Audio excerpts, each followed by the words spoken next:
Oh,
fingers crossed.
All right, mate.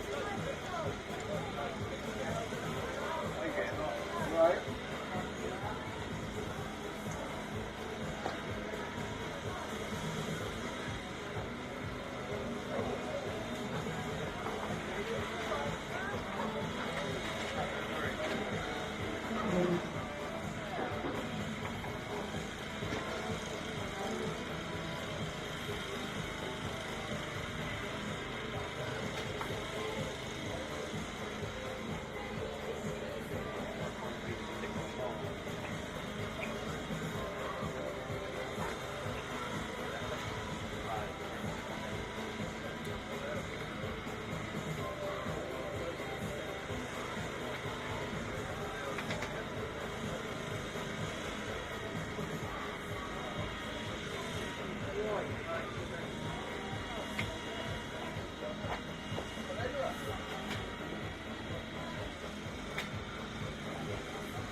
race. Yeah, she's doing a level. Oh, right, yeah. Just getting in and out was a struggle at first. All good. She loves it. No,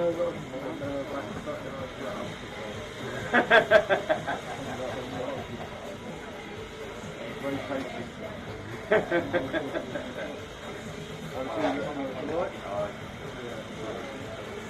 Oh, yeah. A lot of that, yeah.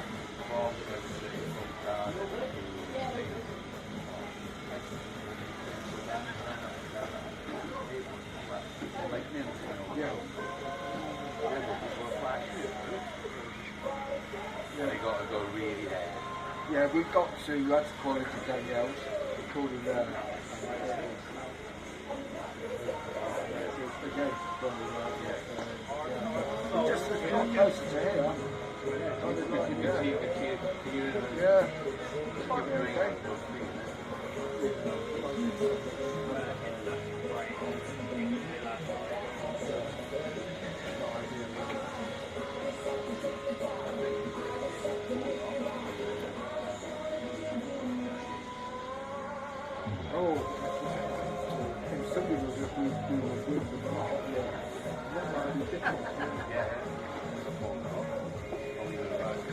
Is that volume alright for you at the moment? Yeah, it's just like I said, you're happy with it in the background.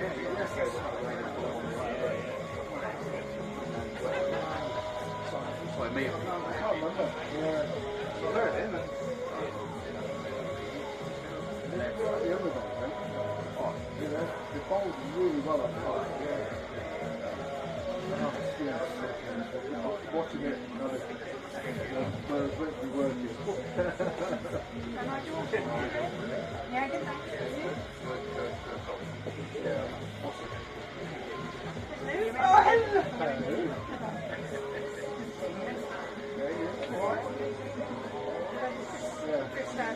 Alright.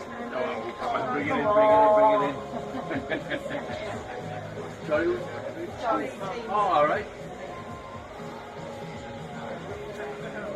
I was, yeah, no, I was just trying to avoid the Daniel's Innings. We'll go downstairs. Just on the end table there, if you miss with the switch in your space, I'll go downstairs and just adjust this one.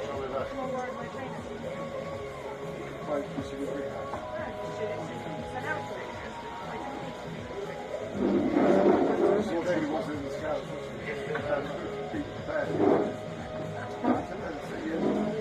Really nice. Whenever you're ready. Testing, 1, 2, 3.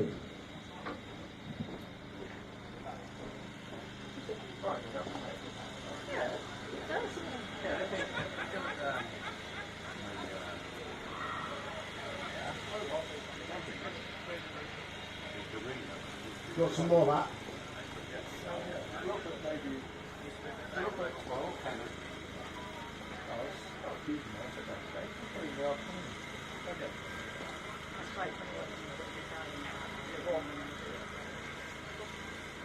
Welcome to Taunton Vale Sports Club, ladies and gentlemen.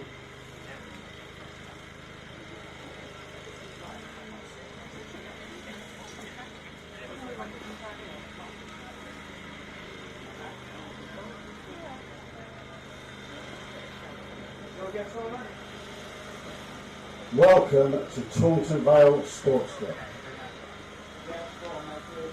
All right. Thanks, mate.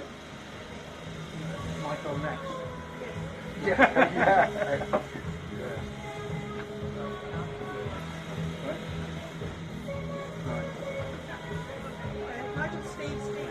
Right, Steve. Right. Yeah. James Bond's food dining experience. Big night out. Did you watch that game last night? Yeah, I watched the, Somerset. Just thought, Not a prayer, really. Mind you, Well, they haven't had this to under 60 again now. yeah. I was watching, I mean, what's that? First over at Meredith Park. What did you say, Paul? Did you see? I didn't watch that. I don't know what you He say. got 6-4, and he just kept running and they go, thank you. Oh, really? And then his last ball went through the offside.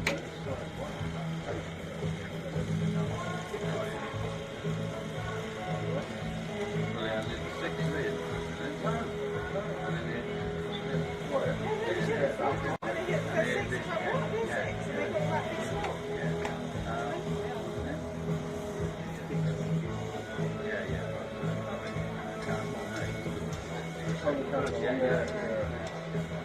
With his neck. No.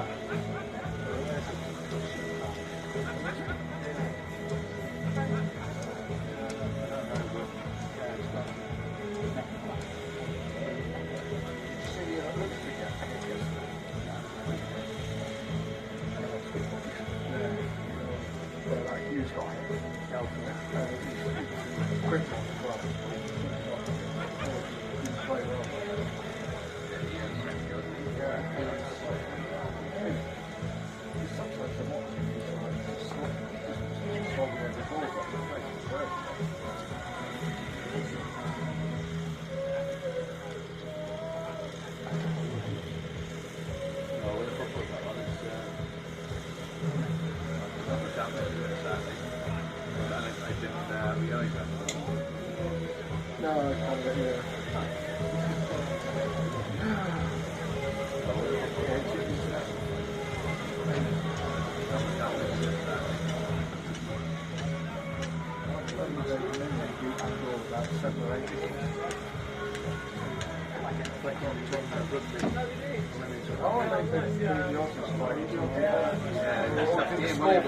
Yeah, it wasn't as easy as 10 it minutes was. of the first half, they scored twice.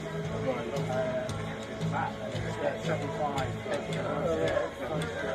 I watched the last one. That was quite 28. Great entertainment, not really.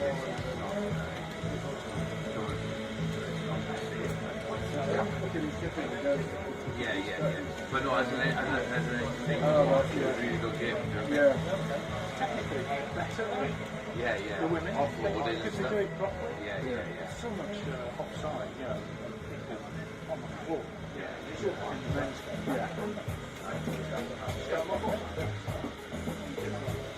The women, technically, I'm not really like it. But it's now it's quick as well. Oh, it is. Well, I can tell it.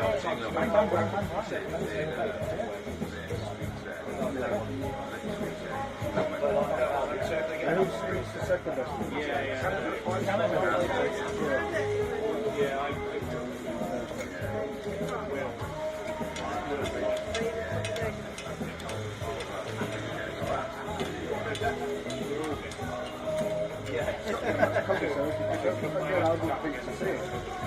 Put it on.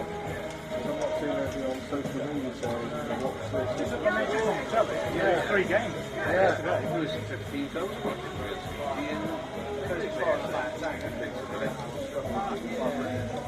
I'm not sure where they played. Yeah, the England game was to the right. Yeah. Well, they played in Stadium Right, didn't they? Which kept me up 50 on those. Yeah.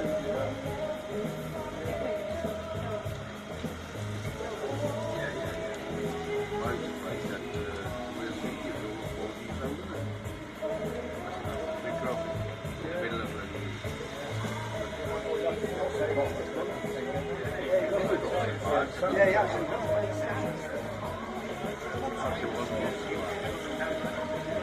I was funny enough, I looked back when I got home, I was like, see how good those couple of bangs were. I tried to follow it, it was right.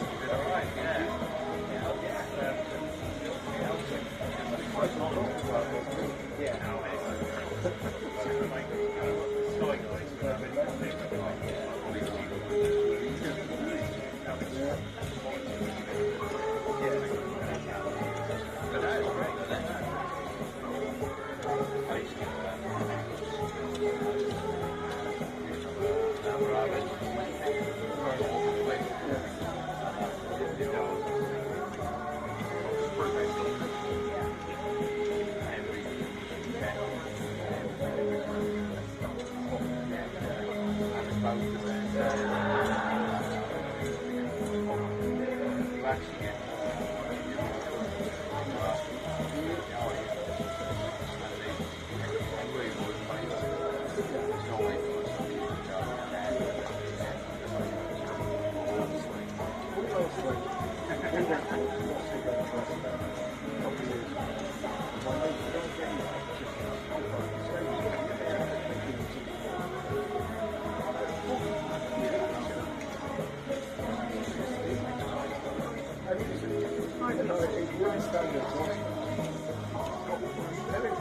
Still got restricted view.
But it was expensive. I mean, the train from Swansea to London, that was just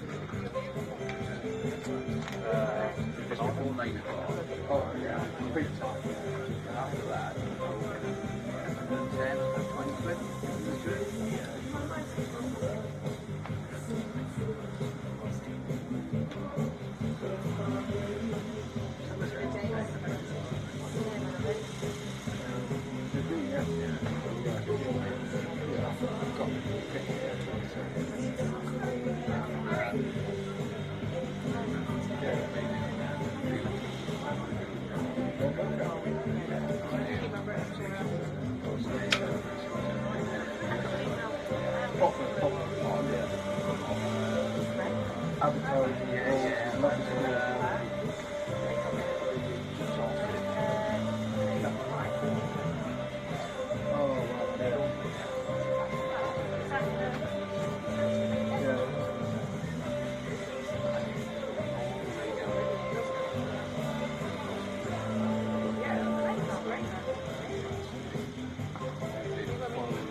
Unless it's the other day she started struggling to run a bit, yeah.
He's gone into town to get us all a coffee.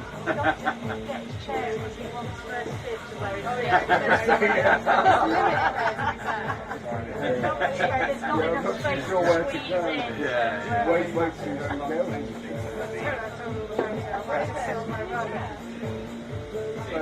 we were looking for one yesterday, went to Dolby Centre, went into Halford.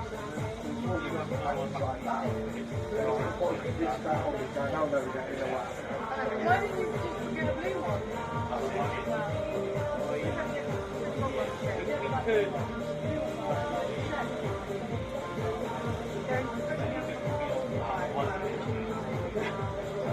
We're going to do now later. We can get back to Bill. I did say to Sarah on the next thing. Oh, right, okay.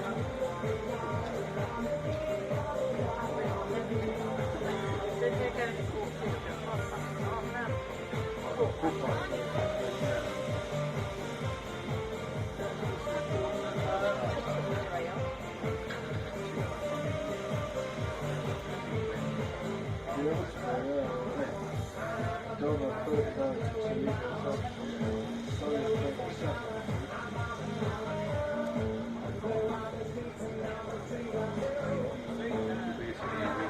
whether anyone's not playing, that's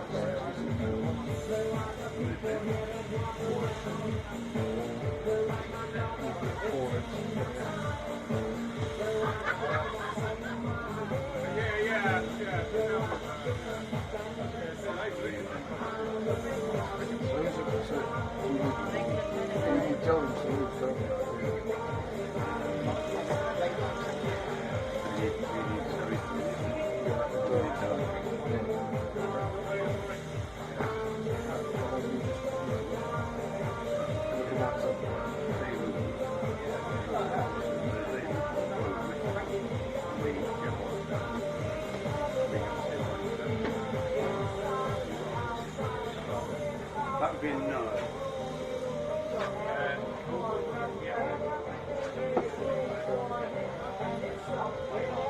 oh yeah, we go to 26 and go.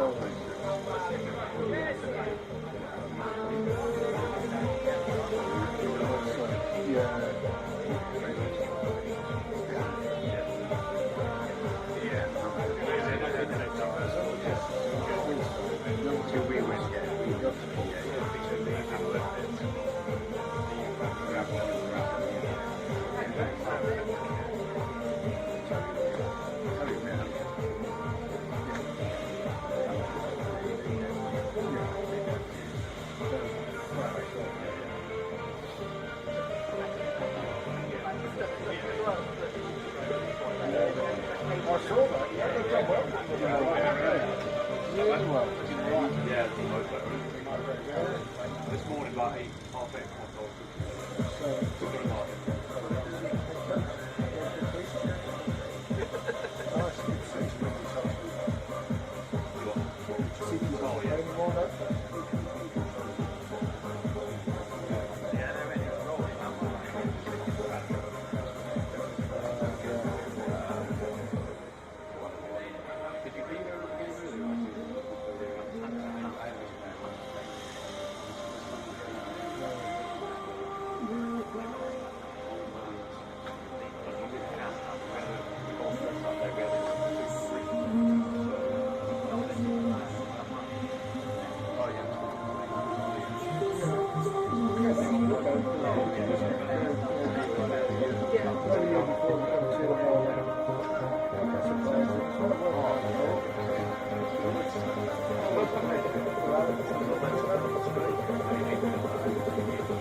trophy for those experiences. I'm not supposed to be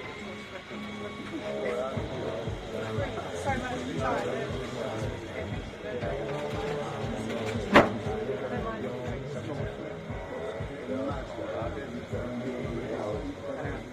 Yeah, no, something else.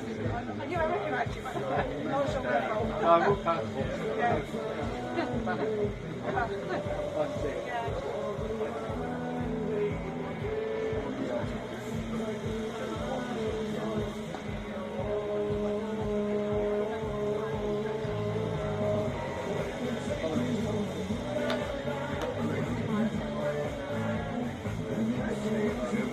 Oh, God.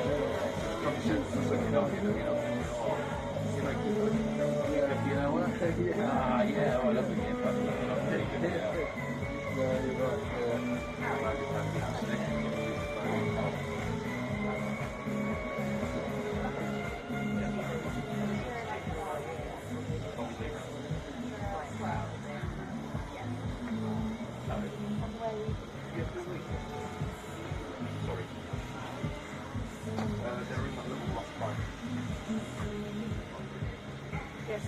Know your place.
Yeah, no, it's not.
some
What about chicken salad?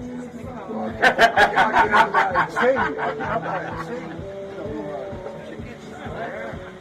Kind of be healthy.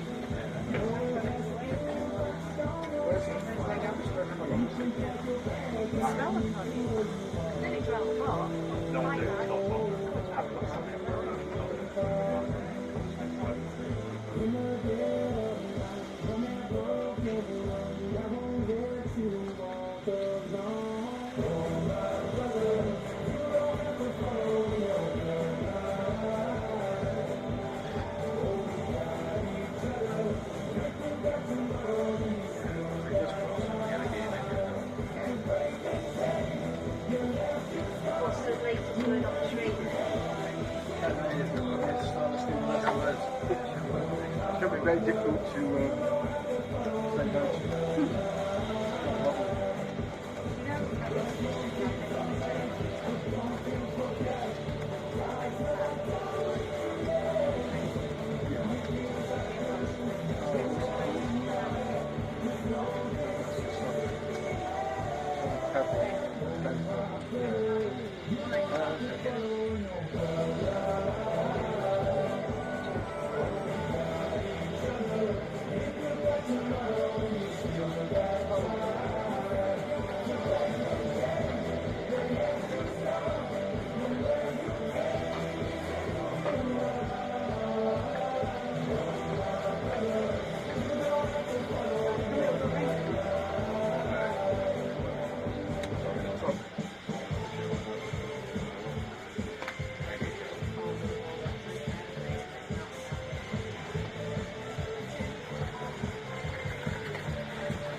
Unless he's found somebody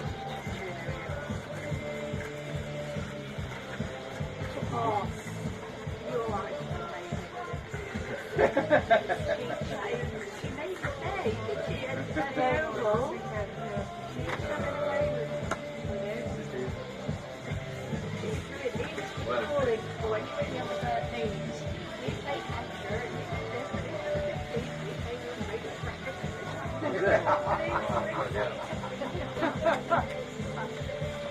Well, he's probably a more competition,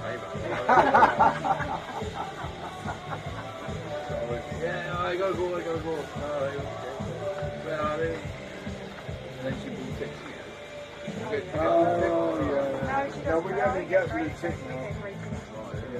Oh, it's only phone, milk. aren't they? So they can read it without us knowing. Ah, is it? Oh, I'd rather feel stupid. Yeah, you're alright, really honest. No, it's send me an answer to something. Give her an answer. Yeah. What do you want? Yeah. My colleague mentioned it in the slide. I asked her, don't do that, it means I've got to do it again. Because that's why I don't reply. Because when I reply, it's the other, I've still got to reply.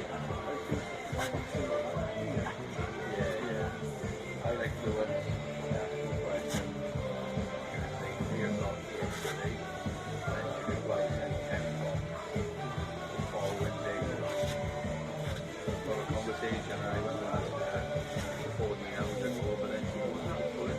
It's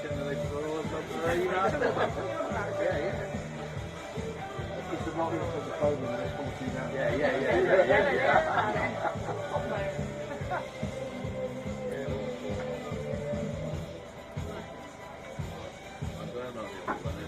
Oh, no.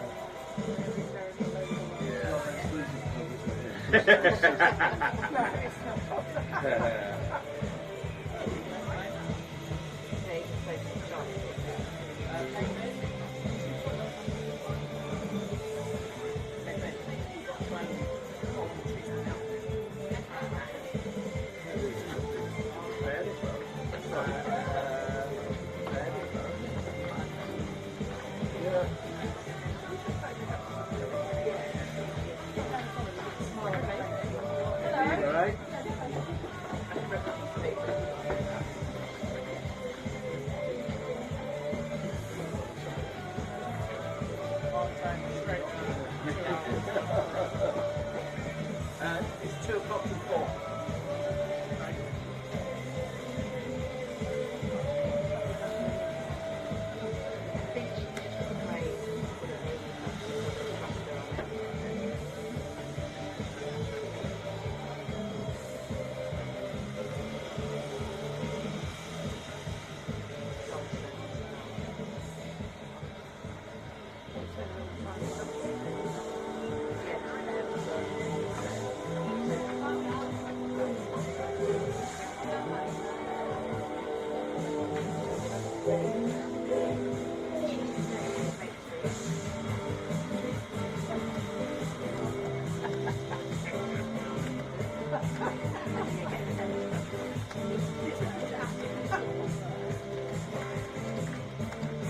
You got any shows on it or anything?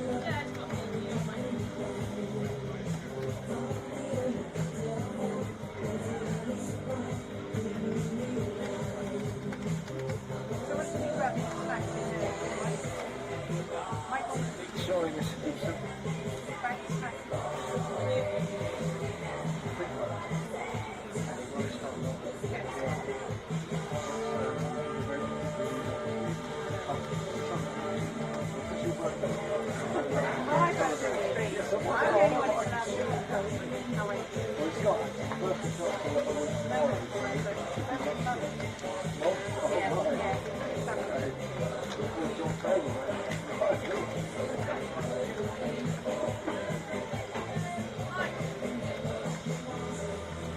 Hello mate, how are you?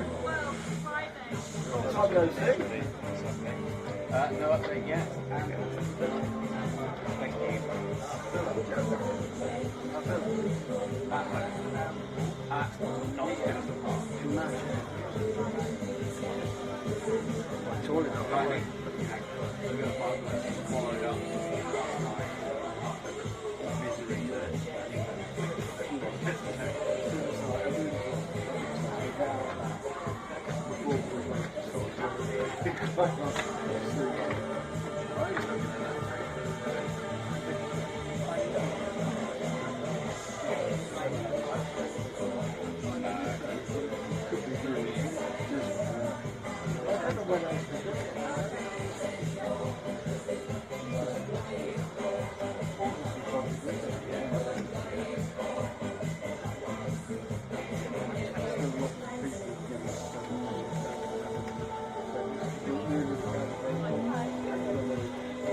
Ground naming rights partner.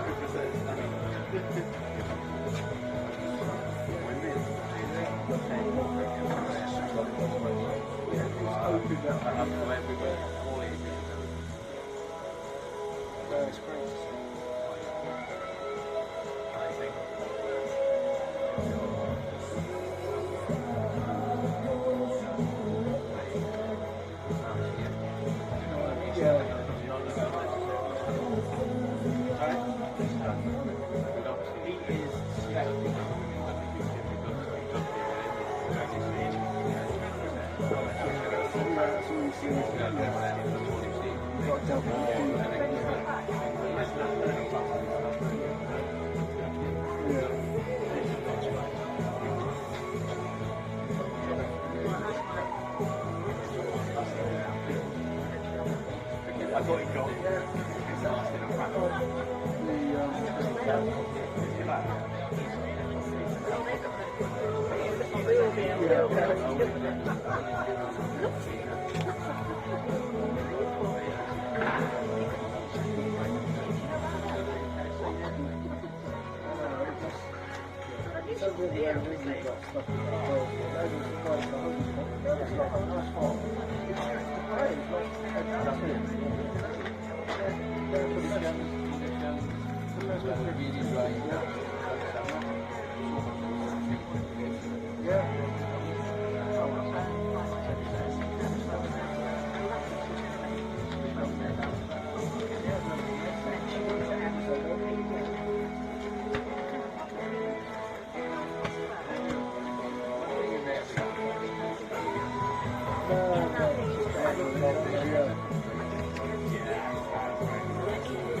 No money.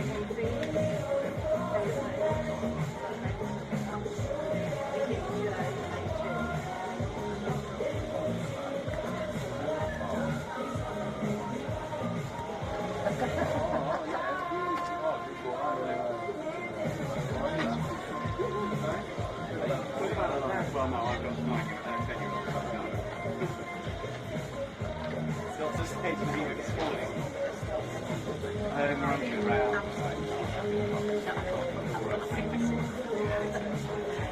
5:30, go back to bed. Like watching service. It's wrong, man. Go back to bed. Oh, yeah, we just give it good. Yeah.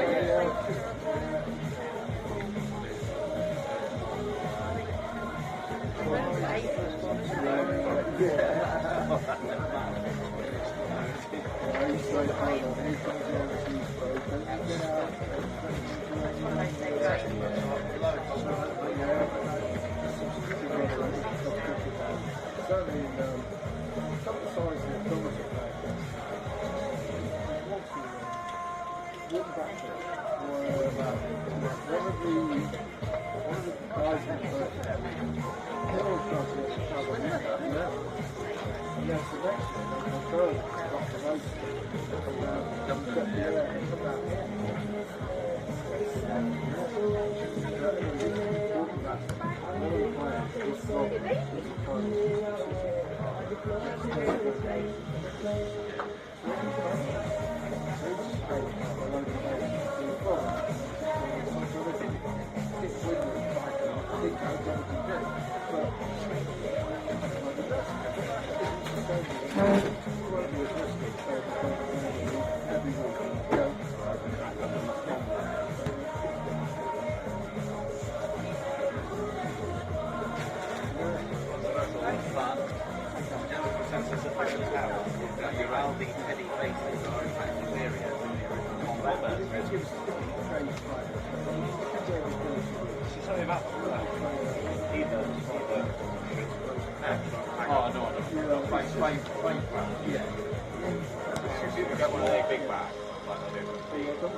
That packaging and stuff down there.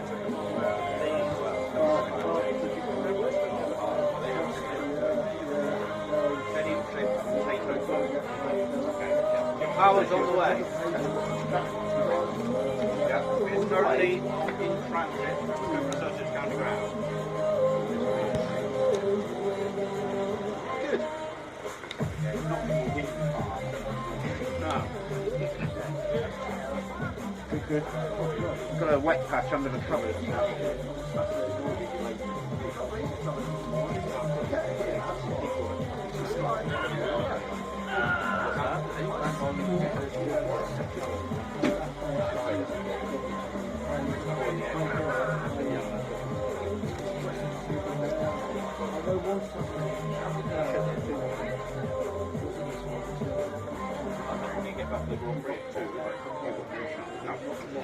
Forget that. No, that is a massive DP.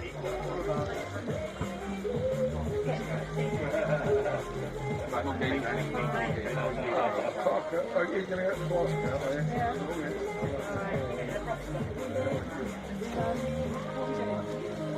Oh, so you put the set up and come here. Next time, the course 12.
It's not, is it?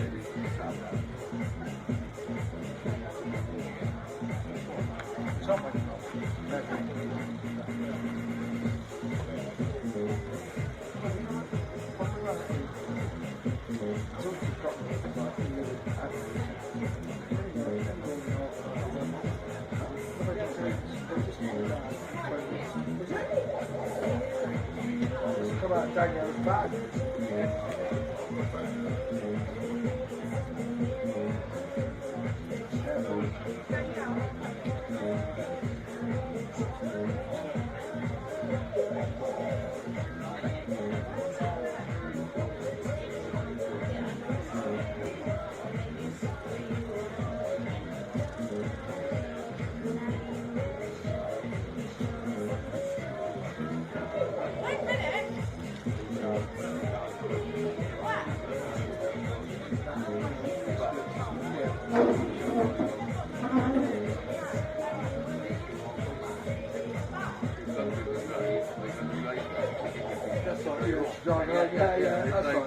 Yeah.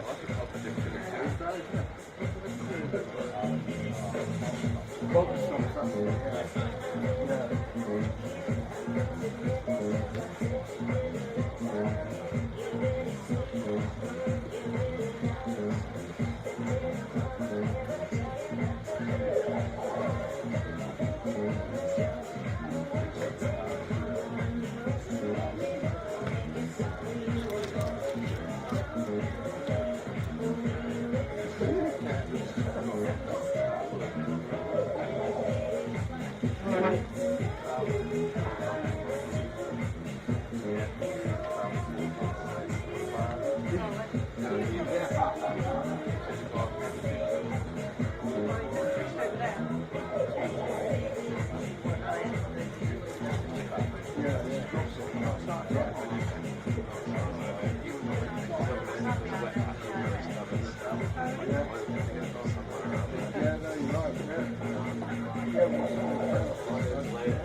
Yeah. A week, over the week.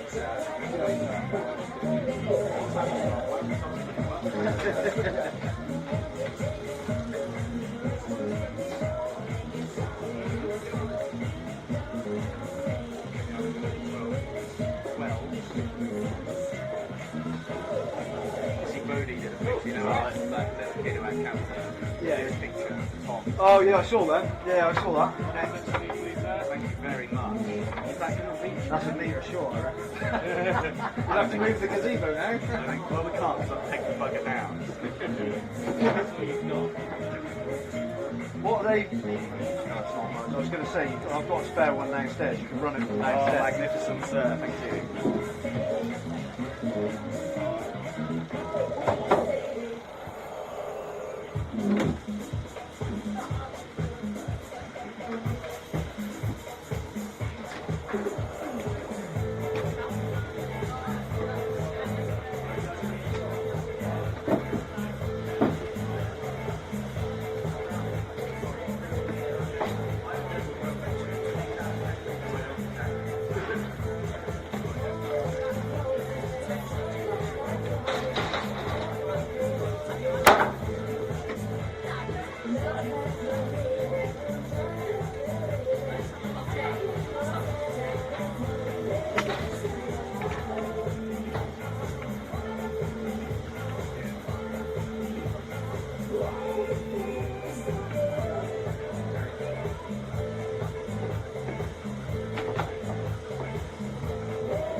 Oh, sorry, man.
no place will let you do like an online or a video viewing. You've got to actually get the crystals.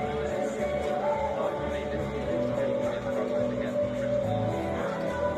And for example, I took a day off my own Wednesday to get to see the place.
Hey guys, check this out.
Only last year, wasn't it?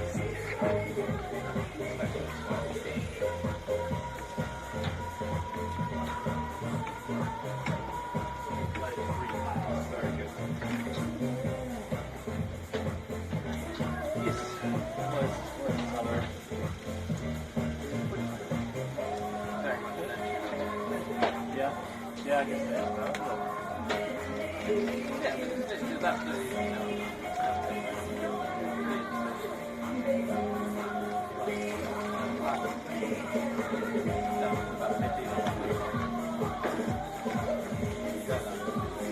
Looking, it's going to be about even for a budget.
Come on, Ben.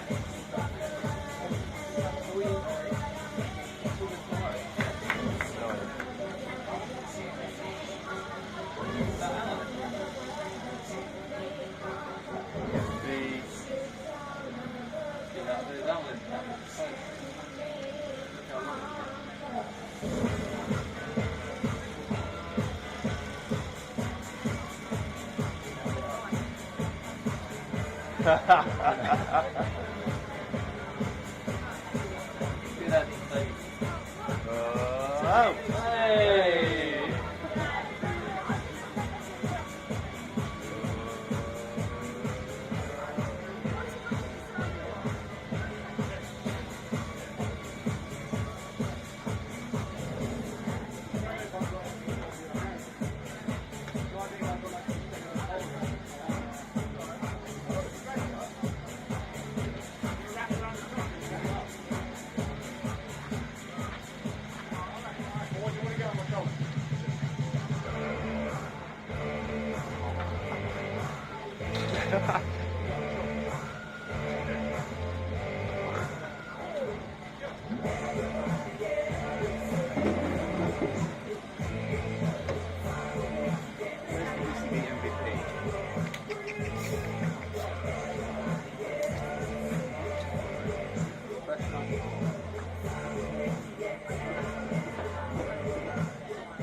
Come on, Betty.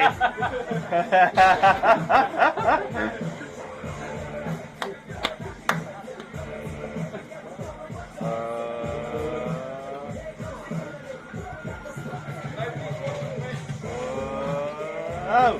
Hey! That's fine.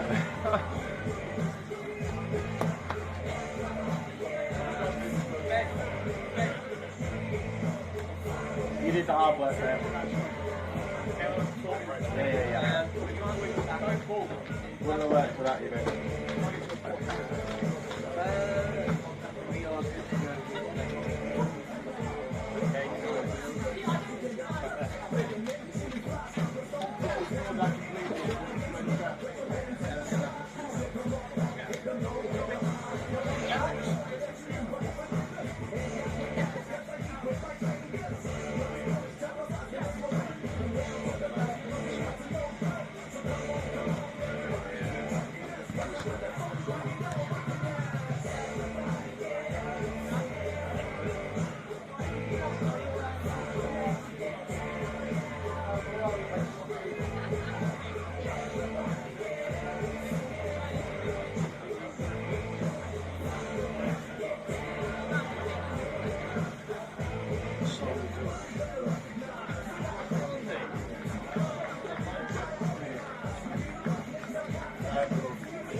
that wide, yes, not over the top.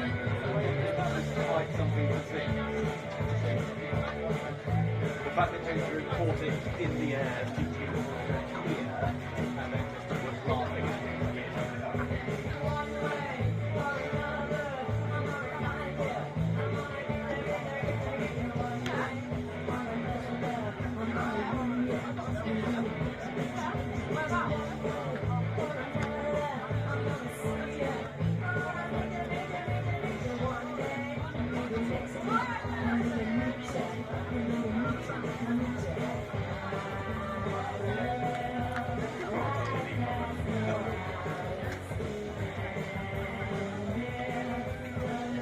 Worst cricketing footballer I've ever seen would have to be in they wouldn't let him. I don't know what it is. They wouldn't let him in the swap out. The bad bar. Yeah, it's just like he's just come over to join the turn the back. It's one as well when you're the one who wants to fall the bars. You're the one that wants to go on the floor. You have to bend over and everybody else will have to kick the ball out of the bars.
One more and more people just want more and more freedom and love. What is looking for? One more and more people just want more and more freedom and love. What is looking for? Free from desire, mind and senses spirit. Free from desire, mind and senses spirit. Free from desire, mind and senses spirit. Free from desire.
Carol Baker, wow.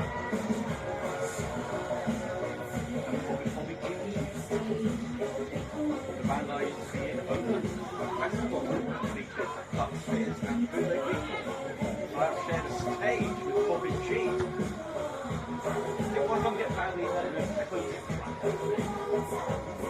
The bloke who wasn't Carol Baker, the other girl, or Bobby Jeans, got badly out of the track.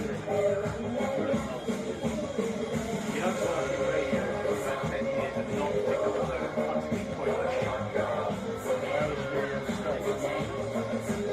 It was near it was Party on the Park. I remember. And there was Party on the Hill when you first came. That's why you got your strike. Yeah. It was Party on the Hill and it was held at the field next to Rally's Cross.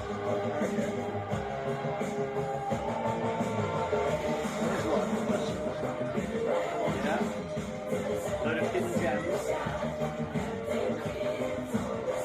Really gonna look for it.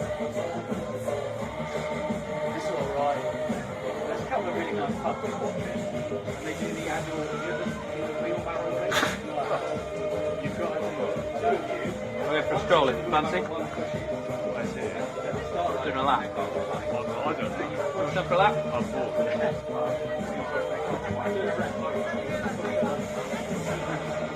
And you've got to do all the clubs in one.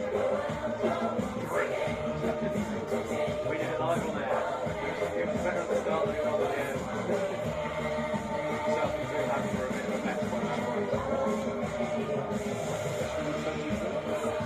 Every now and then we got DJing. One thing that was swimming pool all the way. Kids were in doing their voice thing.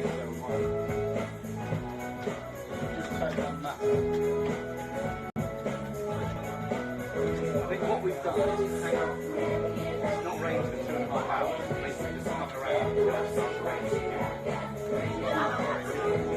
Hold on to what you try to think. Your individuality. If people try to put you down, just walk away. Yes. Max Verstappen qualified lap yesterday. Fastest lap in history. Highest average speed. So the new code is the new car size when you go slow. You know what? She's got the most score. You know what? She's got the most score.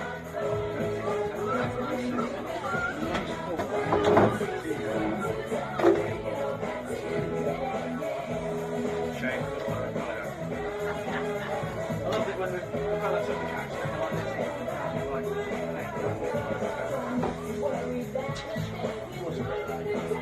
It all got a little bit of attention in there. It's got this silly at the end. But yeah, but that's the drum band. As a play, if you fight back, then you get but are you within your rights to fight back? Can I beat back?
Or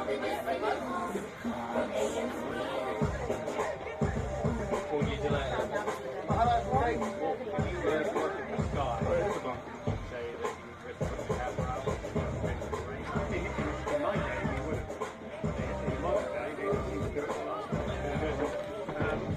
We could rig without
grab one from the dog bag.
I'll go and turn it over right.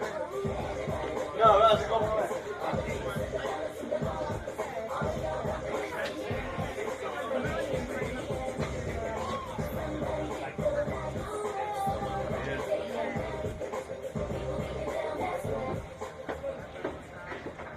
Thanks, Judge. Ladies and gentlemen, the toss will take place at 12:30. The umpires are hoping for a 1 o'clock start and a game of 34 overs aside.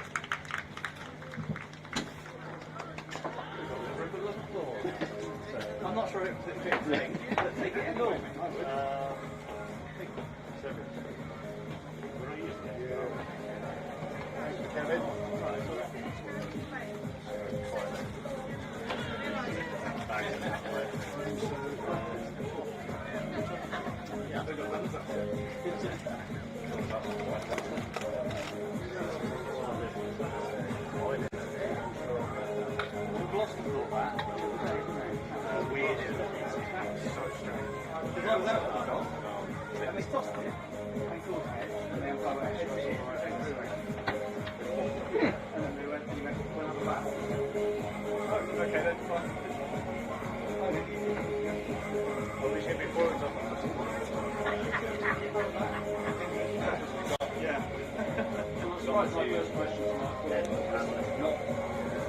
So what did you make of the game? It was, what did you make of the why did you win across the side of the I meant to bowl. I meant to bowl. That's what I meant. It's got to be one of the worst this type of decisions I've ever seen. I mean, it was a tough decision. So exactly.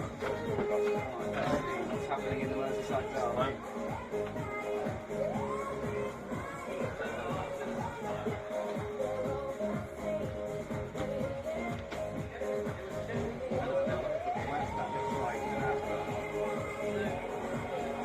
like a freebie out there. I guess the way that I left the city. It's not only blue. It's not a problem the way to put it like that. Okay. But it'd be nice to find that one. Yeah, we should be out.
There used to be somebody who plays with, well, I suppose there's fuckers Zaman, isn't there? He's probably about as good as we can get. Yeah. There used to be another Pakistani cricketer called Abak.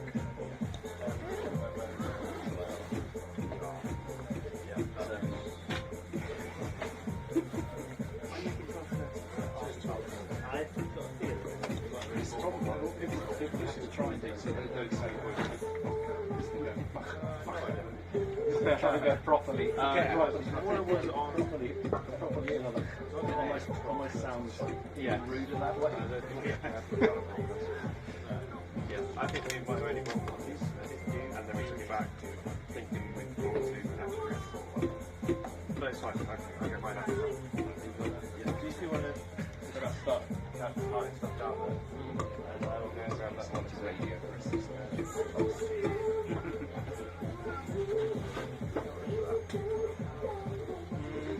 Have you gone against table? I can get an table. Sorry, I can get an table. The table in the car. well, last time we didn't. No. But there is one there. We did that? I don't know.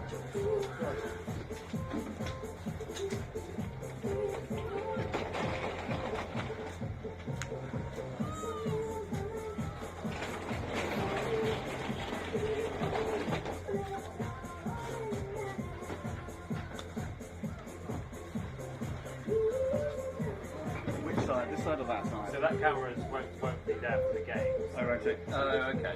In that case. There, for the time being. And then you've got your microphone. Yeah. Yeah, we can plug in that.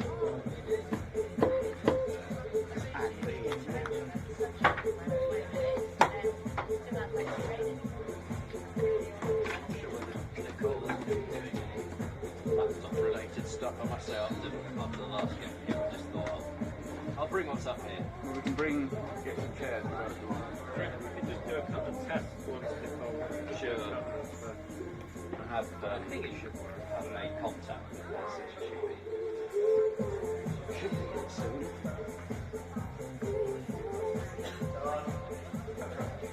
I can always do my best impression of it.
They need to do something. They need to do something.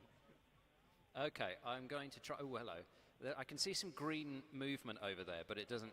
Yeah.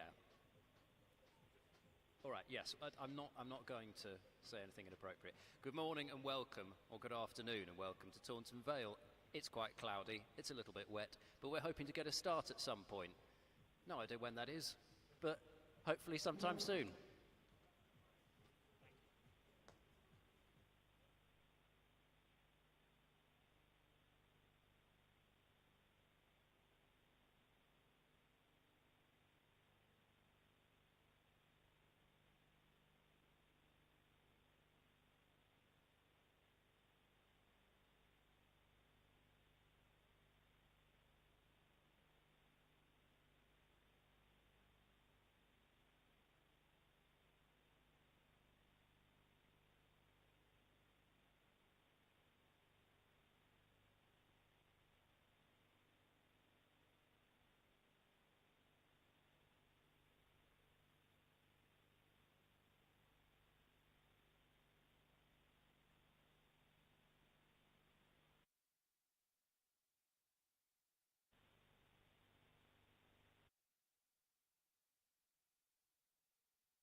Please welcome our umpires to the field of play, Ben Peverell and Gabby Brown.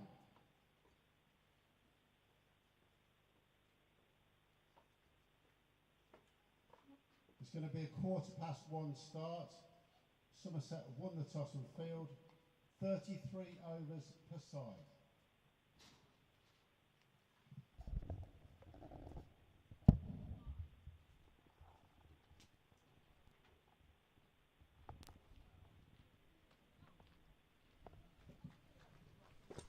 Please welcome Sophie Luff and the Somerset women's cricket team.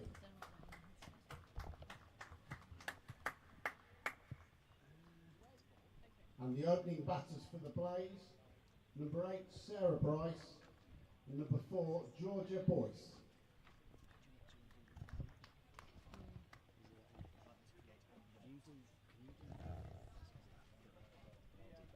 Yep, that's absolutely fine.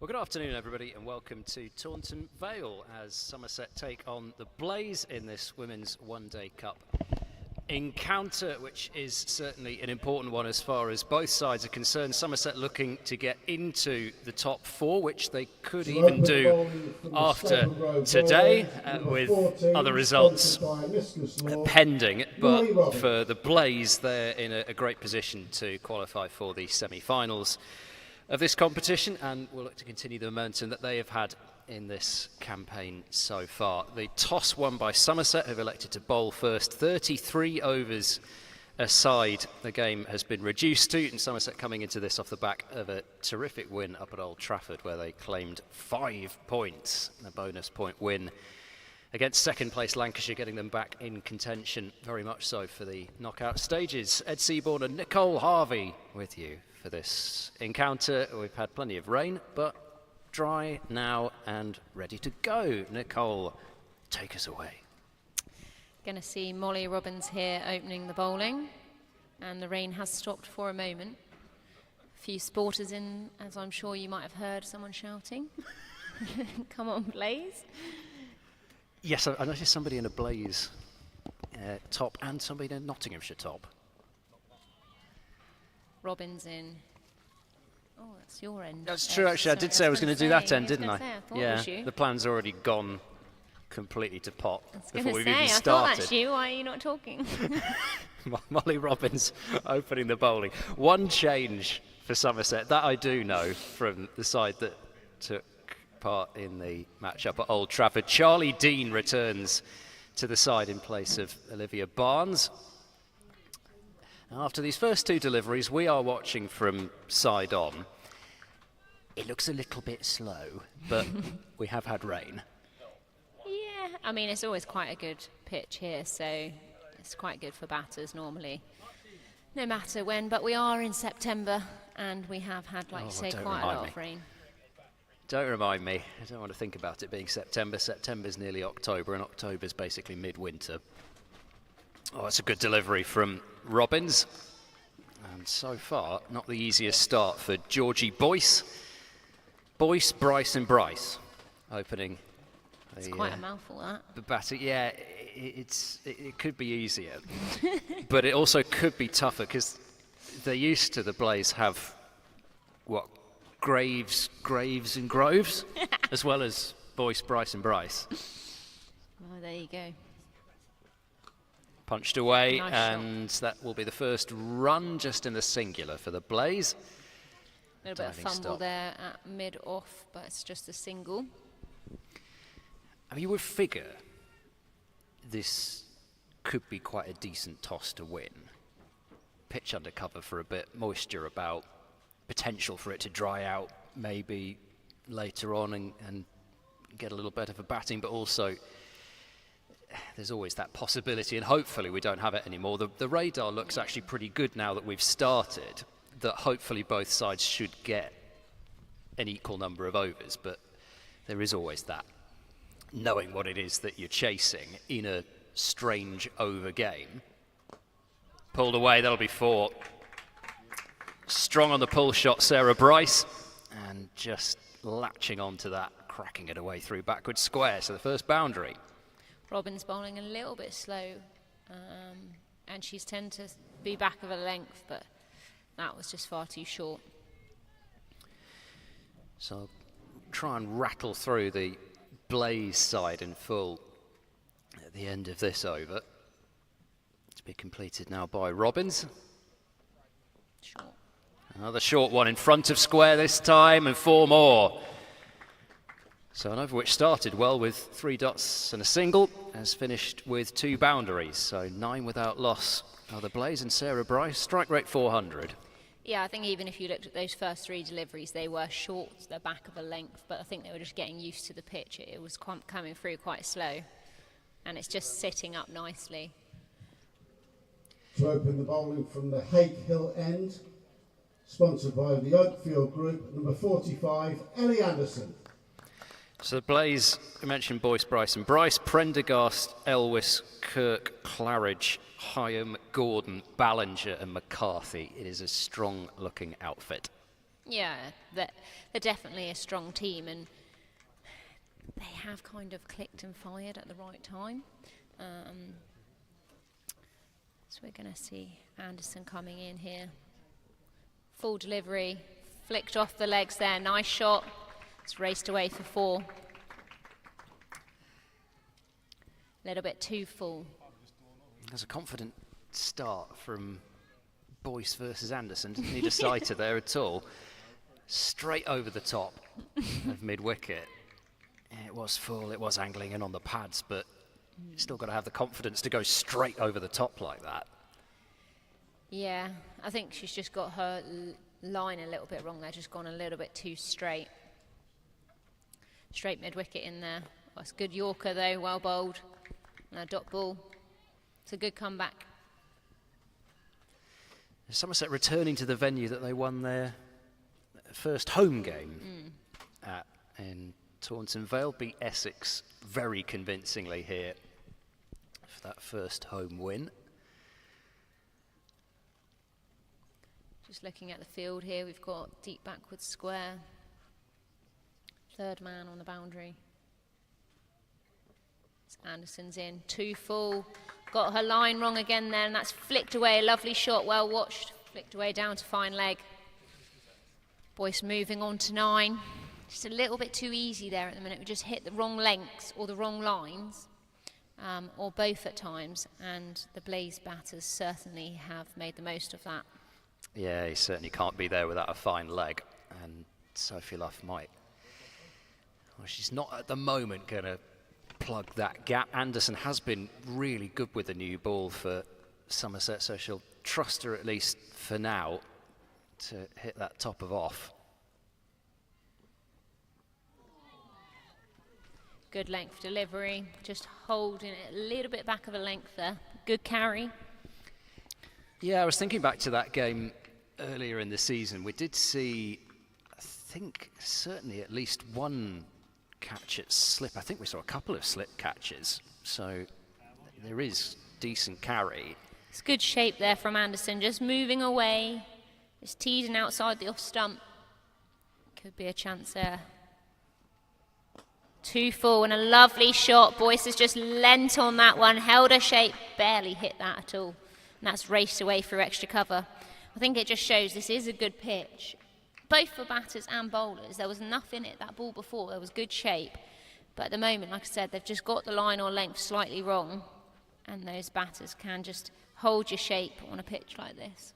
Yeah, she's trusted that, hasn't she? I mean, it is very full, but that's just been creamed away. Lovely shot.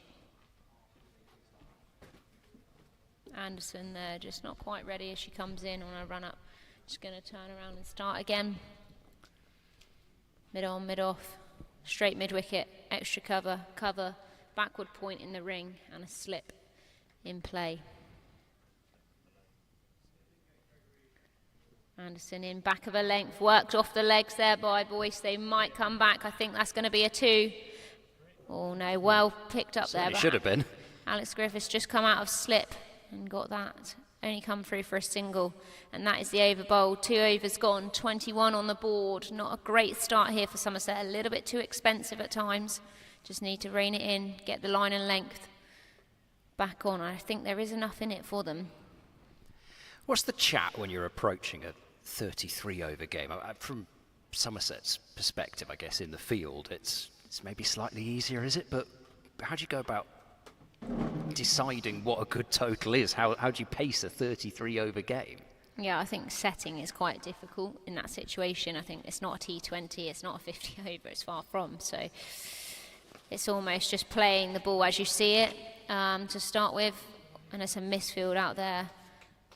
Skelton out on that boundary, a little bit of an awkward bobble, and they've come through for 2. It's a hard one, isn't it? Because you can't go out there like it's a T20 and think, I can maximise this power play and I know I've got to kick on. Because you have got another 13 overs, which actually is quite a long time. But at the same time, you can't play it like a 50 over game because you're going to be way behind the mark. So I think early doors, you've just got to see how the pitch plays, particularly with rain around, and play each ball on its merit. Still that slip in place. Better line and length from Robbins. I guess the thing from Somerset's perspective, and they've still got time to tighten up here, but the Blaze haven't really had to think too much about pacing so far because they've been presented with enough scoring opportunities that they're scoring at over 10 and over. So at this stage, they haven't had to do a great deal of thinking. No, and I think, as you say, that's too short. And that's just punched out there to cover. I think the margin for errors are quite small on a pitch, which is good for batters. But I think that's why it's so important here that they just hold their length. That's the key. If you hold your length just back of a length, you're not allowing that batter to put their hands through the ball. And at the moment, they've just got that wrong.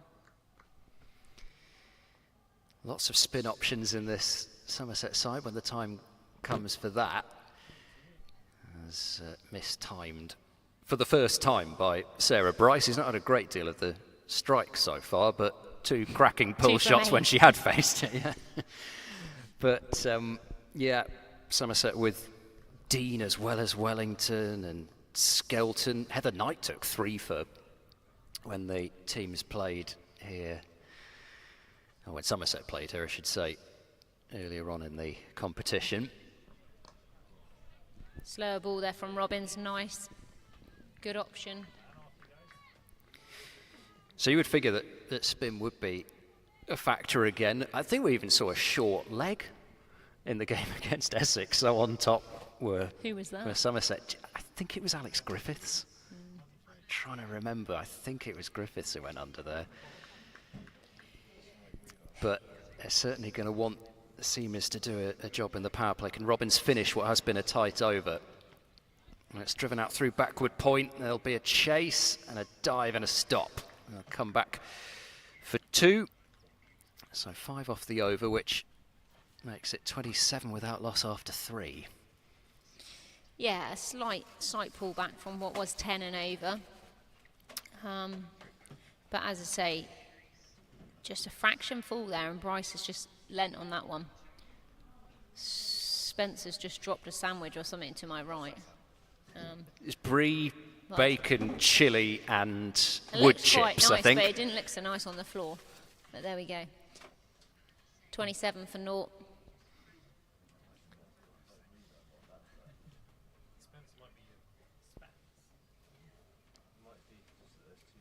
Anderson in here.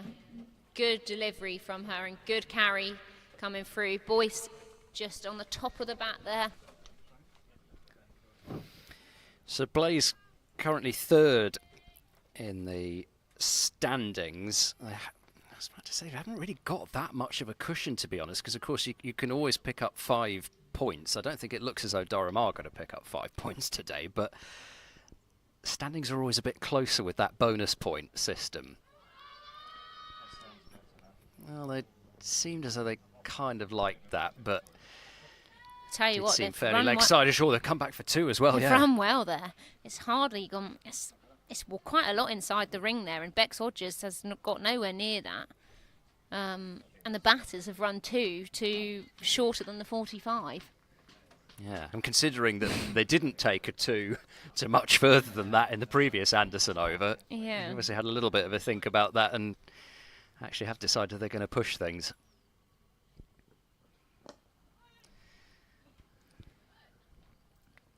So, I mean, in terms of the top 6, really, Hampshire, long way out in front, but then there's only 7 points between second, who Somerset beat in the last game at Old Trafford, that's Lancashire, and then Somerset, who are in 6th. So they really did close that gap on several teams. It's not as though they're just shooting for one team now to try and get into that top 4. Chipped up in the air, but it'll fall well short of deep square. Nice shot there from Boyce. Just watch that round the corner. I mean, on the face of it, the Blaze 6 wins, only 3 defeats, tie and a washout.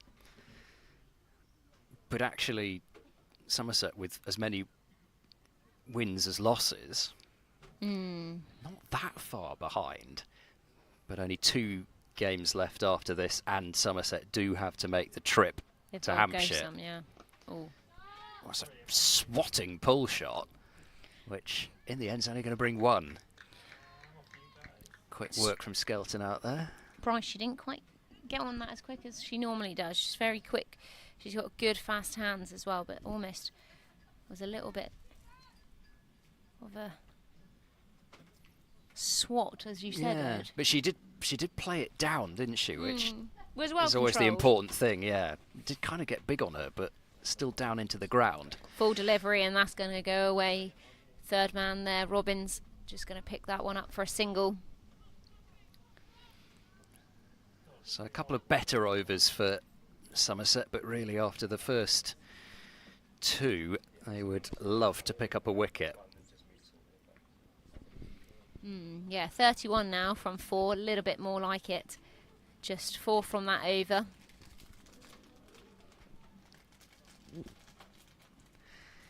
Nobody on the grass banks today. I'm not I surprised. think they might get a little bit wet. It's not quite mud bank, but I think if you went to the top and you sat down, you might still be sliding down to the bottom. Yeah, I wouldn't fancy that. Might be quite fun. Bring along a little slidey thing, whatever you call it, toboggan. bit of a toboggan down in the mud. Be good fun. You've only been on air 4 overs, Ed, and you've lost the plot.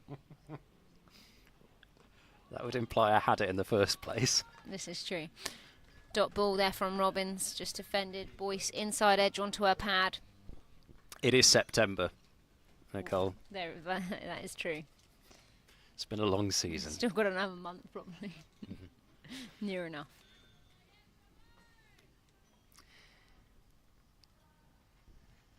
Yes, well, I probably better not start ranting as well in the first 5 overs, but I do have a rant stored up. Oh, gosh. I look forward to that one. The suspense is killing me.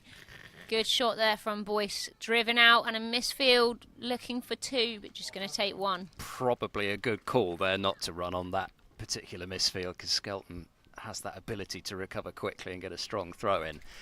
No, why is the final round of these one-day cup matches on the same day as men's Blast Finals Day? I did not do the scheduling, Edward, Rhetorical so question, I was Nicole. gonna say I don't know the answer to that one. Rhetorical question. And I'm not going to comment either. Good idea. So, I just leave that out there. It seems like a shame, really. well, there we go. I just saw a steward almost. I think he thought he might have a little field. It was almost on the pitch then. He's got the black trousers. Not sure about the top, the high-vis top. Full delivery there. Driven out. Skelton on that one. Overthrow way over Bexodge's head, but just going to take the single. Well backed up there by Neve Holland, who's come off the square leg boundary. It's good to see that they're doing to Bexodge's what it felt as though there was a lot done to Katie Jones earlier in the season, which was nearly every throw seemed to be either at head height or a couple of feet above. Well, that one was absolutely nowhere near. Good delivery, slower. A lovely piece of fielding there from Charlie Dean as she whips that in through from extra cover. Yeah, it's good to see Charlie Dean playing here, having captained the London Spirit in the 100 with Heather Nightout injured. I'm sure that would have been really valuable experience for her, but also good to see that she's playing in these 50 over games with a 50 over World Cup really pretty close by now. And Charlie Dean will be an enormous part of any chance that England will have in that competition. Just taking slip out, going to put a catcher in front of the bat. Alex Griffiths comes in. And that one has pierced through there. It's going to race away for 4. Back of a length from Molly.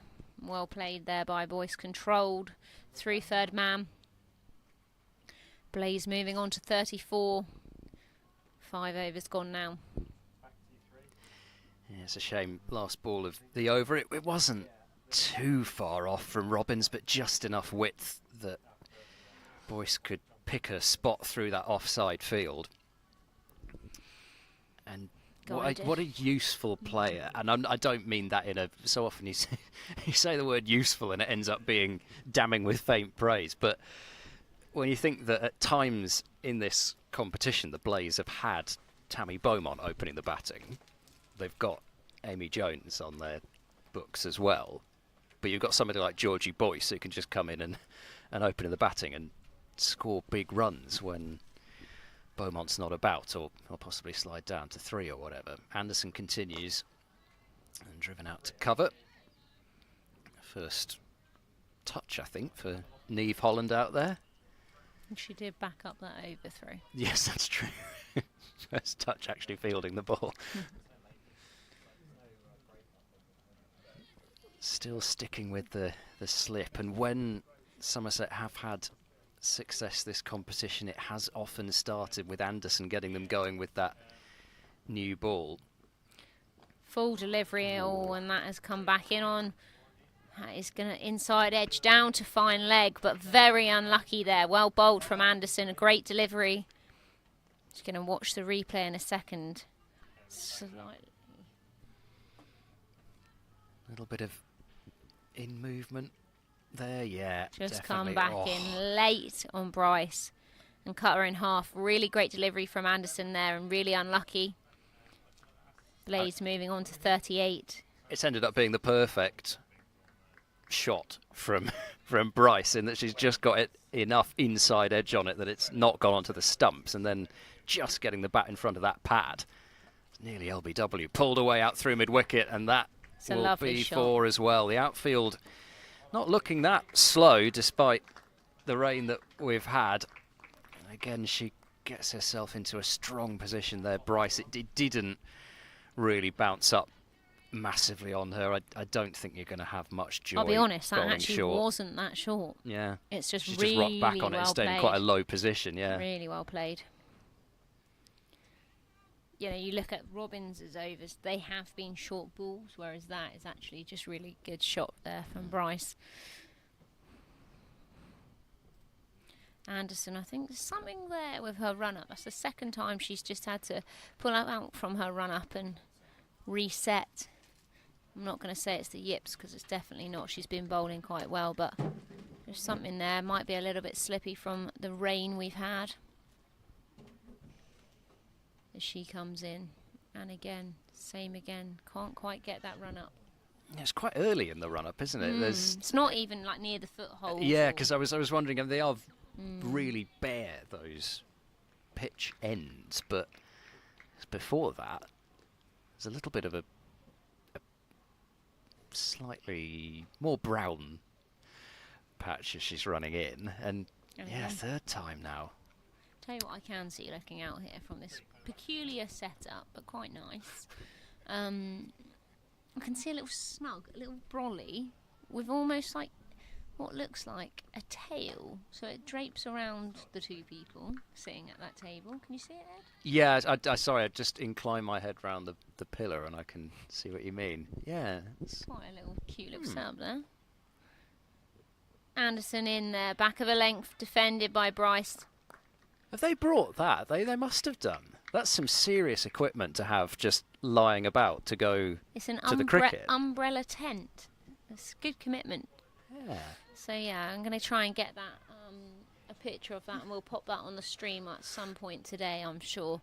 They've brought their own table as well, have they? Or have they look just like set it up around the table that's Maybe there? they've moved out just for the day. They've got their camper van in the car park. Made a proper day out of this. As Anderson's in here, she's still not looking comfortable in her run-up.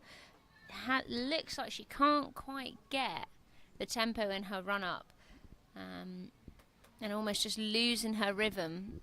And that's 4 times she's had to stop herself in this over.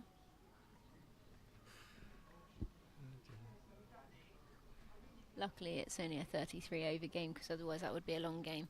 And that's in, that's full, that's down the leg side, and that will be a wide. Yeah, I'm going to get away with that. I'm sorry, you mentioned the slight quirks of the setup as we're perched on the balcony of this pavilion building, and just behind I can hear the strains of Girls Just Want to Have Fun, which is, there's a lot of things that are distracting me from the cricket, so I just need to maintain focus here.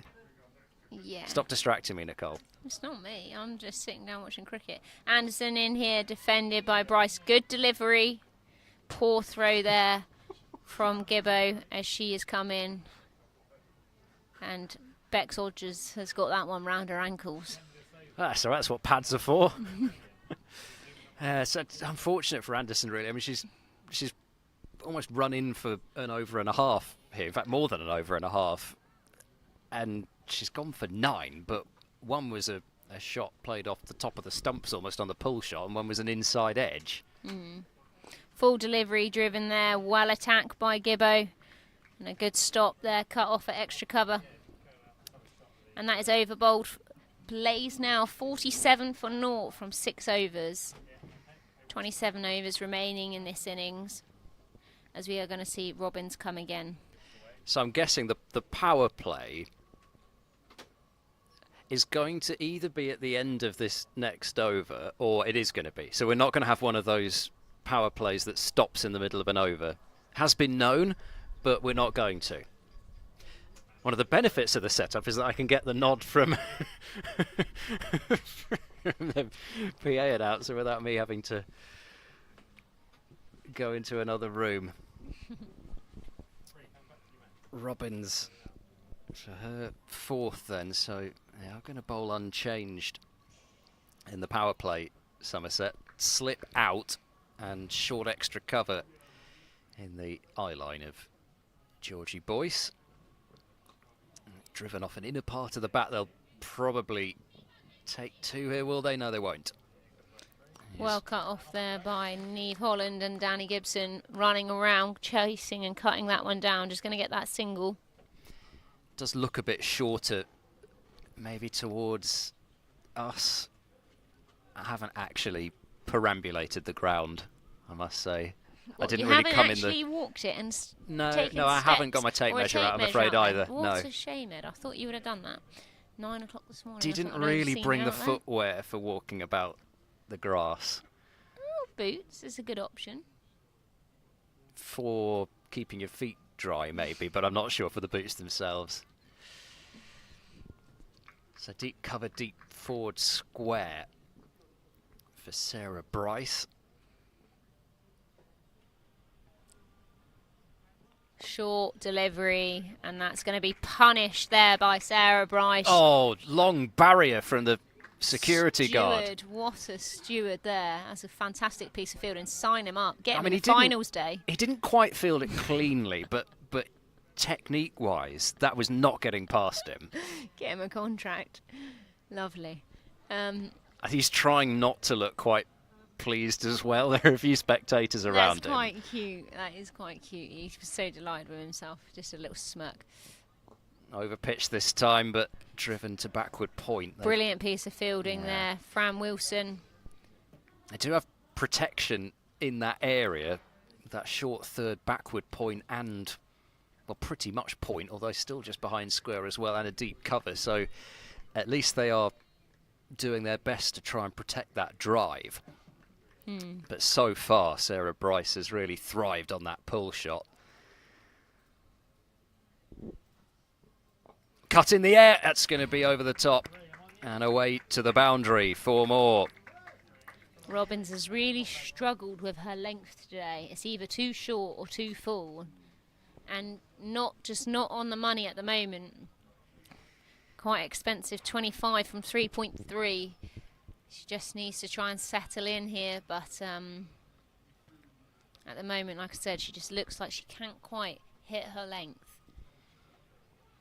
I mean, Sophie Luff has continued to back her opening bowlers, hasn't gone either to, say, a Griffiths or a spin option. I guess this is also where still, it's great to see Danny Gibson back. Let's start with that. Off the inner part of the bat, there's no fine leg, and that's going to be 4. Off the bat, I thought maybe just the 1 down to short fine, then I looked, there's no short fine, and there's no fine leg either. They've been burned a couple of times with that. 60 without loss, and this is a really concerning start if you're Somerset. Yeah, and I think the thing is, if you back someone too long, and, you know, it's quite, if they get off to an expensive start, it's a flyer for Blaze, and how they see it is that's such a fantastic foundation and a base for them to kick on from. You know, it's massive, and you know, you've got to be a little bit more cutthroat in these, particularly 33 overs. Steps into that one well and picks up a single to end the power play. So 61 without loss after the 7 overs of power play.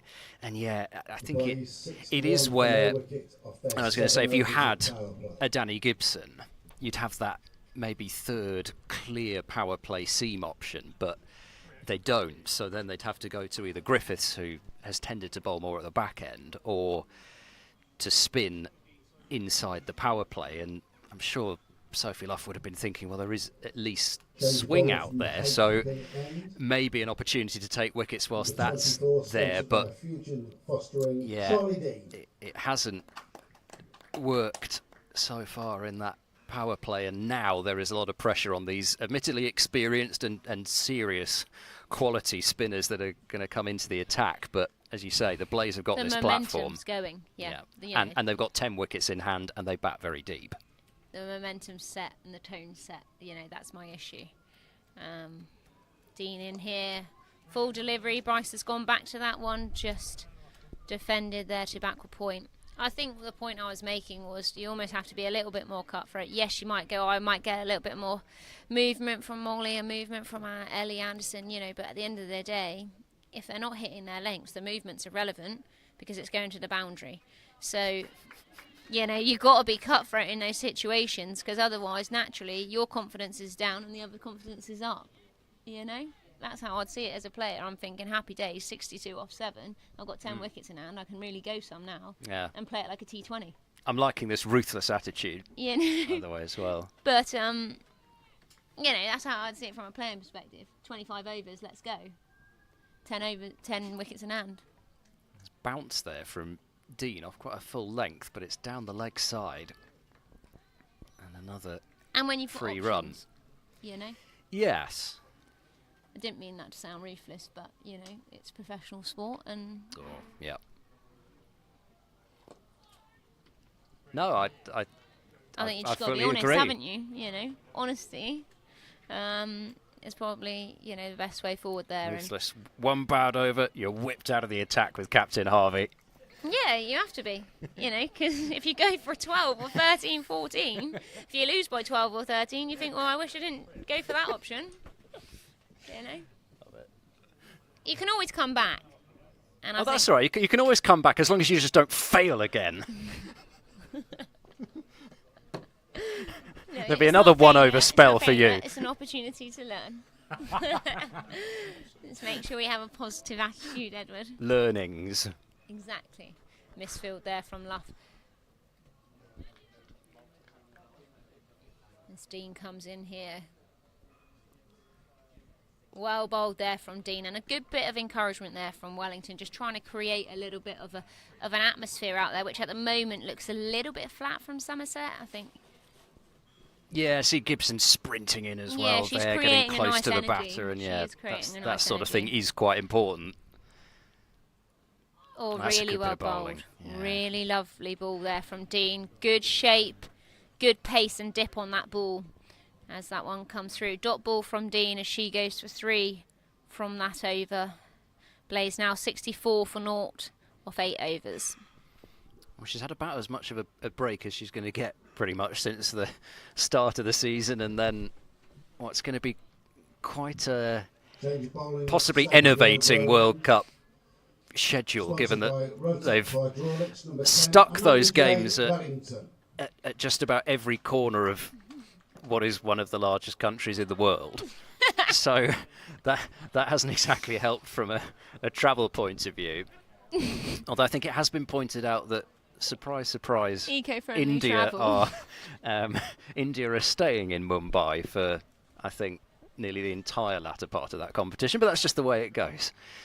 Amanda Jade Wellington into the attack, and it is always a good day when you get to see Amanda Jade Wellington play cricket.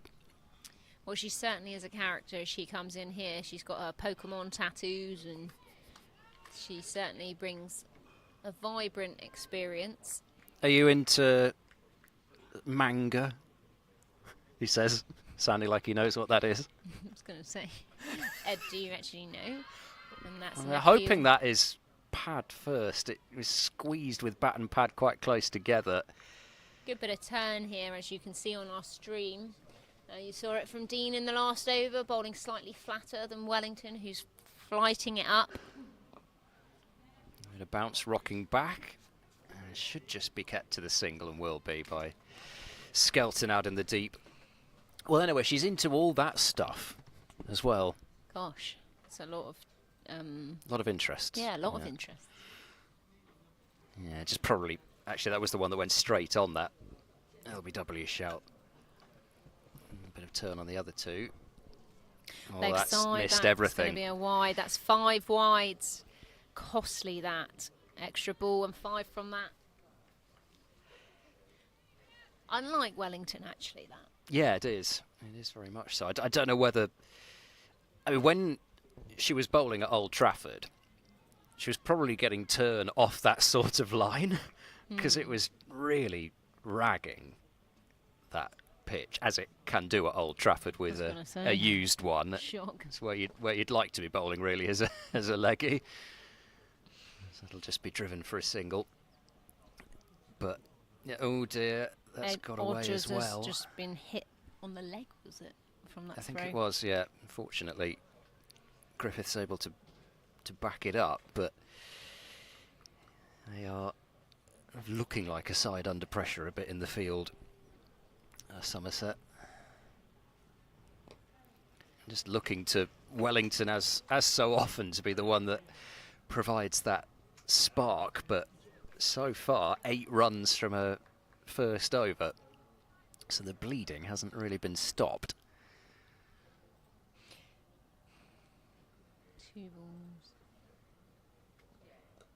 That's a better delivery, and you see it just slightly catching towards the top part of the bat of Sarah Bryce, but with the start they've got off to, and then those 5 wides in that over as well, they can just afford to see a good delivery from Wellington and just block it. They don't really need to be attacking. 72 without loss after 9. I think that's the thing, isn't it? We talked about it earlier, you know, just leaking some easy runs there, whether that's with their line and length or, you know, an extra 5. They don't need to do anything too crazy, so they can just see how the pitch is playing. There's been rain around. They can just see and play each ball on its merit, but that really was not Wellington's usual as Dean comes in, and that one's swatted aerial through third man, and that one is going to race away for 4. Anderson can't quite cut that one off. I just needed the boundary to be 1 yard longer. It's a good chase, but unfortunately wasn't quite quick enough onto that one, as the outfield is rather fast considering the rain we've had. It's quite hard actually. I think the only issue really as far as starting was more the pitches next door to the one that we were going to play on. In the air, chance, caught. Wicket for Charlie Dean and for Somerset, and that is what they desperately needed. Catch there at mid-off from Wellington, as she's just backtracked and caught that one waist high. Boyce didn't quite get hold of that one, as she goes for 31 from 31 deliveries. George Boyce was caught by Amanda Jade Wellington from the bowling of Charlie Dean for 31. We can see what she was trying to do. Just wide enough from Dean that she was reaching forward a bit and just not quite able to get that more over extra cover, possibly, that I she may have been think she looking didn't for. quite, like you said, she was reaching slightly. She didn't quite get close enough to the ball and just mishit that one. 76 for 1 now, the Blaze, from 9.2 overs. A good start though for them. Yeah, it's been a good knock from Georgie Boyce. I mean, in a 50 over game, you get out for 31 and you're playing that shot, and you're probably walking off thinking, I've given away a big score there. But in a 33 overs a side game, again with the amount of depth of batting that the Blaze have got, I don't think they'll be too bothered with that really. Chance to move that scoring rate on. She saw it was there, just didn't quite get enough of it, but it wasn't I don't think it was a bad option. No, it wasn't. Lots going on here. I can hear something flicking into the flagpole. Dean in, that's a wide down the leg side again. So the Bryce sisters are reunited after playing for opposite teams in the 100 competition. Catherine Bryce, a batting all-rounder, and Sarah Bryce, the wicket-keeper batter.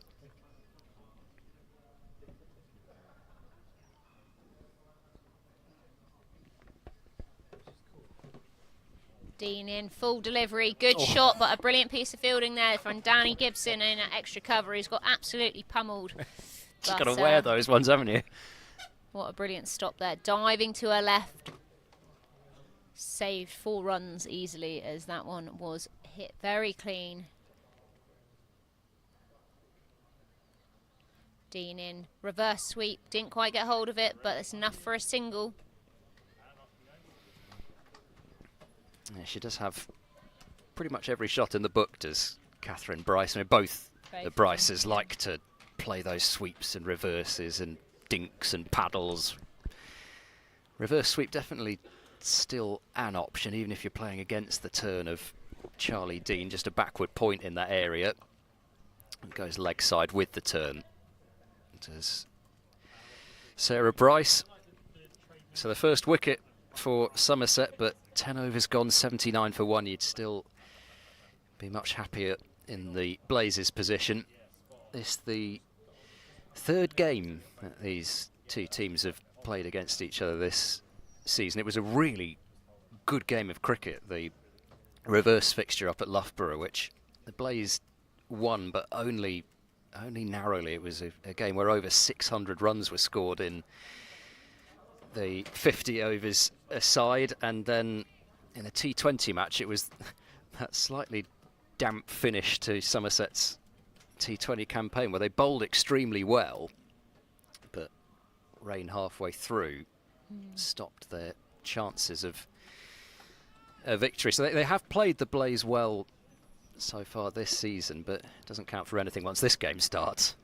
Lovely piece of fielding there, and extra cover by Charlie Dean. Can't have been too far away from slip, but again, it just has to miss that fielder and away it goes to the boundary. One way or another, Sarah Bryce continues to move this scoreboard along. They've got that slip quite wide, which they always do for Wellington, but it's actually gone fine of her. Just, but it's gone quite high. Yeah, but a It difficult almost looked catch too anyway. close. It would have been a brilliant catch, but quite high there. As that one's defended in, and Dean can't quite get quick enough round to that. Well run there by the Bryce sisters. I suppose that's the thing, you put that wide slip in. Well, you'd know more about it than me, being a leg spin bowler, but I guess you're more in there for the fuller delivery, is it? For me, she's a little close, because I don't think that this is actually that slower pitch. I don't think it's two-paced. So, actually, I think she can probably go back a step. That's a lovely delivery there from Wellington. Really nice, just pulling the batter forward, just making them play out in front of them. Really nice piece of bowling there. All you need is just that one to pass the edge so often, especially with a pretty fresh batter in Catherine Bryce, and you can just start to build those dots. Wellington in here, full delivery, inside edge onto the pad. Down to Neve Holland there on the 45. No run scored, and that is the over bowled. The Blaze moving on, 84 for 1 from 11 overs. Catherine Bryce on 1, Sarah Bryce on 41 from 29 deliveries. She's had a great start so far. And Somerset could do with getting her out. Yeah, caught both the outside edge and the inside edge in that over. Amanda Jade Wellington. Just trying to do some quick maths. You and maths. 7 overs is the maximum that any bowler's going to be able to bowl, isn't it? 3 times 7 plus a couple of sixes. I think makes 33, doesn't it? Oh, that's prodded into the onside. That's going to have to be quick there. Shy at the stumps will miss. Ooh. I think she may have been a little bit of a just been home, but it was a tight one. Especially as you're taking on Sophie Luff there.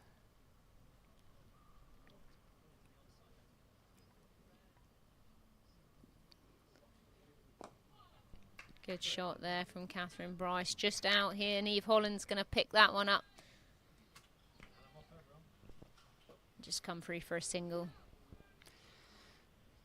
So I guess there's not too much danger at the moment in terms of Dean and Wellington continuing. They can get through a good number of overs here. Somerset will really want even a couple of wickets whilst these two continue,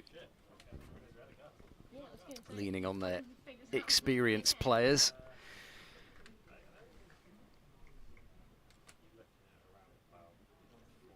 Likes of Skelton and Griffiths still to come into the attack.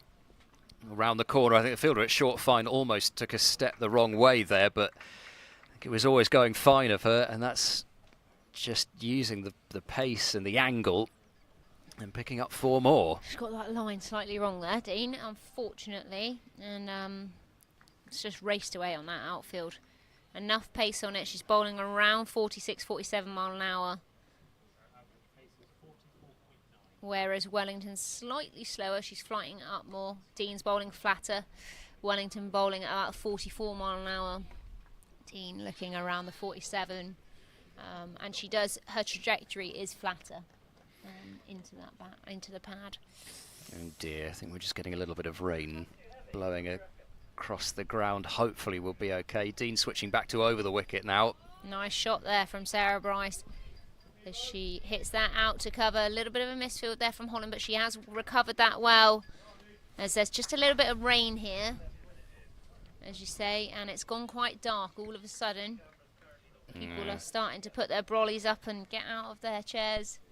You could see the wind start to get up, which was the first concern, and then it's blowing in rain, which is irritating, certainly from the point of view of being out on the balcony, because it seems to be coming in sideways, but I think from a playing point of view they should be able to carry on for a little bit. The umpires were having a look and deciding that they can stay out. Only need 10 overs aside for a game. So enough for this innings. 12 in gone. theory, yeah. Blaze 92 for 1 now from 12. Gosh, she's Full really given that some delivery. loop. Wellington looks like she's tried to put snow on that one. As that one is driven nicely through extra cover. That's sort of one that's threatening the top of the net. The odd one that hits the net. Have Yeah, you- have you- everyone's seen that. Yeah. Yeah. You know. Well, I'm glad. So you've seen it. Have you ever done it? I have done it. Yeah. You can't. I mean, we're not in the indoor school. I mean, crikey, I'm that not is comparing quite a height. my level of leg spin to yours, but anybody who's bowled a leg spin has surely done that at some point in their Depends lives. on the net. I hope you haven't done that in the indoor school where it's about 20 foot high. No. No, that would be going some. I'm not sure I'm powerful enough to get it up there. There we go. There's Wellington. 1 dot. She comes in here. Full delivery. Well played there. And well watched. Top ball there. Fran Wilson picks that one up. The groundsman's on the sheets, ready to go. Just in case this doesn't blow over. Flatter delivery from Wellington. Rocked back there, but well fielded by Ellie Anderson at backward point. Usually the good thing is that once they are out there, we'll try and ride whatever else out they can. It has got lighter already. I think there are still a few splits and spots, but not too much more than that. Oh, that's Nice delivery there such from a Wellington. Nice bit of bowling to watch, Really isn't it? nice. Up and down loop. Little bit of turn there. And dot ball over bowled. 93 for 1 from 13 overs here, the Blaze. It's that kind of delivery that almost laughs at you as it's going by. Maybe you, Ed. I'm not sure about anyone else, but Just says you're not very good. All that time The rabbit to in the line it up, and then headlights. well, I suppose that's the thing. Well, normally it's more the opposite, isn't it? The eyes are lighting up, and you play about 4 shots in your head at it, and then it's gone.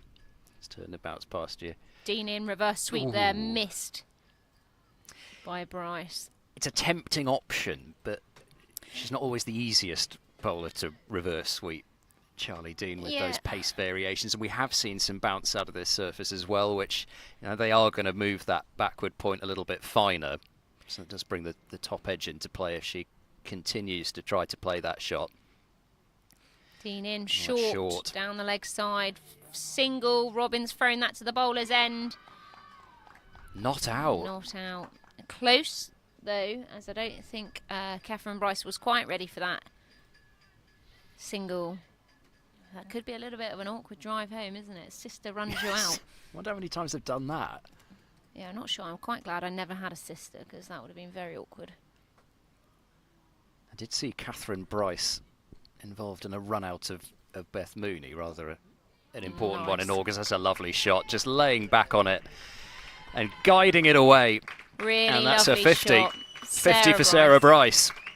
What a brilliant innings so far from her as she moves on to 52.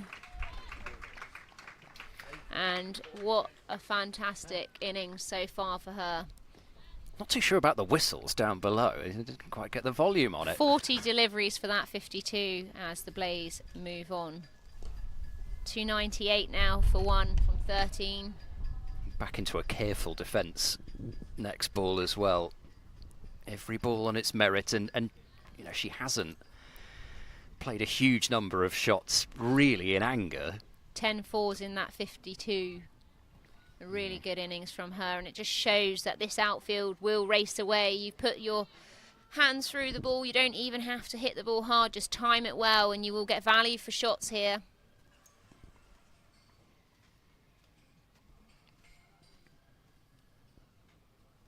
Dean's in, back of a length, hit there, out to Holland. A little bit of turn, well watched by Neve Holland in the end, but they will come back for a single from that misfield. You've seen a couple of those today. It's almost skidding on the outfield a little bit because it's been wet. And we have seen Skelton's had quite a few out there on that cover boundary, a few in the ring as well. They weren't applauding the misfield down below us, by the way. That was the 100 up for the Blaze, just in case you heard a rapturous reception for the misfield and the extra run. The 100's come up. in 14 overs. They're still picking up the runs, even off 20 over Somerset's game now. real gun bowling. Yeah, I guess so. You know, 19 No overs power left. play, but still, you've got the 50 over regs, I guess. Oh no. Short ball, and I thought she was going to try and hit that somewhere near us, and then it didn't really go anywhere. That one stopped in the pitch, but it was very short from Wellington. Very short and very slow. Didn't allow Catherine Bryce to be able to put her hand through that. They can work sometimes. And that one is a full toss there. Well played. Brilliant control from Sarah Bryce. Just watch that one. Swept that run round backward square. Low full toss there from Wellington as the Blaze move on to 105. You're almost better off dragging it down. And that one just taking any possible uncertainty out of the surface.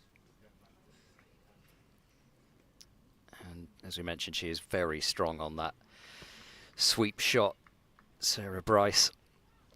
A little bit of a discussion and a ball drying. She's very calm and composed. You know, she just goes about it quite quietly, under the radar, but she's already on 58 from 44 deliveries. Yeah. She's also one of those people who is really annoyingly good at everything. She's got a maths degree, doesn't she, from Loughborough. She's a good human. She plays is it the viola she plays? Yes, something like that. Oh, driven past extra cover, that's got enough power on it. That's away to the boundary. Shot. It Best seems to shot be of the getting day better and for me. better, yeah.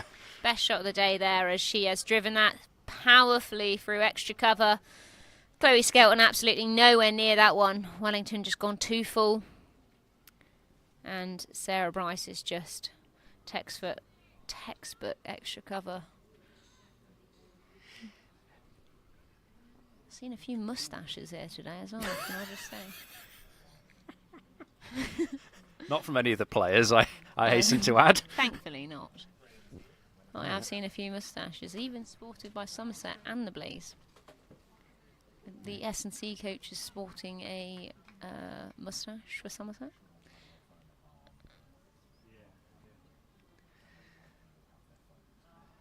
Yeah, it's definitely in fashion, if you can pull it off. Well, actually, it's in fashion even if you can't pull it off. It Have you seems got as one? well. not today. Trendsetter, Ed, not trend follower. I like that. And that's a single out there through covers. Skelton picks that one up off the boundary. Put it this way, the only way I'm getting a moustache is if I glue it on. Draw it on. Draw it on. Oh, true, that could be. That's a flighted delivery, almost a full toss there. It's driven out hard by Sarah Bryce through covers. And just another single there, as that is the over bowled. The Blaze 112 for 1 from 15 overs so far. Just seems to be picking up the length so well, Sarah Bryce. If it's short, it's going, and she seems to recognise when it's going to be there for the drive very quickly as well. She picks length very quickly. Very, very quickly. And we saw that composed sweep shot, low full toss, bang, straight away, 4 runs. Change of bowling at the Hakehill end. Number 20, sponsored by Pump Supplies Agency. Chloe Skelton. As you can hear, I'm sure, Chloe Skelton coming on to bowl here. Change of off spinner. Different kind of off spinner from Dean's Charlie gonna Dean. Take a break. And we're going to see Chloe Skelton coming in here. And that's a short delivery to start as Sarah Bryce pulls that one round the corner. Well fielded there, though, as that will just be a single. Certainly had plenty of cricket, Chloe Skelton, in August. Played for Gloucestershire in the League 2 part of this one-day cup. Feel about that. Short again, and Ooh, Luff misfield. wears that one. There's no run there, and the sisters get on the same page. Yeah, it sort of feels as though, I think other people have said this as well, it feels as though there maybe needs to be more tight regulation about it. I mean, I don't mind players who should be getting cricket It's getting different cricket. if they can't get in the first team squad, okay? And, you know, we've seen a little bit of that. People come back from injury, you know, they might go away and play that cricket. I get that. But when they're in a solid first teamer, and then they're just obviously got time off because of the 100, is it right that they come in and then, get them to say a final that they would never have got to? But And also, what happens to that Gloucester player who's played all season and then, take a blow because actually someone else is coming in, only for a few games, but you've just trained all winter. Oh, that's not far away from Luff, but nobody's catching that. It's just been hit too hard. Pummeled that one. Got every bit of that. So that's out my only, you can say, it improves it, it brings, quality in and so on. But actually, at the same time, are you then getting a result that isn't necessarily actually true because you've got, people coming in just for a few games? Yeah, it swings and roundabouts, isn't it? I feel about that because they've got plenty of cricket. Anyway. Yeah, it's a month off though, isn't it? And then all of a sudden you're going back into playing high-level games in September. Training. They are still training. They're not taking a month off. Can we just? Well, no, I know, but at the same time, it's not put your feet up and go for a little holiday. But at the same time, you see it regularly from cricketers that even if they've been training, spending a month without playing really does hurt a player. I mean, I don't agree. I had a baby and came back. I couldn't even walk, and I played in the 100 about 3 months later. So yeah, so I just don't agree with that. Yeah. You don't lose it. It's like riding a bike. You don't forget how to do it. I'm trying to think of an example from the women's game, and I'm having to go to the men's game, which I don't. You're racking your doing. brains. But Jacob Bethel hasn't played for a month. He looks horribly out of touch. Yes, but is that because he hasn't played for a month, or is he just out of touch? You can't. Anyway. You can't say that, he could just be in bad form. You also said that Rashid Khan was in terrible form when he took 3 for 20. Can I just remind you of that one, Ed? She's never going to let me forget that. No, that was awful. Ever. Probably one of the best bowlers in the world. As Wellington's in, flighted delivery, a lovely delivery there. Inside edge from Catherine Bryce. Who had 2 games ago given up the most expensive figures in the history of a competition. Well, that just proves that cricket is a funny game. It is. And it might not necessarily be. Oh, no, that's very flighted. Goodness me. They're going to come through for the bye as well. I assume it's going to be a bye, or did it squeeze off the bottom edge? Bottom edge, yeah. That was very, very flighted. It almost yorked herself in the end. Strange one, wasn't it? Put it this way, I don't think Somerset are going to be seeing the funny side of things at this exact moment. Yeah. Driven out to point, good fielding. Sliding across on the edge of the square there. You just said that Bethel was in terrible form because he had a He month was. off, and he's And just now hit he's a maiden amazingly, century. Nicole, now he's played some cricket. He's actually in form. It's funny how that works. I'm not sure that's the case there. He has. He's Edward. played cricket. He's been playing cricket for a month, and he's found his form. Shy at the stumps. Or was that bring a run just out. psychologically? Well, that's the thing. I mean, some players, I'm sure, like you, can just go in without any practice at all. But other players might feel that they need that practice. Exactly, that's my point. It is different. I don't think every person You is just the said same. that nobody needs any practice. No, I didn't say practice. I said they don't have to need game time necessarily. Necessarily. That word's coming in now. Oh, here we go. No, I'm just saying everyone's different, aren't they? Yeah, they are. At the end of the day, some people actually say they're best when they're fresh. Yeah. They hit that many balls by the time they get out there. No, I get it. I mean, it's going to be drinks time. Possibly a bad time for drinks as we're continuing this conversation. It looks like it's going to rain. It does. Yes, it's looking quite gloomy again, and at least the wind's not getting up, which is, well, I say that. I just looked over to my left and I could see the trees starting to sway. Well-deserved drink. Can I just mention the Somerset women's membership for next year is now on sale. As a thank you for your incredible support of Somerset Women this summer, we've taken the decision to freeze prices of this already incredible value offer. Existing Somerset Women's members can purchase 2026 Somerset Women's membership again for just £25. £25 for Somerset Women membership. Absolute bargain. Head to the website for that. Whilst I have your attention, can I also let you know that the Coopers Associates County Ground in Taunton will again be staging international cricket next year. Somerset CCC will play host to England women versus India women. International 2020 on Tuesday, the 2nd of June. You can enter the ballot for tickets via the Somerset County Cricket Club website.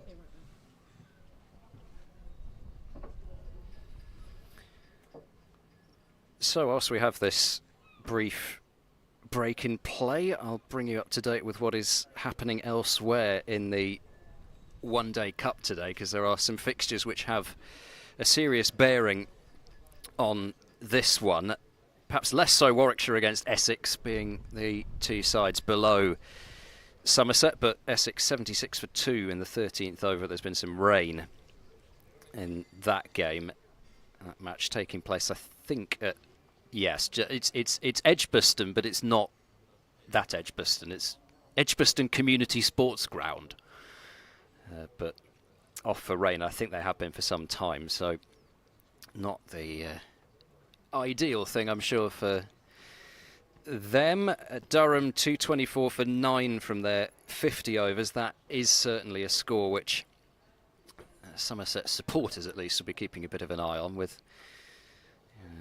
Durham just ahead of Somerset and Hampshire pretty much gone at the top, so Hampshire win there would certainly be beneficial for Somerset. So Durham 224 for 9 from their 50 overs. Holly Armitage top scoring with 88, and 3 for 41 for Georgia Adams, who just continues to churn out amazing figures, whether that be with bat or with ball. Hampshire just starting their reply at 6 without loss. That match up at Chestley Street. And the other game, which has a definite bearing on Somerset, Surrey against Lancashire, taking place at where else but the Kent County Cricket Ground at Beckenham. And Surrey bowled out for 225 there by Lancashire. 3 wickets for Grace Potts and 2 each for Fee Morris, who couldn't get a bowl in the 100, and 2 for Hannah Jones. Skelton resuming here, and should just be a single pulled into the onside, and indeed it will be. And Lancashire replying to that 225 from Surrey, 14 for no wicket after 3 overs. So probably a Lancashire win there would be more beneficial to Somerset, but a little bit less clear cut there. Short ball, and that has been pulled away out through mid-wicket just for the 1. Lovely. Sorry, Ed, I didn't offer you a cup of tea. No, that's all right. If you'd known, you would know that I don't really drink tea and coffee, so that's fine. Good. Sorry, I haven't remembered that. That would be a little bit weird if I had. Well, you could have just told me you had remembered it. Okay. Skelton in there, as that is a dot ball, as Sarah Bryce just wafting a little bit like that. She doesn't normally do that, player miss. No. Normally quite tight, but just that little drinks break. Breaking concentration as Skelton's in, and that one's bowled! Bryce has gone back to an incredibly full delivery, and that one has bowled her, and she goes for 68 from 54 deliveries. The Blaze now 122 for 2, and Skelton with her first wicket, 1 for 7, and that bowls her off stump. Really peculiar shot, for 68. but a brilliant innings from her. 68 from 53 deliveries, but very full to go back to. Yep, Nicole's Cupper's brought a wicket. Well, there we go. I should have got one of those earlier. Yeah, just a couple of times. Never, I think, quite like that, but just a couple of times. I think because we've seen a couple of balls bounce from that end, we have seen batters go back early, but I think really even if that does bounce, it is quite a full delivery to be going back to. And you mentioned how good her recognition of length had been up until that point. I think she's relied on it being a good pitch as well, so she has that ability and control to actually almost a fuller delivery. She has been able to go back. She even did it with Ellie Anderson early doors. It was a delivery. It was actually quite a good length, but she was able to sit back and put her hands through it. But that just a little bit too much, and it's very tight on line, hitting the top of off one too many there as she goes. But a brilliant innings from her and a good start, getting her team off to a brilliant start. As we are now going to see the sisters no longer together. No, Orla Prendergast, new battle. Gosh, that went up a long way from Skelton, but it still landed before Prendergast, and great work from Holland. Neve From Holland deep cover. really fast there on that offside as she cuts that one off for just a single. And the wind is starting to pick up here. As you can see, people putting their jumpers and coats. Got my blanket here just in case. Have you? That's not quite as good a preparation as the people who brought their own However, they do look tent like they umbrella might thing. take off. Yes, it does look as though they might take the table with them if that happens. End of a good over from Skelton, 2 overs, 1 for 9. And so we're past the halfway mark of this Blaze innings, and Georgia Elwis due in next, Jamie who's Bowling from the Stepper Grove Road End, sponsored by the Joseph Kisson Estate Agency. Number 25, Alex Griffiths. Georgia Elwis, who's been in very good touch this summer across the competitions. Michaela Kirk, at risk of igniting a debate again, who's been playing cricket for Northamptonshire. In fact, she was playing yesterday in the semi-final. Northamptonshire taking on Glamorgan in League 2. Georgia Elwis, not a bad batter to come in there at 5, No, is she's handy, isn't she? Yeah.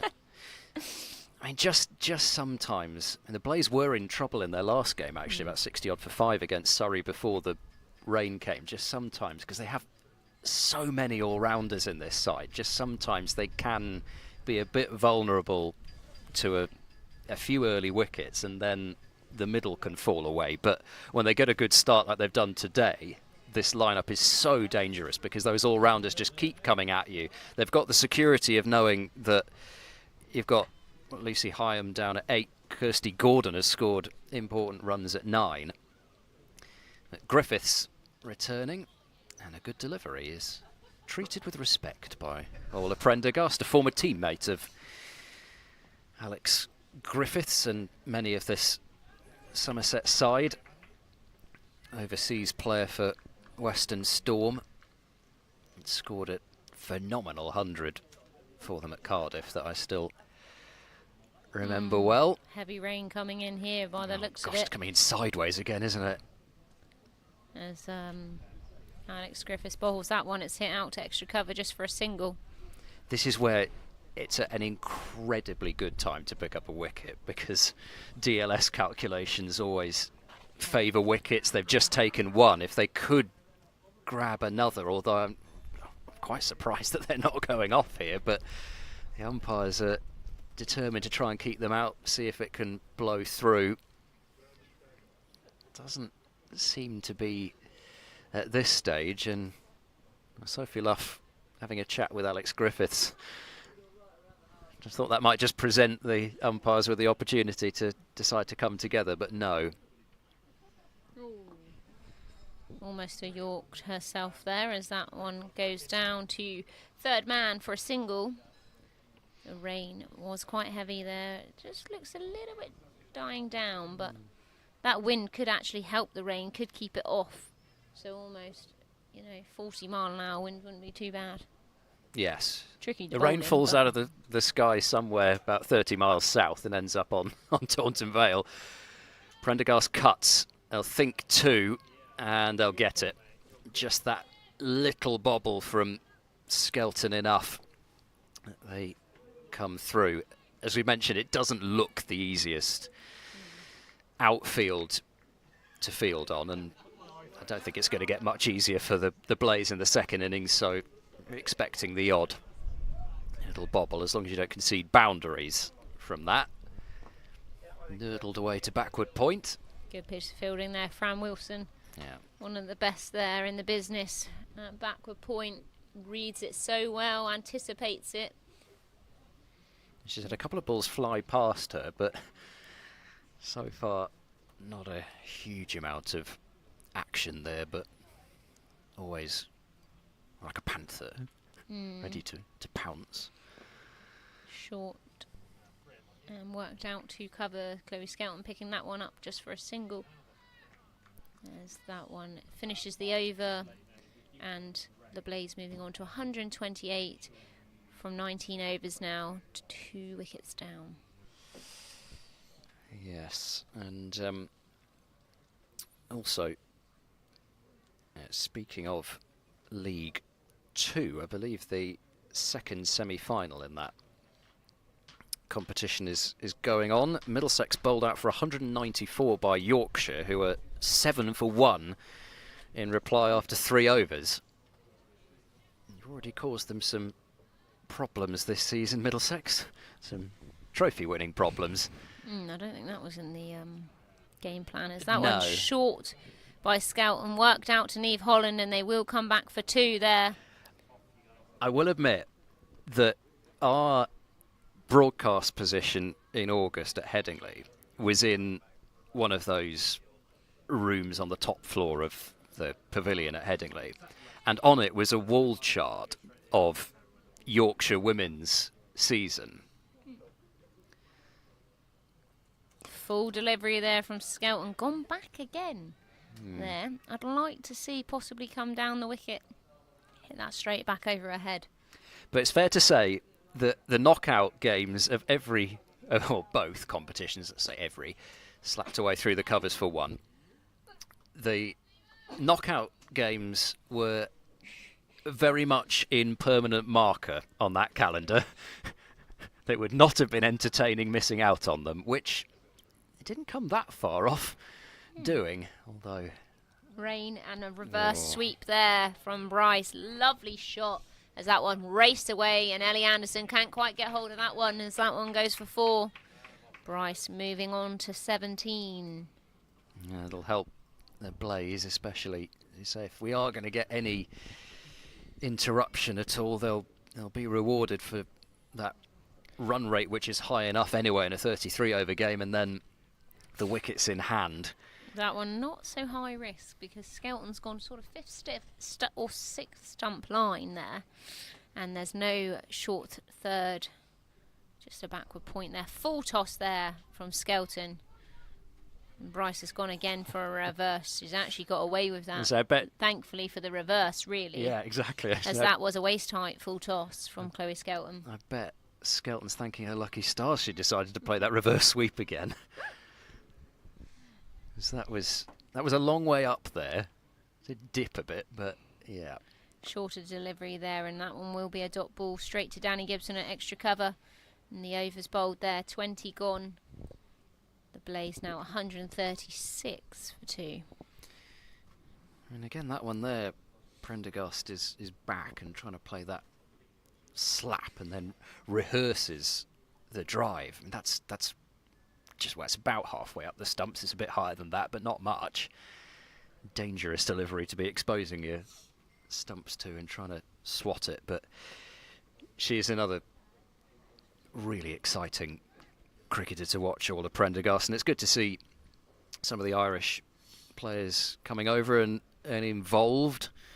Gabby Lewis signing that deal with Lancashire for the back part of this competition. She's batting at the moment against Surrey. She's almost hit that into the ground and back up onto her bat there. Good delivery there from Alex Griffiths. Just back of a length and defended.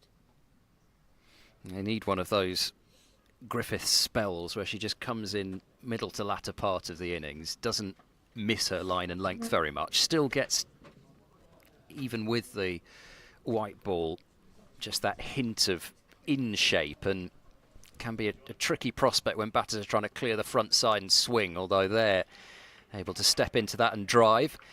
She's not yet found quite the fluency that her sister was able to.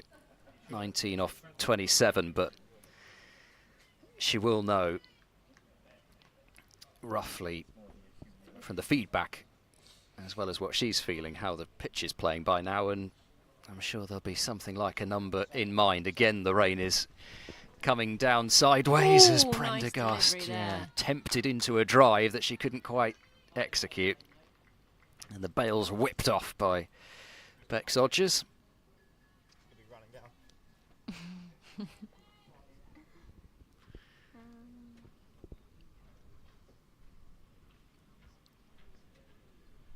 It's And fair the to say. cameraman is giving up and coming in. You know it's raining. Not ours, though. That's a great stop. Reaching out to a right-hand side. Not sure if mid-off would have got there. Just picking herself up there, Charlie Dean. Saving possibly even a boundary. But no. Somerset stream camera operators are a hardy bunch. They're out there in the rain. Bringing you the pictures. Oh, Short that's a pulled lovely away. There is a shot. fielder out there, but it's not going to matter. Over ahead for 6. 6 pennies, that. Well picked up. Really well picked up, that, as you will see on the stream. Yeah, That she's replay as she has hooked that one round the corner. Lovely shot.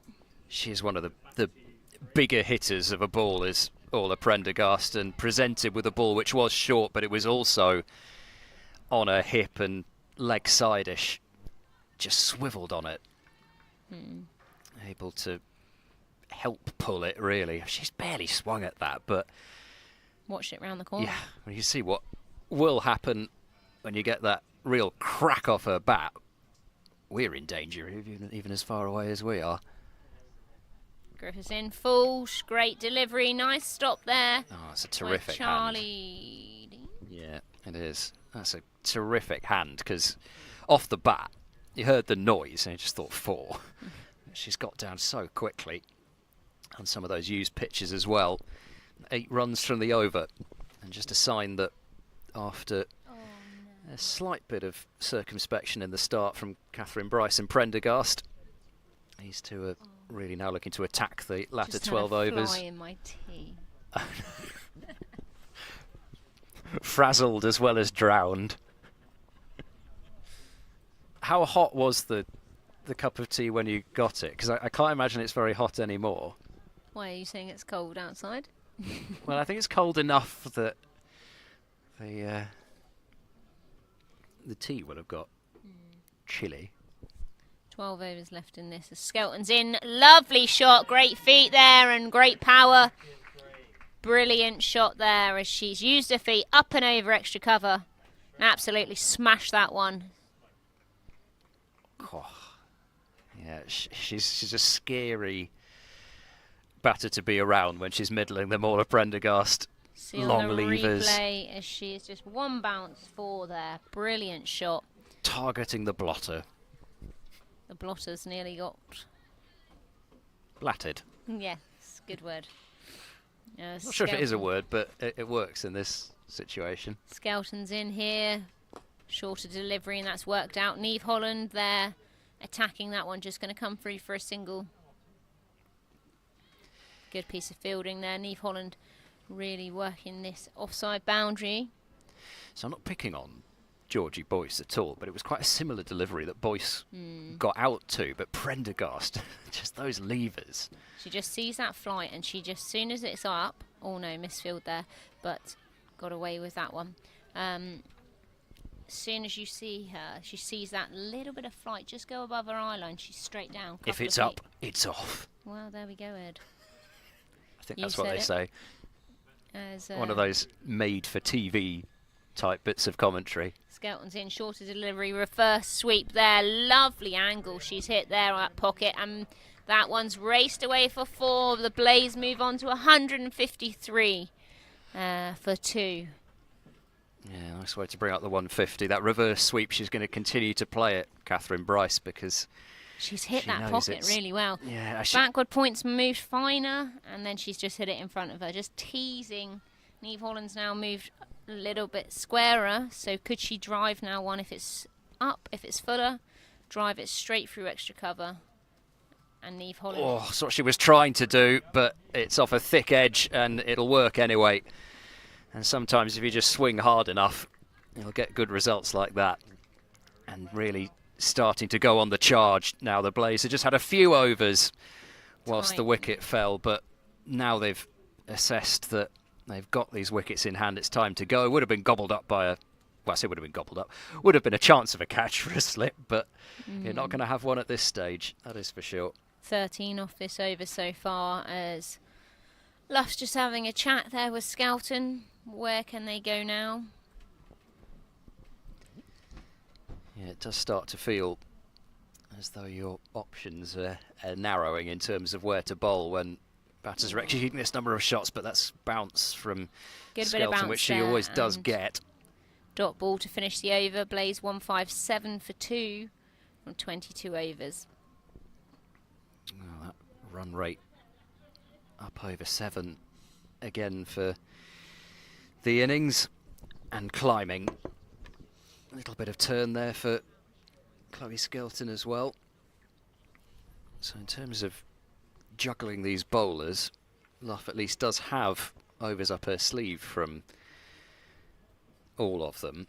Even Wellington's still got enough overs remaining that she can have a significant impact, but it's Griffiths who's the 6th bowler used by Somerset to continue. It starts to feel almost as though really 6 off an over is a pretty handy result. And there might be 2 here. They'll put the fielder under pressure, and yet they'll go for it. Just the tiniest of bobbles from Skelton, and as soon as that happened, it's just right, we're off. We have seen that a lot today, haven't we? Yeah. It'll be interesting what the Blaze do out there in terms of their fielding, how they go. But we have seen a little bit. You see that here on the replay there. Because you can't fault Somerset for the way they've attacked the ball. It, yep, but almost coming up a little bit early at times, as Griffiths just drops her towel as she's run through on her bowling action there. But a great delivery from her as a play and a miss. It seems to be the length, doesn't it? I mean, so just occasionally, and as you said, I think the surface is clearly a pretty good one, but just on that length, 3/4 stump height to top of stump height, occasionally it's going to bounce a little bit more, occasionally it's not quite going to bounce as much as the batters are thinking it's going to. Again, just manoeuvred it into the gap. It's that sort of line and length that, I mean, you think of the likes of when it comes to Catherine Bryce with the ball, Ballinger, McCarthy, those seamers, Elwes, if she's going to bowl, those seamers of the Blaze, and they're just a very consistent, when they're on song, very consistent attack, and they may not deviate too much from that spot. And again, there it just creates that one that you then feel as if is going to be on a certain length and maybe just a little bit back, but getting the bounce off that length from the slightly fuller length creates the play and a miss. That one just in the end above stump height with the length, but it's good bowling so far this over from Griffiths, and then width on offer, and that will be 4 runs. And that has been the problem in this innings for Somerset, really. They've built pressure over periods of maybe 3 or 4 or 5 deliveries, but it hasn't been too often that it's been 6 and then followed up by another 6. It's not too far off from Griffiths. It is a good shot as well from Catherine Bryce, but it's just wide enough that, and there's plenty of space out there. It might be the longer side, but the outfield's quick. And the cut and the miss, but 7 runs off the over maintains that scoring rate for the Blaze. 10 overs remain in their innings, 164 for 2. Yeah, a little bit of a pullback from that last over where we saw 13-14 go. But the scoring rate, I think it is a high-scoring pitch. You know, the outfield is fast. You beat the infield without a doubt. It is 4 runs. But we have seen quite a few extras and a little bit of the wrong lengths here from Somerset at times, and that has sometimes cost them. At the Hake Hill End. Number 14, sponsored by Mescus Law, Molly Robbins. And we're going to see Molly Robbins coming back, changing ends though this time, as she started off from the other end, opening the bowling. I was just clarifying that the end isn't named after a fish. Hake Hill. What's a fish doing up a hill? I was thinking. Robert Hakey, the groundsman, I believe, who is renowned for very good batting pitches, as I have come here many a times and scored bucketfuls of runs. And scored some runs. Yeah. So so that means it must be a good batting pitch. I don't know where he is now. I don't know what he's doing, but I'm sure he is Taunton Town football. There you go. So not runs, hopefully, there, but goals. That one's short and a lovely shot there from... Sorry, I thought that was Bryce, but it isn't. A great piece of fielding out on the boundary there from Neve Holland as she's dived and stopped that 4. Really valuable runs saved there from her. Yeah, Prendergast, a strong cutter of the ball. But Holland, last second, almost fingertips job really, but strong hand. Lovely ball piece in the field of fielding. play. As Robbins is in, worked off the legs there. Nice controlled shot as they're going to look for 2, but just get a single as Skelton comes around and picks that one up. One of the only things I did wonder at the start of the season with the Blaze, because I've got this on record, I did pick them to go to the final, but one of the only things I was wondering was about the Bryce sisters, because if the Blaze made the knockout stages and Scotland made the World Cup, I'm guessing there was a fairly good chance that the Bryces wouldn't have been available for those. Well, there you go. But they didn't quite get there. Decent qualifying campaign, but not there at that World Cup, so the Bryces will be available. Molly Robbins in here. Worked off the legs there, just going to come through for a single on the leg side as Griffiths comes in, one-handed pickup. Nice piece of fielding. Would be nice also, and this has been mentioned a fair bit, to see the likes of Prendergast maybe given more of a chance in some of the franchise competitions around, because I think she's one of the top cricketers out there, providing power with the bat, ability to bowl in a lot of different situations as well. But again, it's because Ireland have got men's test status. Full delivery and a brilliant piece of fielding. There we go. We've seen it again. Wilson diving to her right. What a great piece of fielding there. Saved Robbins 3 there. Oh, however, we have overthrow, just seen a little bit of a sloppy backing up there as we've seen it go past the bowler and the person backing up.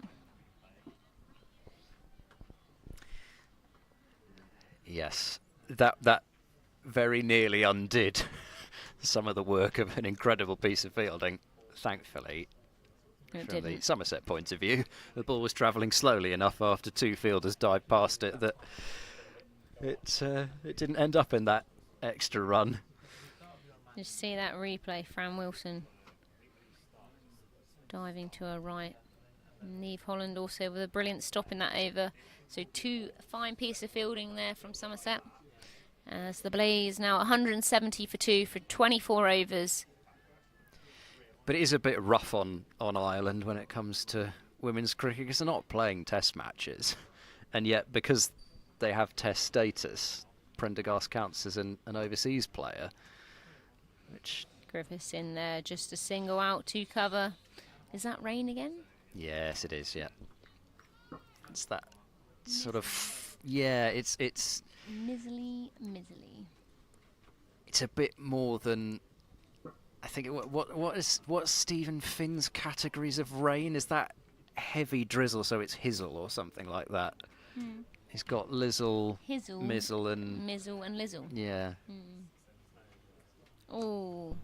Crashed away. Good grief, that's hit hard. Absolutely hammered. Oh.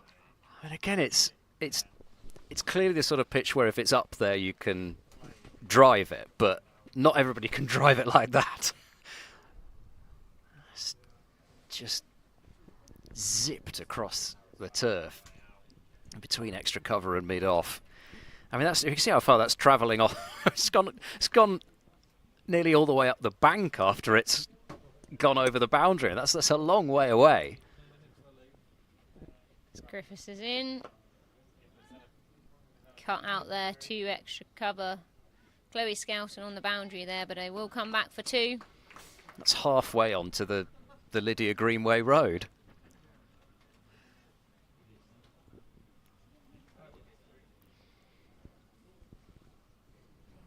It's not named after Lydia Greenway, I should say, just as the end isn't named after a fish. Rob Hake. There we go. I'm starting to get a little bit hungry, Ed. Well, yes, we are having lunch today at about 4 o'clock. Shot. Oh, another crisp connection over mid-on, 1 bounce 4. Lovely, and I like the way you've spoke about that, Edward. Very elegant. As, Well, it is kind of what I do for a living, Nicole. that was a fabulous shot, wasn't it? Doesn't mean you're good at it. There's Well, plenty no, of that is people, true, there's plenty exactly. of people who do it and aren't good. It's true.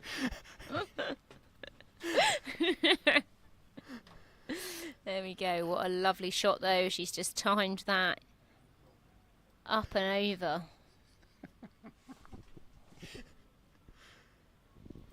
One bounce 4. Sort of decibelometer on these connections from Prendergast. They seem to be getting louder and louder. Where's she going this time? Extra cover and mid-off up. I do fancy mid-wicket. Oh, that's a lovely Oh, shot. she fancies using the pace this time. Having seen the power, there's the touch and the timing. Pass backward point. 3rd boundary of the over. 41 from 27 deliveries. How is Prendergast not getting more opportunities worldwide? I mean, I know she's played in the Big Bash. She has played a lot. Yeah, she's played a decent amount. You sort of feel as though she could still play more. The world is her oyster. There we go. Just every time you see her, especially live, you can't help but be in awe, really. Yes. No, I have worked with a few people that aren't necessarily so as good, Ed. So that was a compliment. That was a compliment. Was it? Yeah. Wow. There you go. And that's 4, and that one has crunched. Absolutely crunched there. Mid-on cannot cut that one off. Charlie Dean's tried her best. Valiant effort there, but it's timed so well. I think she might put a dent in the sponsors logo there for the competition, Prendergast. Hand speed, up and over. Griff straight over her head. Couple of bounces, 4. It's such an uncomplicated strike as well. There's not a massive amount of backswing. There's certainly not a huge amount of follow through, but it's just the speed. Checked over the top. The hand speed through that ball as she moves on to 45 from 28 deliveries, and the Blaze are 189 for 2 now from 25 overs. 8 overs remaining in this innings. That's ruined Griffith's figures as well. 4 overs for 39. Just needs something to happen. A little breakthrough here for Somerset would be very much needed, as that one's hit straight to Fran Wilson hard again. I feel like the pace is on, and the pitch is, very quick outfield here. I wonder what they'll do with their order here, the Blaze as well. I mean, Elwes would be coming in next. They could almost change it up, but perhaps they won't need to. Full delivery flicked off her legs there. Picked up by Skelton just for a single. Bryce moving on to 35. Georgia Elwes wouldn't want to be sent down the order after watching this. Wanted to get out there, get in amongst It's flat and it's fast. Yeah, and a side who are being put under real pressure in terms of the bowling as well. Chasing leather somewhat. Robbins in here. Slower delivery. Quick single there. And really well played by the Blaze. Nice to see that. We don't often see that, actually. Yes. No, I'm definitely with you on that. Those singles pushed inside the circle. I know it's 25 yards, not 30, but so often... Danny White-Hodge does it yes, quite well, doesn't she? she's the absolute example of that. Slower delivery, but short. Again, Fran Wilson. Brilliant piece of fielding there at point. And I think almost that as much as the experience is why Danny White-Hodge is still going to India, because she does still have that ability that not so many do, to rotate strike when pitches are a bit slower and bowling's tight and on top. It's the sticky two-pace pitches as well she does it Yeah. on, which is brilliant. And that's a lovely piece of fielding there from Charlie Dean. Swoops round one-handed to her right and picks that one up. Really fine piece of fielding. Yeah, she's been excellent in the field so far, Charlie Dean. I can't remember a single bobble from her. She saved a couple of boundaries in the inner ring. Somerset needs something, though. They need a bowler to deliver some magic here.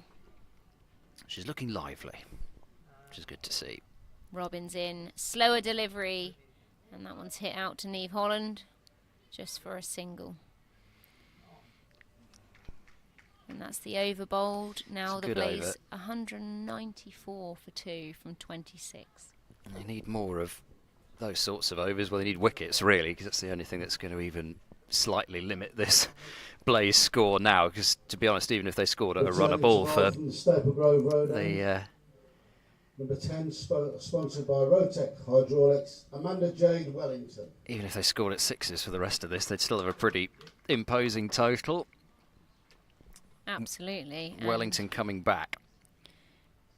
I think what sort of, as I was saying earlier, I sounded a little bit ruthless, as you said, Ed, but No, I loved that. actually, when you've got the momentum, you know, it's very difficult to slow it down. You know, you have to really go some and more to gain that back. Flighted delivery there, and It's a good hand, because Very good that's hand. definitely saved at least one, because deep point in position, rather than cover. So you know, it's at least a couple what if did that they gets get in by. the first 5 overs? First 6 overs? 7 overs, I can tell you, there were 61. That was the power play. Yeah, and you know, no wickets lost. It's a very good start, almost going at 10s. Oh, gosh. Almost going at 10s in the first 7 overs. It's very hard to slow it down. She almost needed a second swing on a pirouette there. Wellington's bowled Prendergast. a very slow delivery there, but it is a dot ball. That was one shot for my 50, and it was a 4 or 6. Chance That here, one's though, up. but it's up in the air. Short, fine leg, takes it. A bit of a shame for Prendergast that she can't get there, but she saw another ball that she could try and latch onto, and it only ends up in the hands of Ellie Anderson. Yeah. There we go, and she goes 46 from 31 deliveries. Fine innings, but that one top-edged. Prendergast was caught by Ellie Anderson in the bowling of Amanda Jade Wellington for 46. Amanda Jade Wellington now 1 for 30 from 5.3 overs so far. No change of order either. Georgia Elwes coming out. Incoming batter for the Blaze, number 34, Georgia Elwes. I mean, it's not always going to be your pretty pitch on leg turn to hit the top of off dismissals as a leg spinner. Sometimes you will get a short ball and they will miss-hit it. That was a short delivery. She got a little bit too close to herself. Hands were a little bit cramped and she's just top-edged that to the 45. But a brilliant innings from her. Again, she's put a lot of momentum into that innings for the Blaze. Quick fire, 40-odd from only 30 deliveries. Yeah, 46 off 31, 5 fours and 1 6, the only 6 that's been hit so far. So, I mean, they've batted together beautifully in partnerships as well. I mean, Sarah Bryce really on the attack, with Georgie Boyce still finding the boundary, scoring at a run a ball, which is what Catherine Bryce has done. But there's been those innings from Sarah Bryce and then Prendergast, who have scored at a lot over a run a ball. Prendergast striking at nearly 150, Sarah Bryce at over 125.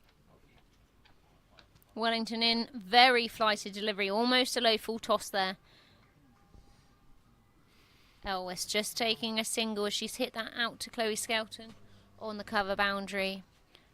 The Blaze 196 now. It'll be interesting to see what happens in this partnership, though, whether Catherine Bryce, as the set batter, decides to be the one that goes for it, whether the onus will be on Elwes to pretty much go from ball one, and they will be having to do it against Wellington. I would imagine it won't be too long until Charlie Dean's back. Wellington in outside edge there. She's almost tried to play round that one, but it's such a fast outfield. That's raced away, almost 4, but flicked back there by Molly Robbins, and they will just come through for 3.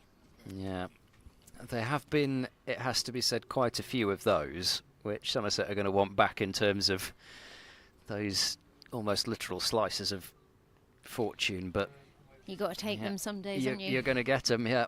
You know. And it's amazing how often it happens when you're batting well as well. Those just Wellington go away. Very flighted delivery again, worked out to cover. As Elwes comes through for another single. And 200 up. Is the 200 for the Blaze from 27 overs. 200 for 3. And it's been a fine innings from them so far. But it is often with those outside edges, a little bit like it did earlier, when it rains it pours. And I'm actually, to be honest, I wasn't sure what to expect when I turned up here, because the journey this morning, there were flashes of lightning all over the place. It was tipping it down, and I was thinking, are we actually going to be almost off already? But thankfully we, I think, avoided a second lot of really heavy rain that we might have got, and that would certainly have put the start back, I reckon, by a good 45 minutes to an hour, even more than that, possibly, if we caught that second bit of torrential stuff. It's such a good pitch here. You know, the wicket's good, the pitch is good, and they've pretty much covered the entire square, which is pretty much most of the pitch, other than, you know, the run-ups, which you have to be very careful with. But in general, a lot of the pitch is covered for an outground as Dean comes in here. Fast delivery there, as Elwes has almost sat on her stumps there. She's gone back so far. Really good delivery there from Dean as she's fired that one in. She's 1 for 25 so far from her 4.1. Even quicker, that one, I think. Wellington just Bowling watching quicker. the bounce. She's bowling quicker than Molly Robbins was from that end a minute ago. Oh no. Oh no. That's not good. Are we going to have to evacuate? That sounds like an evacuation alarm behind us. It's off. Oh no. It's back again. Driven away. That'll beat backward point, and 4 runs just threaded through the gap by Georgia Elwes. That was quite loud, wasn't it? That was very loud.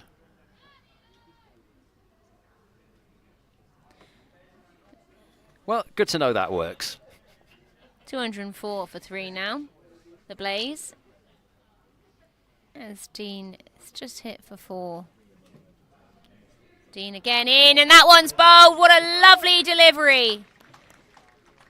Fantastic piece of bowling there from Charlie Dean as she dismisses Georgia Elwes. After that 4 she's hit through it. Backward point, next delivery is bowled. Oh, that is a fabulous delivery, but little bit of dip there, yeah, and late, and it's just turned back in on her and taken her stump clean out. As Elwes goes for 6 from 6. Dean now 2 for 29. A lovely piece of bowling that.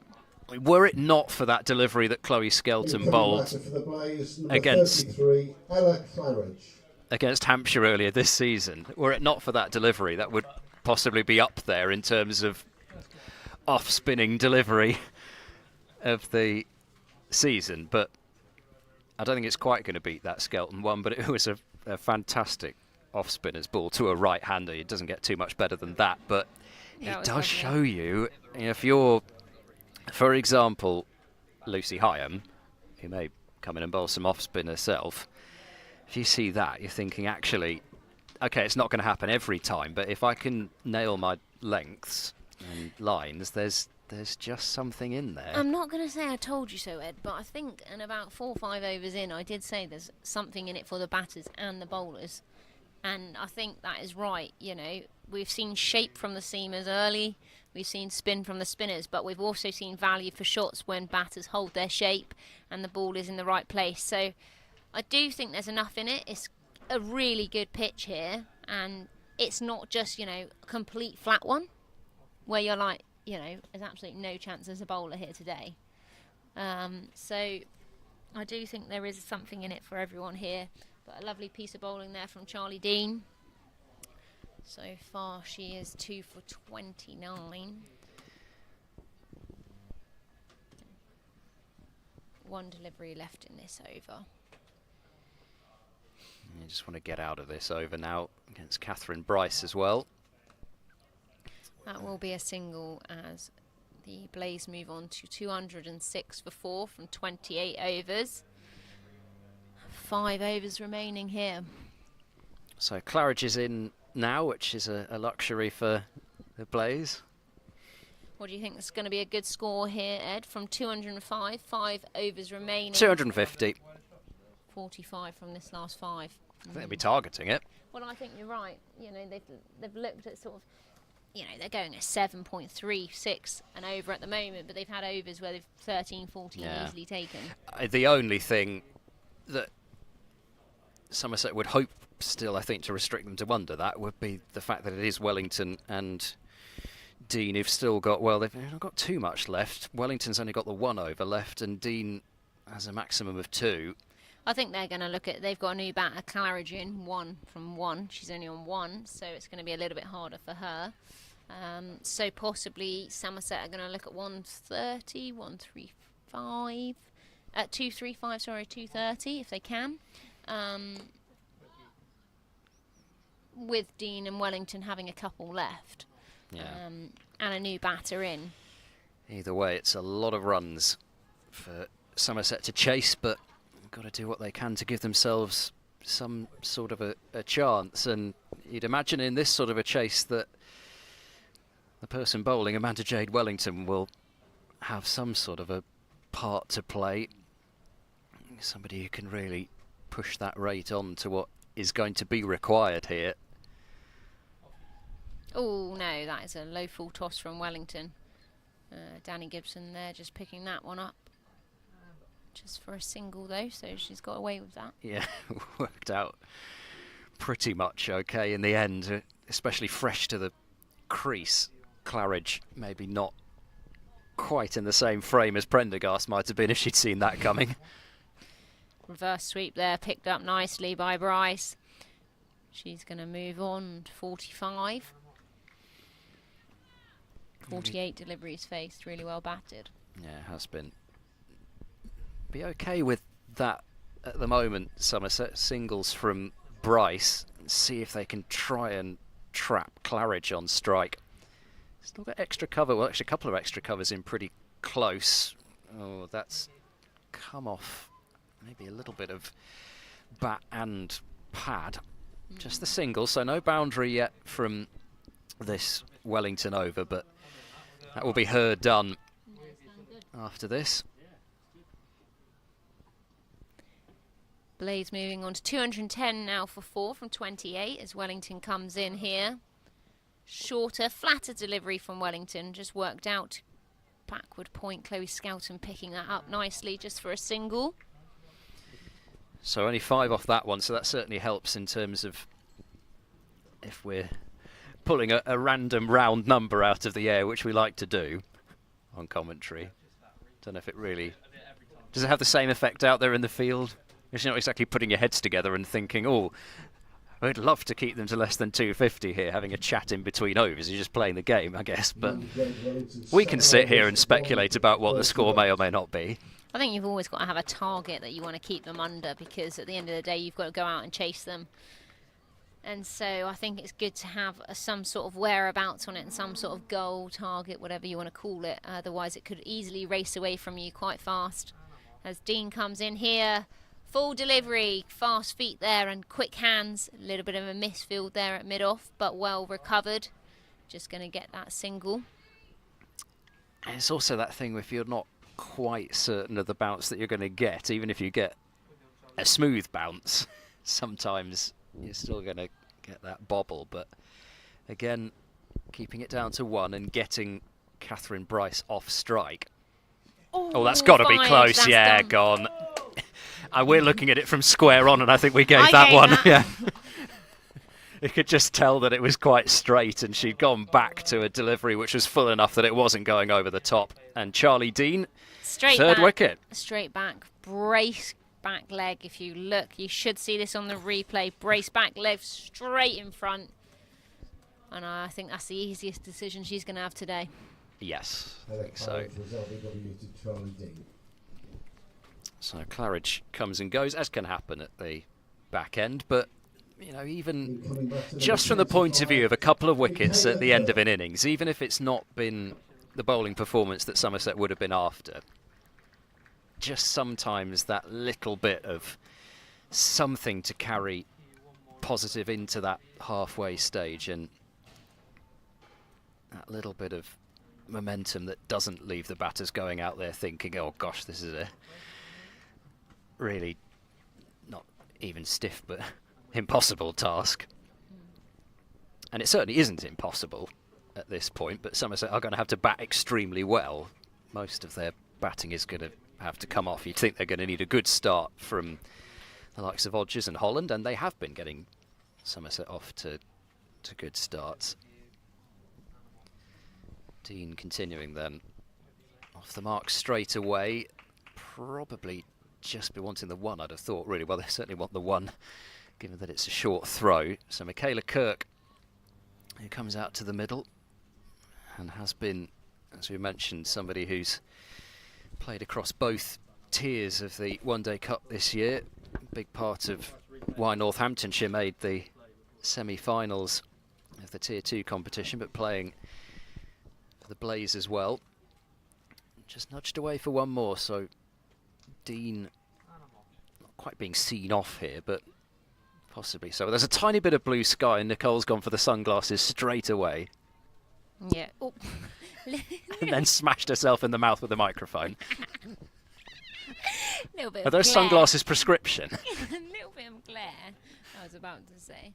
Yeah, so I've just, as you say. Wided there. Just a bit of turn and bounce, but down the leg side far enough.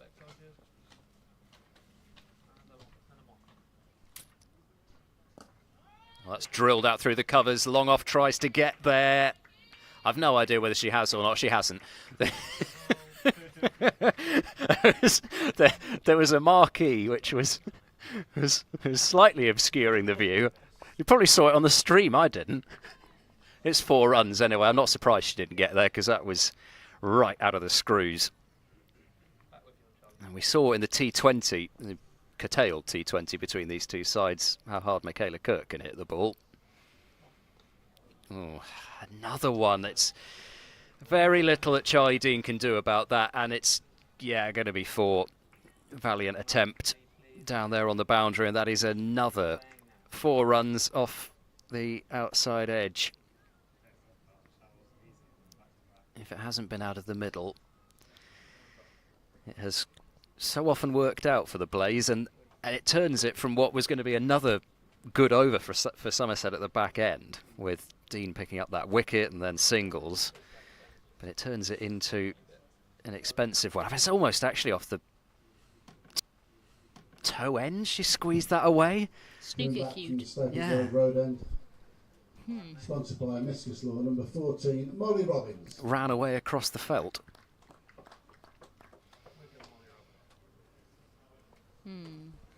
12 off that over in the end, and Dean's not done a great deal wrong. It's just what can happen at the back end, I guess, when there are wickets in hand. Robbins in here, full delivery, scooped over, and that one will race away for 4. Lovely shot, really. And that is her 50 up, Catherine Bryce. 50 from 52 deliveries. She moves on to 52 from 52, and a great innings from her. Well, she wasn't going to allow Sarah to get to 50 and her not. Not that she's sacrificed the pace of the innings at all. Oh, great way to get there. Slower ball there from Robbins as that's driven out. That's well stopped. Sophie Luff there, extra cover. That was almost the moon ball from Molly Robbins. Yeah. Let's see if we have we got a speed gun on that last one. Let's see if it's 6 gonna pop up fours for us. from Catherine Bryce for her 52 as Molly Robbins comes in here. Lovely shot. Catherine Bryce up and over and has absolutely hammered that over mid-off.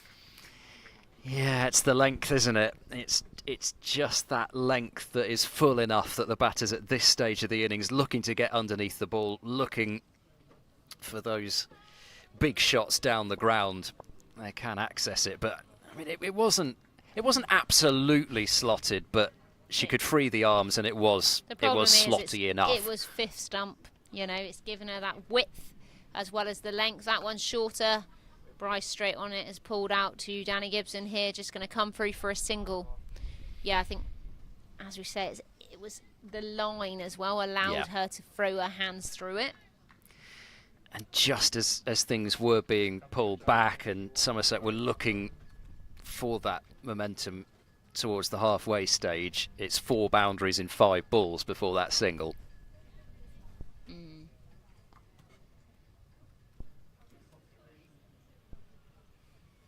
Robbins in here, full delivery.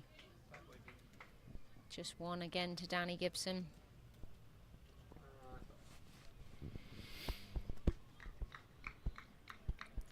Well, Robbins, it's her last over as well, so they're going to need somebody to bowl the very last over from this current end.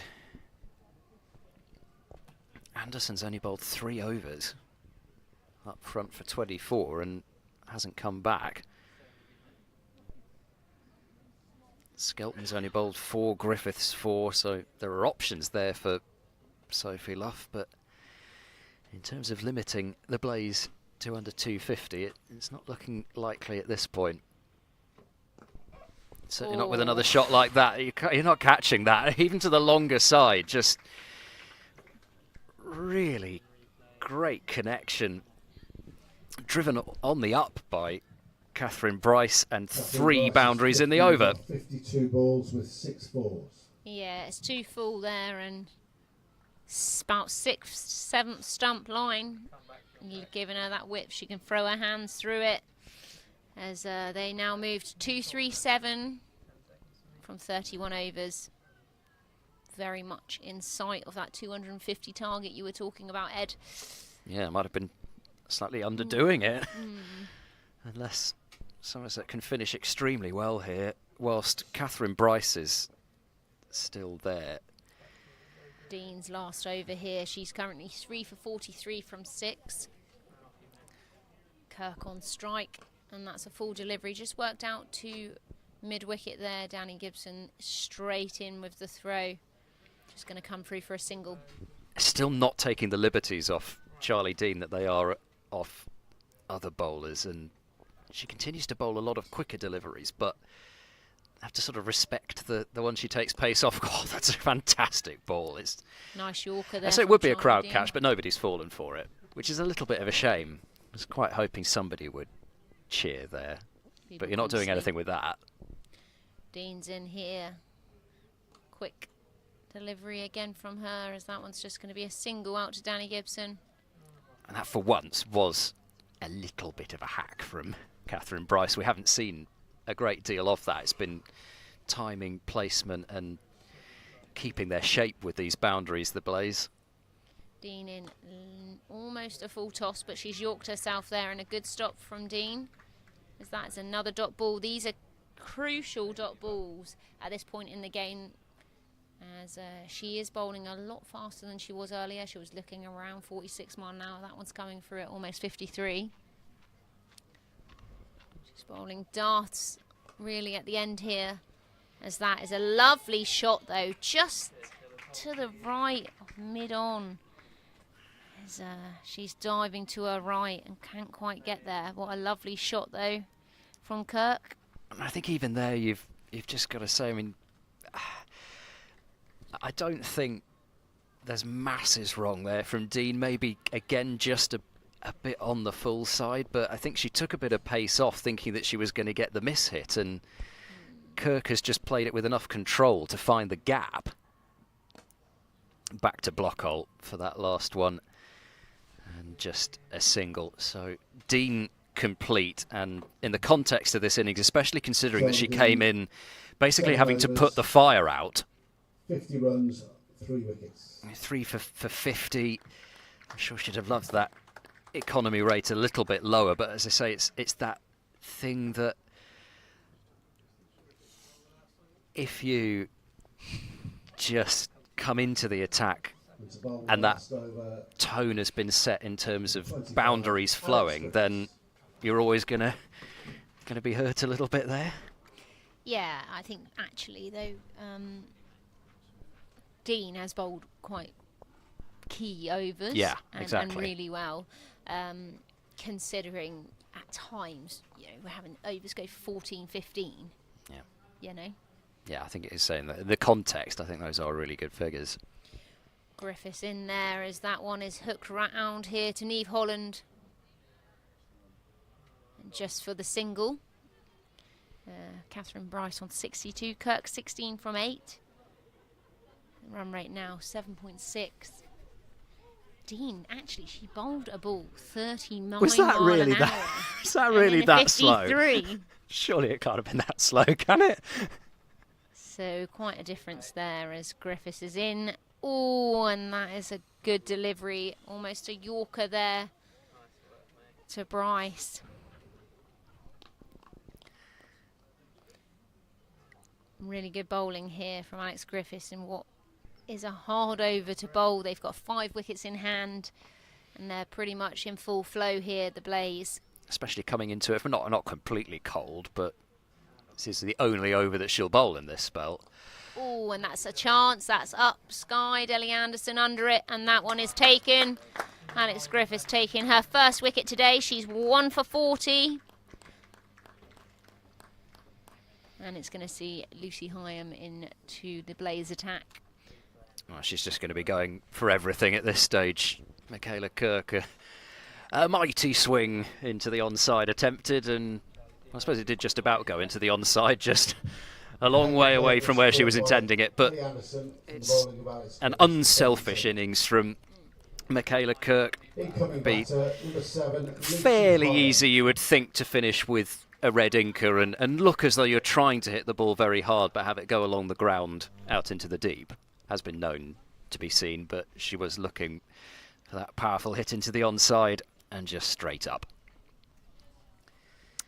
Yeah, only 3 deliveries left. And out comes Hyam, who was also very good with the bat in that T20 match we saw at the Coopers Associates. Somerset would still have fancied their chances of chasing that score, but both Kirk and Hyam really gave the Blaze something to bowl at. And what Somerset will know from that innings is that Lucy Hyam loves a paddle. Well, doesn't she just? So we will see here, 3 balls left in this innings. Run rate currently 7.57. As Catherine Bryce is on 62 from 59. Sarah Bryce, 40. Is it 40? Sarah Bryce, 68 from Sarah Bryce, 54. And I thought yeah. it was from 48. Okay, sorry. 50 something. Still really good striking. That one's high. And Bexodge is running out. Oh, I thought she had it. She had it in hand. That would have been a good catch there. She's run out there, but she's dropped that in the end. But that could have been a nice catch there. I mean, you heard the slap of the ball into that one hand that she got on it in the end, and I thought it was in, and I think so did Griffiths. Griffiths heard the slap of the ball on gloves and thought she was on a hat trick there. She had that. That was firmly in that right hand. I'd like to have seen. I'd have liked to have seen the replay. I think I'm going to see the replay here now, Ed. As that one is driven to extra cover and knocked down by Sophie Luff. They will just take the one. Yeah, I mean, she got to it just about, Fully Odgers, there, but yeah. yeah, almost on the dive, I think it was probably popping out anyway.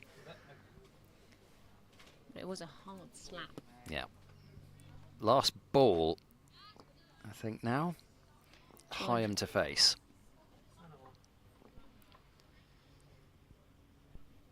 Shorter delivery there.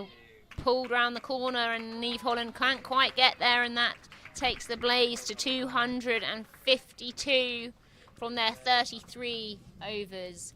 6 down, and some key pieces of batting from the Bryce sisters. Fantastic Georgie Boyce as well with a brilliant start for them. Yeah, and then Prendergast really put the foot down after her and Catherine Bryce just took a few overs before they got going again, and really they've made what is not an easy thing in terms of trying to pace a 33 over innings. They've made this not exactly look easy, but pretty much everything's come off for them there. As you say, all the top 4 batters have got good runs, and all of them have struck at over a run a ball or exactly a run a ball in Boyce's case. In Prendergast's case, 46 off 31. Bit of a cameo from Michaela Kirk at the end there with 17 off 10, just to put the cherry on top for the Blaze, and I'm sure they'll be very confident with the runs that they've got on the board. Bowling figures wise, Dean 3 for 50.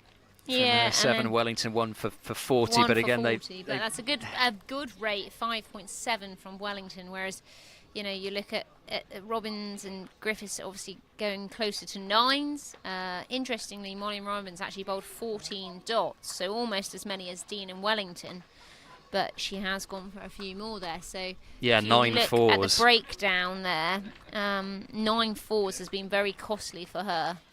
And Dean, she bowled 18 dots, but she actually went for 7 fours in the end. I think that last little bit sort of cost her, but yeah, hard day for the bowlers there. I think actually there has been some really good batting, but if we're being honest, there has been some quite poor bowling at times. Yeah, we've seen moments where they've bowled brilliant balls, turn, bounce, but there's also been those moments where actually they've 5 wides here, a low full toss there, and too much width.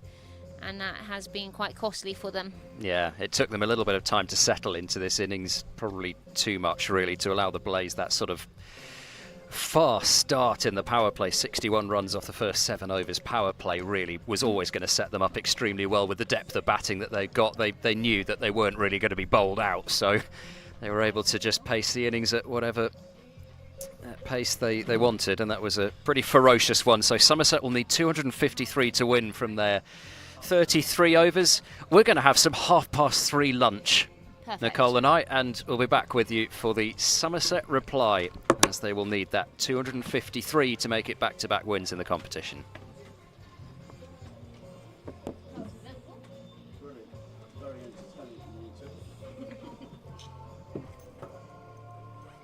so much background noise, it's unbelievable.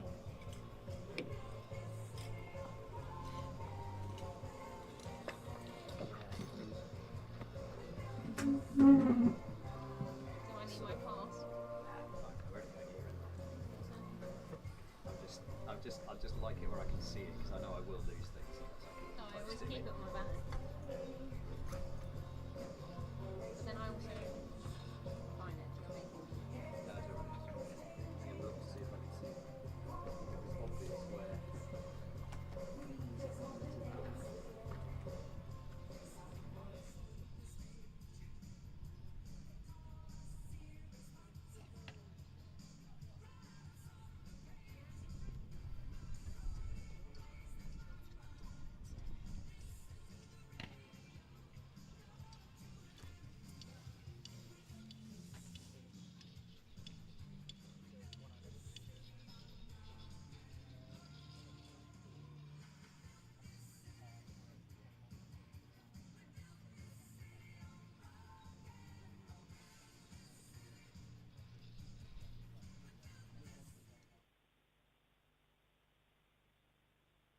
Blaze, led by their captain, number 24, Kirsty Gordon.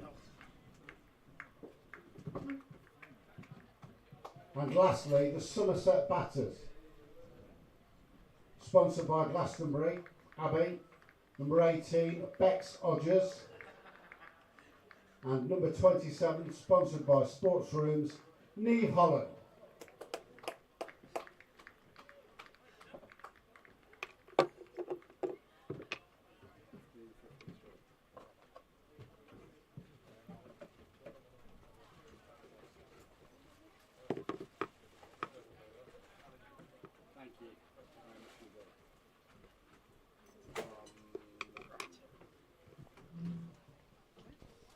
To open the bowling from the Staple Grove Road End, number 1, Grace Ballinger.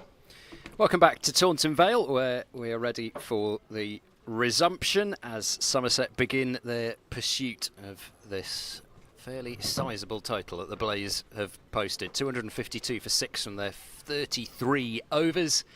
Hopefully 33 overs back, although it has to be said there's a fairly dark and dismal looking cloud over to our left, which hopefully we're not going to get. And Bex Odgers and Neve Holland out in the middle, hoping to get Somerset off to the kind of start that could propel them to what will be a sizable run chase. Grace Ballinger opening the bowling, no surprises there with her left arm swing, and a decent start from Odgers, just finding a single to get underway. And we saw in the Blaze innings how important those singles were, just to back up the many boundaries that they did hit. Ed Seaborn and Nicole Harvey, your commentary team for this game, as Somerset look to move towards, if not into, the top 4 positions, and the Blaze looking to consolidate their spot in that top 4. And a good start from Holland as well. What are going to be the keys to success in this chase for Somerset, Nicole? I think the first thing is not to get too behind on the run rate. I think if you take it too deep and you're at 10, 12 and over, it's going to be a struggle. And also keeping wickets in hand, so not losing too many wickets early doors, which we saw from them, you know, almost 70. Well, first wicket loss. Oh, that's a good piece of fielding. Oh, it's a good. Yeah, she got to get back as well. Came down quite a long way there, did Holland, thinking that the ball was likely to get past, and it didn't. 76 for 1 was their first wicket in 9.2 overs. So, you know, they need to look to try and, you know, do the similar, really, but also just keeping up on that run rate. Don't want to be getting up at 10s, 11s, 12s and over. It's a big ask then. That was great fielding from Michaela Kirk, the previous ball, and then Ballinger right on the money. I believe that she did get the most swing in the end, even beating out Mahika Gore in terms of degrees of swing in that 100 competition this year. So she's certainly somebody that, if there is movement, and we did see it out there up front in the Blaze innings as well, and find it. Although that's a short one, and well, Holland not on to that one. Because breeze is picked up here. Yes, it is. There's also less water in my water bottle than there was before, and it's gone flying. And oh, there we go. My manservant's just picked it up for me. Spencer, no, you're not getting it back now. Oh, it's pouring down. It is pouring it down. Driven, beautiful shot from Neve Holland, as Nicole nearly sends my phone flying as well. Spencer, yeah, okay, I deserved that. Onto the floor with my water bottle. And, well, I don't know how much longer they're going to be staying out here for. This is quite heavy. It's also coming in at a really irritating angle. We've got protection right above us, but it's not making any difference at all. But as they did earlier, the umpires are seemingly feeling as though this... They're looking keen, but the players are walking off. Almost the players seem to walk off before before the umpires called them off. So, yes, it's raining. We've only had one over. A reminder, we'll continue to lose overs now because we've had any time to play with taken off already. So Somerset 5 without loss after 1 over. We will be back and protect the equipment. So we'll resume once the players hopefully are back out in the middle.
someone's mitt is out.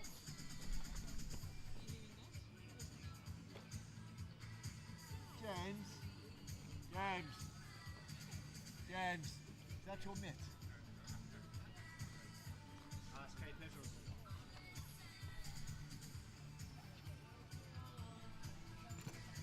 We'll go down the hill. Just very little thing. Is that right up there?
DLS, and then we'll give you start time and overs. Just sail. One day we're going to turn up at Somerset like that. Set it off. Parachute display team.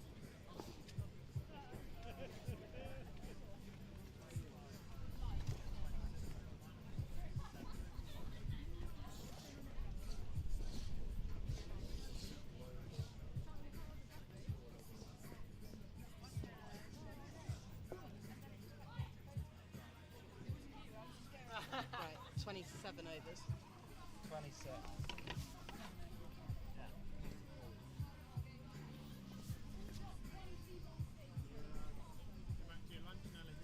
I had one potato. I just binned it as well. It's gone cold. That you haven't left. Yeah, just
Ladies and gentlemen, I have a revised target for you. The Somerset innings will now consist of 26 overs, and the target to win is 214.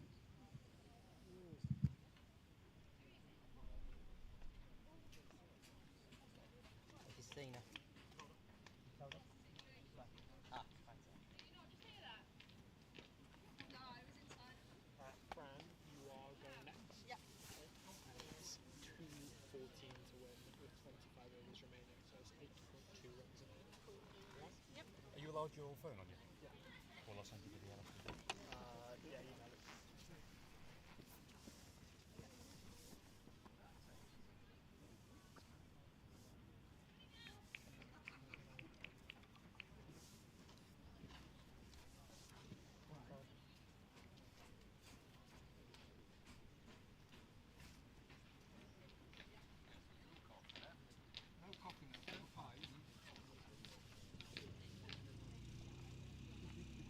KP, are you doing the whole way? To open the bowling from the Hake Hill end, number 6, Cassidy McCarthy.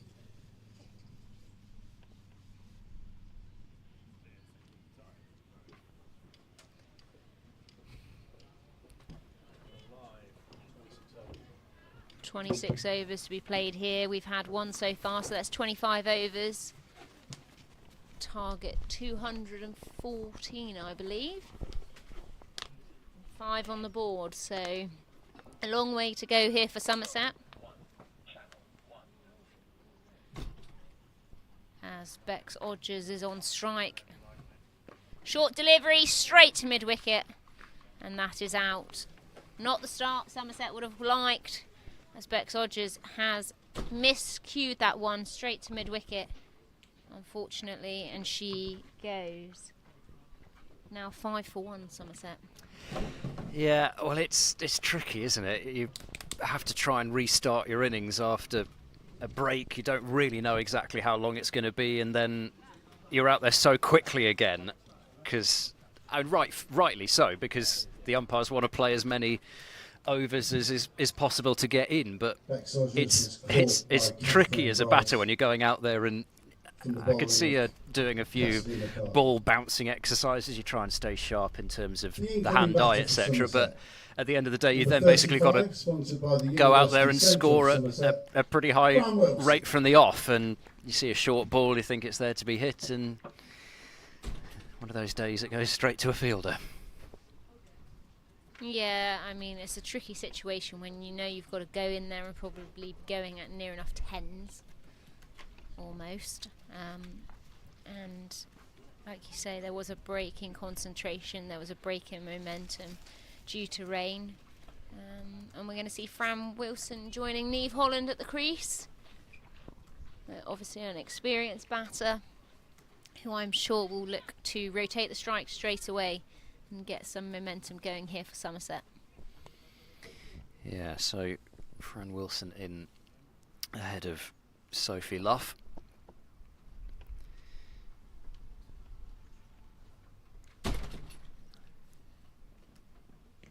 Oh, it's got onto her quickly first ball. Not a nice experience for Fran Wilson. I was really impressed with Cassidy McCarthy in the 100. I'd not seen, I probably would have seen her bowl a couple of times domestically, but you're seeing McCarthy go up against some of the biggest names in the game, and she's hurrying them up, so it's not much of a surprise that she's already giving some of the Somerset batters a little bit of a hurry up here. She's got pace about her, she can get movement as well. It's almost a little skiddy as well.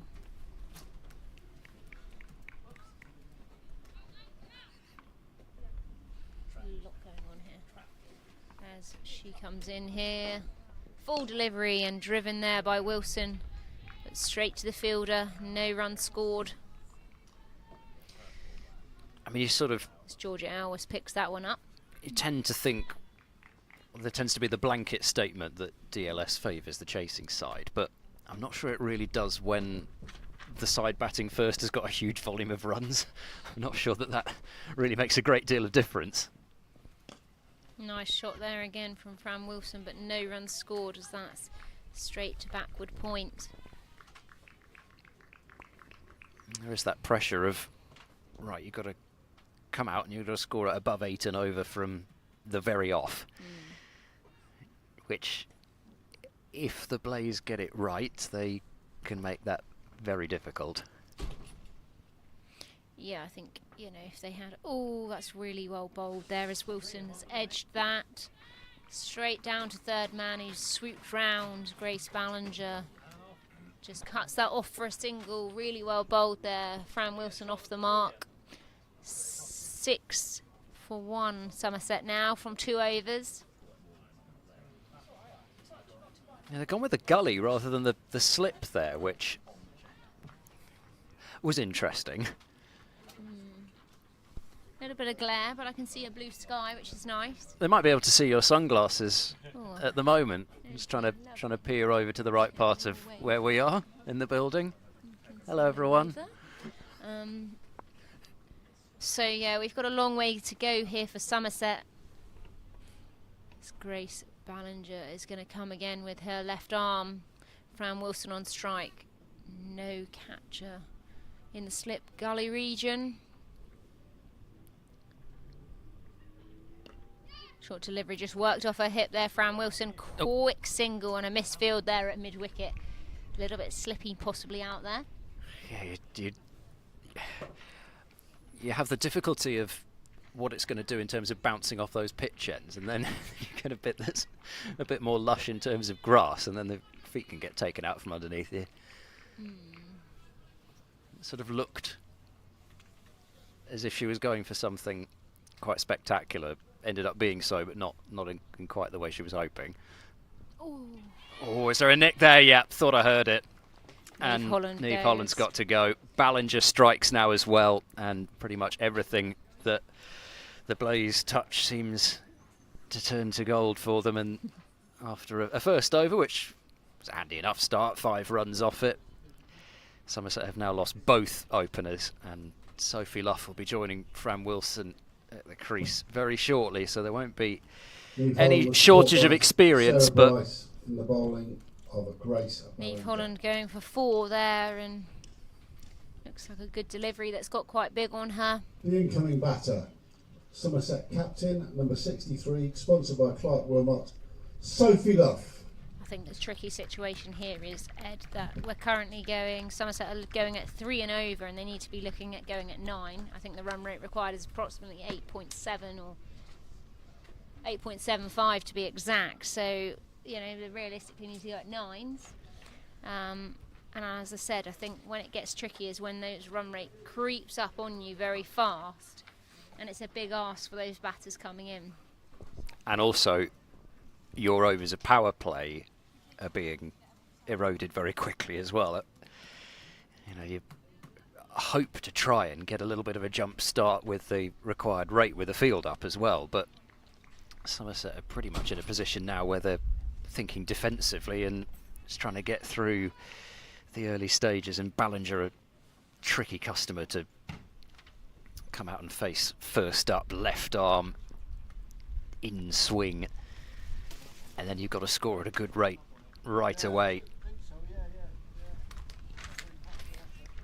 Just looking at those brollies, the man's just fished out 3 brollies from the bin that have obviously been absolutely destroyed in the hurricanes of wind today. So those Somerset brollies are destroyed.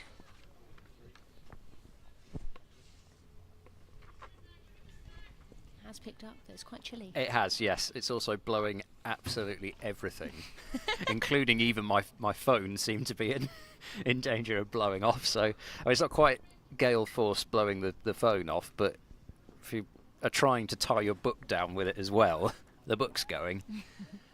Ballinger in here, just back of her length. Luff work that off her hip. He's going to take a single out here.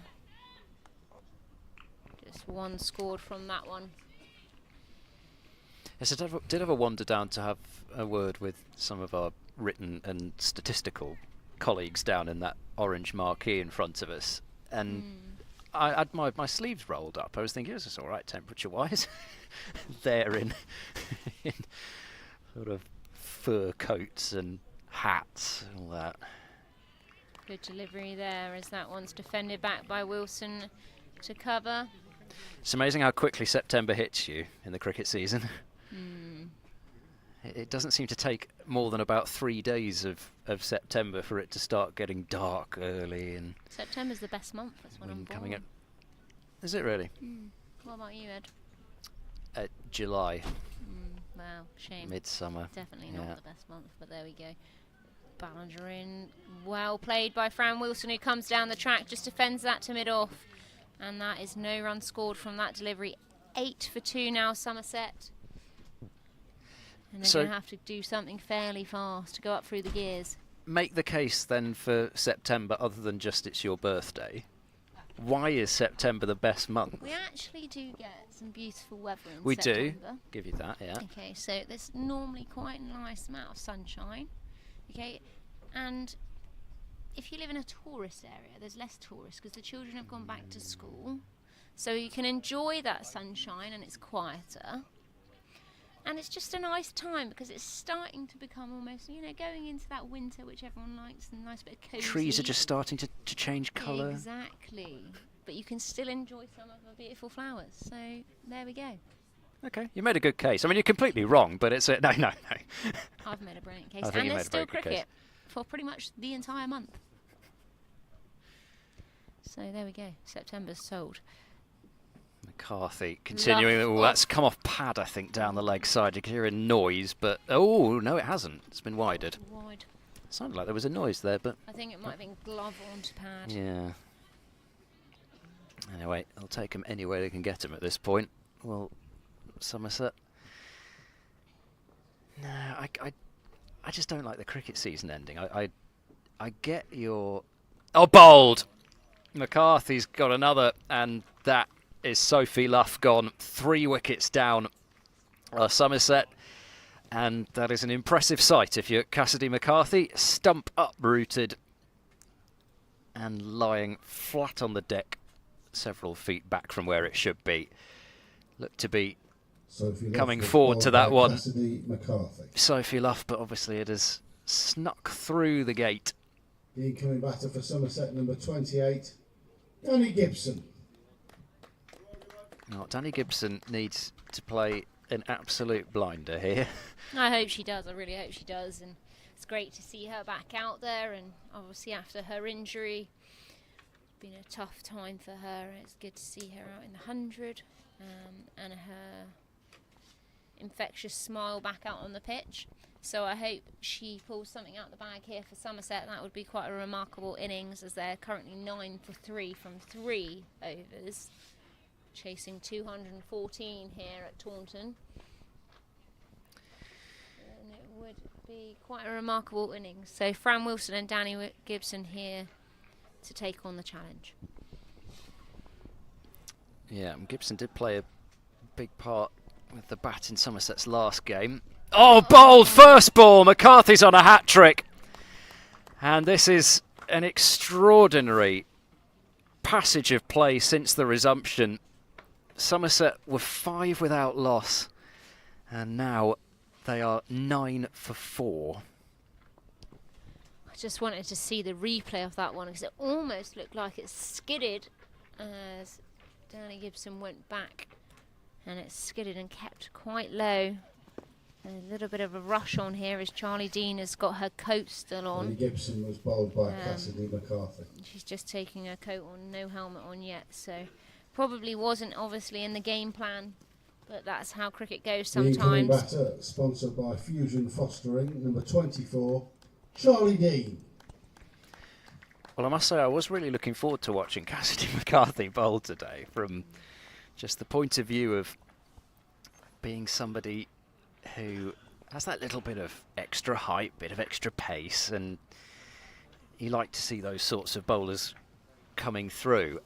And didn't quite imagine that she would have figures of 3 for 2 after 8 balls. Yes. And on a hat-trick.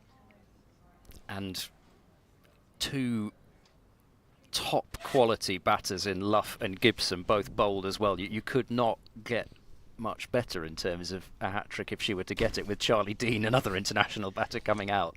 Yeah, I think obviously really good achievement for her, and she's looking like quite a prospect, this bowler. Yeah. So she got Odgers with her first ball bowled. Admittedly, it wasn't quite in as much style as her last 2 wickets, but that must have given her a shot of confidence. And here she is with that hat-trick ball, slipping a gully and a close backward point as well. Short extra cover, short mid-wicket, and left alone. Really good carry, though. Really good carry there from McCarthy.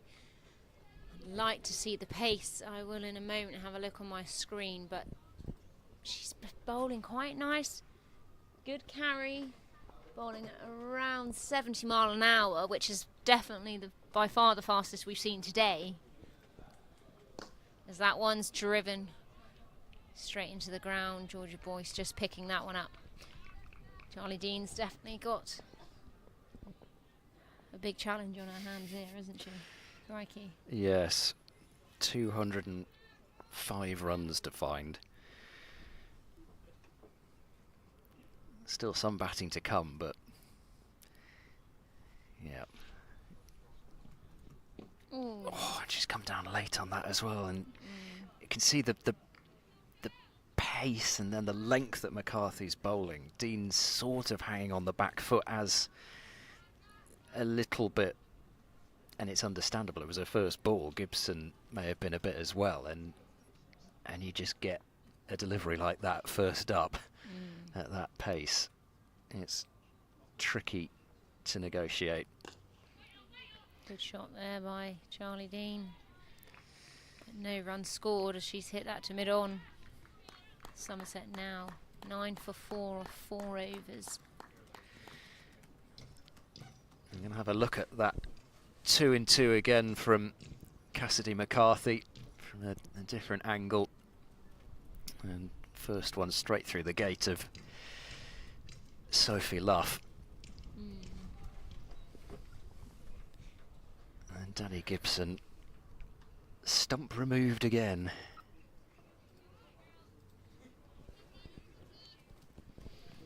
A little bit of variation in her pace, that over from around 65 mile an hour to just over 70. We'll see Grace Ballinger coming here again. Left arm straight drive from Fran Wilson, but no run as she's hit the fielder.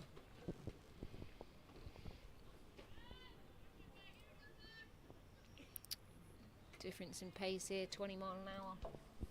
Yeah, very different bowlers, and we complement each other really well. And I really like that they've given the new ball to Cassidy McCarthy as well. It probably would be quite easy to throw it to Catherine Bryce. She's made a good contact with that one. One bounce for. Always strong on anything a little bit short, Fran Wilson. And she certainly wasn't bringing mid-wicket into play with that shot. Well, only just to go and run and pick the ball up. That's the only thing. So boundary for Wilson, just the second boundary of the Somerset innings so far.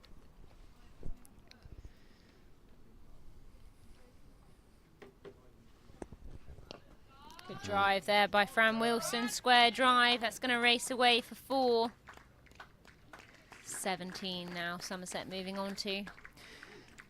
Almost in this situation, I'm not saying there's no pressure, because there is, because you don't want to create unwanted records. Or rolled for 30. Exactly. But at the same time, it's still quite obvious the way that they've got to play in a way, isn't it? You've still got to attack. I mean, there's no point, being 110 or something after these overs. And that doesn't get you anywhere. It probably still gives the Blaze a bonus point win, and they've picked up 5 points in the standings on you. And I'm not sure that net run rate is likely to be a factor with Somerset anyway, because it was certainly in the negatives before this game anyway. So they're probably going to need to just get into that top 4 on points if they can. And results from elsewhere are still going Somerset's way actually today. Will be squeezed away into the onside for 1. Hampshire in an absolutely dominant position against Durham, 144 without loss after 19 overs. It is raining, but Hampshire needing 81 from 31 overs with 10 wickets in hand. I think it's fair to say who's winning that game on Duckworth Lewis. And then Lancashire only need 26 from 8.5 overs to beat Surrey with 6 wickets in hand there. So that looks as if it's going Lancashire's way. So there may not be that much movement in terms of the outside spots for that top 4. Oh, Yorker there. As Dean just defends that one. 18 for 4 off 6 overs now. 5 overs, sorry.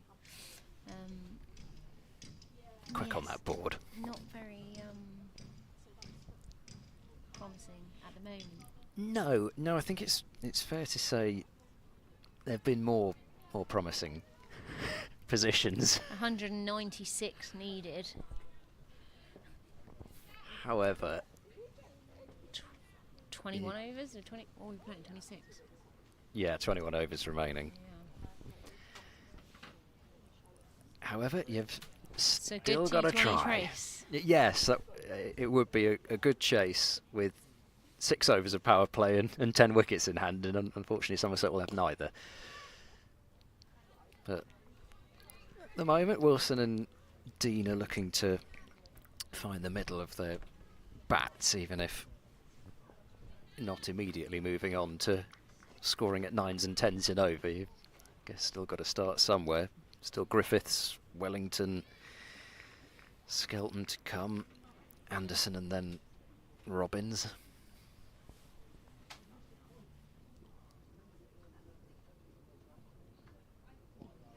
Oh, another one slipping past the outside edge there.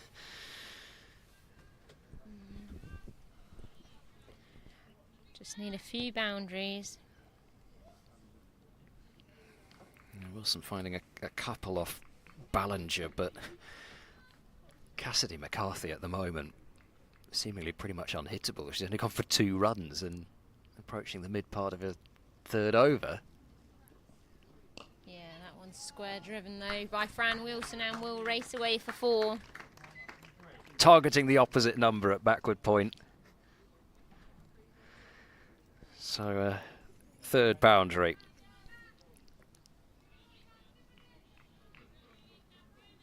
And we've certainly seen so far from the surface, even in the early stages of this innings, if you're just that little bit fuller of a length, then you can drive through it.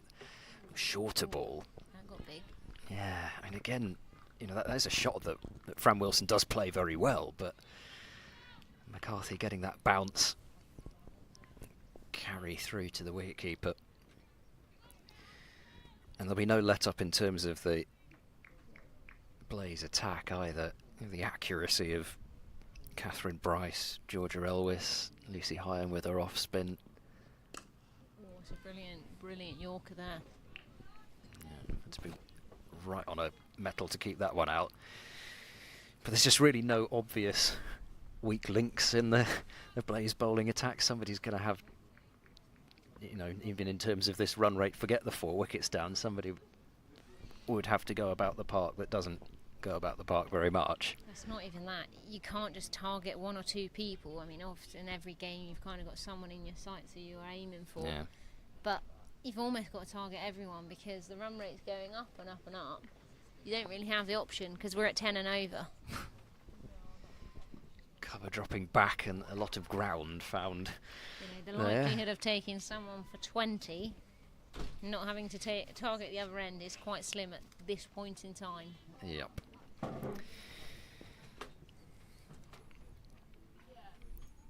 Yes, it's a little bit difficult to know what to think in this position. As I say, it's sort of straightforward what you've got to do in terms of the run rate because it's so high that you've got to attack everyone. But at the same time, I mean, you just don't really know whether to stick or twist. And Sun's out though. it is, yes, it's out. It's very low. It's Change right ball in our from eyes. Stephen And Road End. yeah, The Blaze captain at number 24, Kirsty Gordon. isn't it lovely? September, the low sunshine you've got to stare into.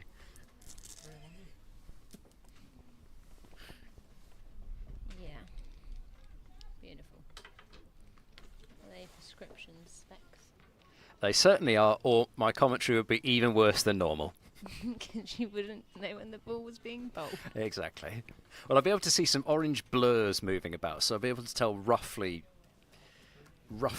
when they were bowling, and maybe a sense of where it was hit. Kirsty Gordon in. This is out towards deep square. Could be a catch. Well judged. Really well judged. Although, she might have, just done herself a mischief. She was taking the catching it. That's out, but there's certainly no question that the catch was taken. But Michaela Kirk out there seems to have, as you say, just twisted something there. Yeah, here's her left knee she's clutching.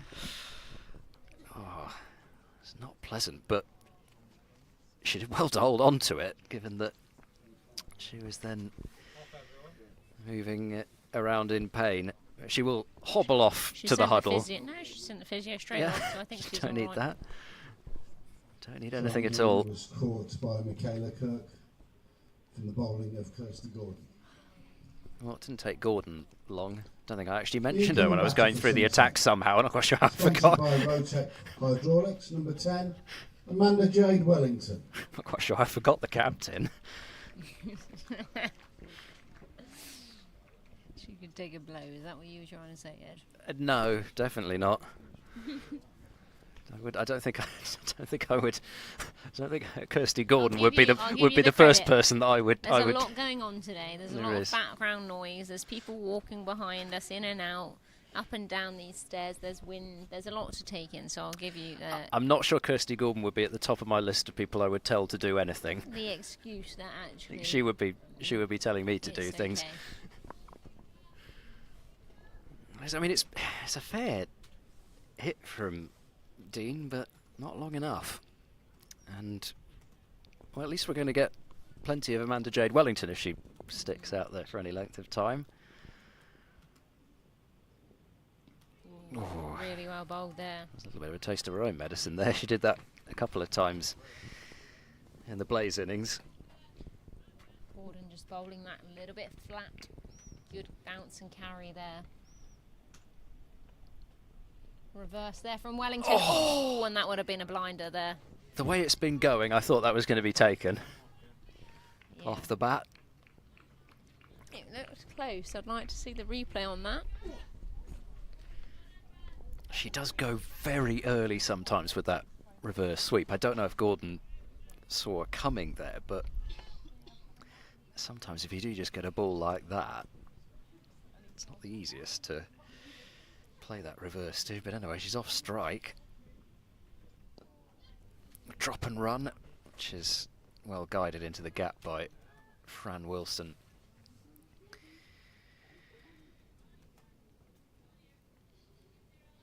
So 5 overs, I think, is the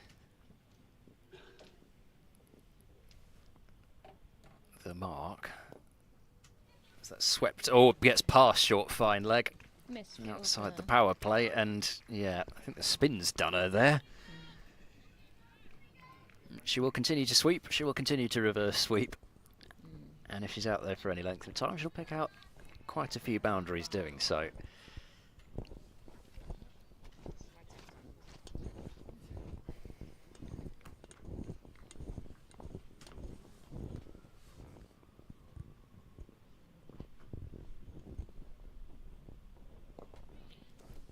Another sweep and another boundary. I don't think anybody moved.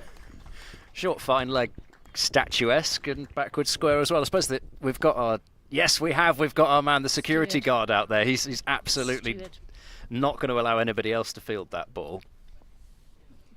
Gary. His name is Gary. Well done, Gary. He's a parking steward. He normally is stuck in the car park, so he's delighted to be here watching some cricket today. He is a very nice man. I have to say, he's always smiling when I drive in. Not just because I'm sitting here in the position that I am, so of course I would say this, but it has been terrific here. Everybody has been incredibly hospitable, and the lunch, best press lunch I've had this season by far. Beautiful. Nice bit of salmon. Oh, that's wrapped her on the pad there, Wilson. Just trying to flick that one. Needs to look to hit a little bit straighter down the ground. I realise it's a no-no when it comes to commentary, but if you're still with us, then you're going to have to indulge us given the match position. But sort of, yeah, just juicy salmon, bit of dill through some cream sauce, crushed potatoes, herb through them. I had asparagus and tender stem broccoli. What did you And go what for? just about every vegetable possible, as well as baby carrots. Oh, I didn't go for those. Oh, those are nice. Had some cauliflower that it was yellow, but it was very nice. There was some white cauliflower as well, if you're into that. And a choice of colour on your cauliflower. Perfect. Brown Wilson on strike here. Shorter delivery, just hit straight to backward point. And then an array of tray bakes. Blondie, Rocky Road. What was the other one? It was sort of coconutty, jammy job. Delicious. Or the fruit salad. There was a fruit salad as well, which Spencer went for, but I wasn't touching any of that. Short ball up in the air. I think it's going to clear square leg. It lands it perfectly between square leg running back and fine leg coming in. Only a single. 34-5 here, Somerset. Should almost bowl through here, McCarthy. Yeah, and I think they might be tempted. Just going graze for the rest of the innings, having done her worst. That one well timed there by Wellington, but it's only going to be a single down to third man as Ballinger just throws that one in. It seems as well, almost always, it's always the way, isn't it? Somerset, they've not been the luckiest, but also they've hit some nice shots, but they've picked out the fielders. Yeah, I suppose you're in a situation where everything's got to get through, so you notice the ones that don't, but yeah, I'm with you. Short Oh gosh, one. that's very short. Yeah, wide. I think if that hadn't been called a wide, Hell would have hath no fury like Fran Wilson.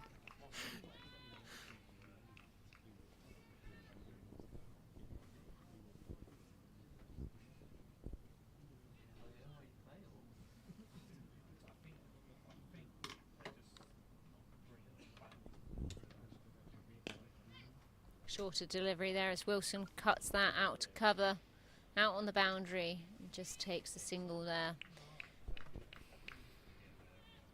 She's still only gone for 11 in 4 overs, McCarthy. Thought that was the last ball of the over, but apparently not.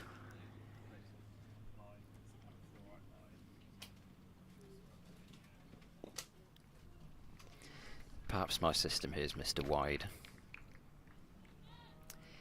In any case, that is definitely the end of the over at 38 for 5. You sort of say it quickly, it doesn't seem quite quite so bad. 8 overs gone here, 38 for 5. That sounded better, didn't it? 18 remaining.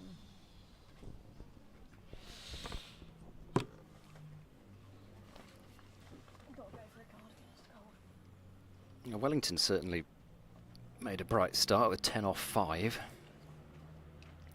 All they need to do is replicate that sort of scoring rate from this position and job's a good one.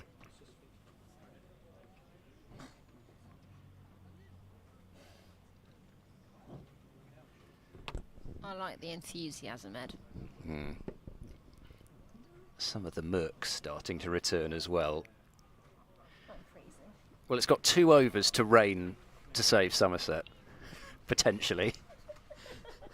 If we think we're going from one set of optimism to the other. Optimism to pessimism. Yeah, well, certainly when it comes to the weather, I don't think I'd like any more of that sideways rain. I'm sorry. I'm not even taking one for the team at this point. When it comes to that sideways rain, we've had enough of that today.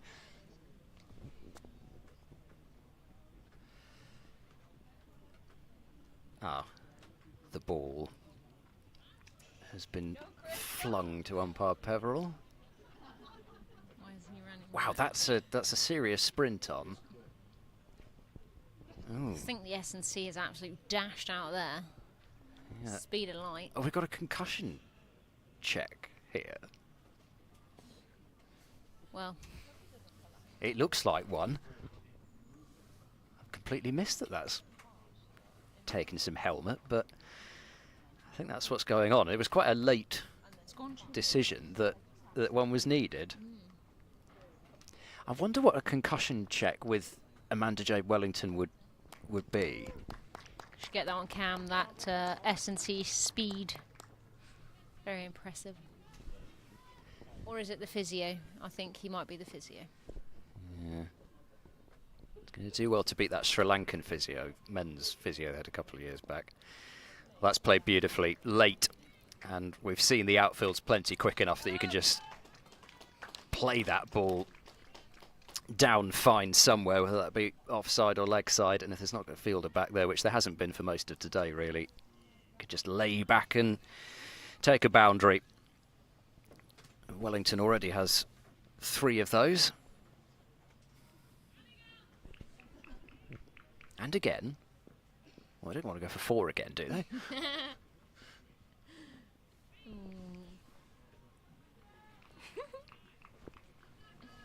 Well, it was the sort of shot that you'd have normally thought that Wellington would get 4 with.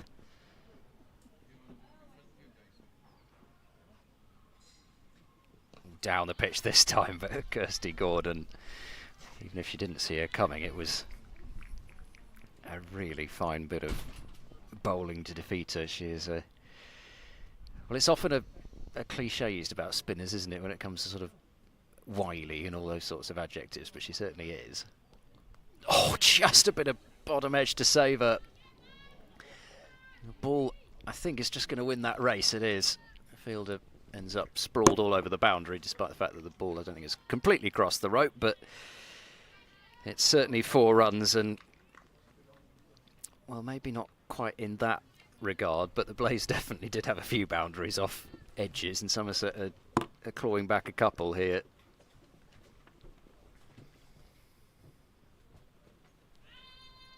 Other reverse sweep, one person thought it was out. I think that's Georgia Elwis at extra cover. 9 gone, 46 for 5. And the required rate has almost hit 10.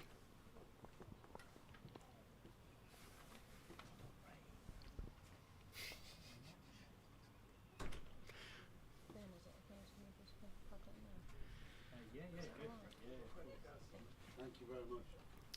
So we are going to see our first change from the... Change of bowling at the Hake There we Hill go. end. Number 84, Orla Prendergast. We saw some explosive batting from her. Are we going to see explosive bowling? She is one of those players. She definitely brings excitement, so we will soon see. Fran Wilson, though, cutting that away. Beautiful shot through the covers. And just getting a single from that. Somerset moving on to 47 now. Well, 10 and over. 1 boundary. Some 1s and 2s. Job's a good one. Yes, as I Easy said, as that. exactly. Yeah, you can make it sound so straightforward. But on a serious note, I'd like to see you out there batting, Ed. a single, I'm sure you would. You're not going to. For many reasons. But you've still got to find the singles. And whilst it may seem a pretty much impossible task, There's hope. you've got to give it a go. You've got 2 batters out there who've played plenty of international cricket and whatever other high forms of cricket you choose. Pulled away in the air, but that will escape as far as a catch deep square, but getting to the ball and preventing a second. Doing very much the next best thing from a Blaze perspective.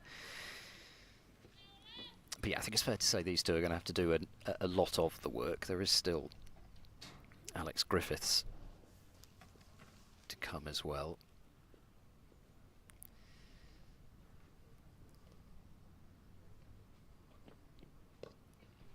Well worked there, down to third man, but it's only going to be another single as that moves on to Somerset. It's 50 up, 50 for 5 now. There's 9.4 overs. Runs to win 164 now.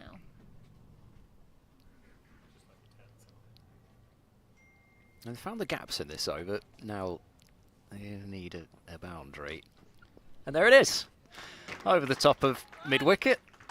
And that will run away to the straight long on boundary. And that's, you know, I mean, of course, you've got to get more than just singles and 1-4, because that's only 9.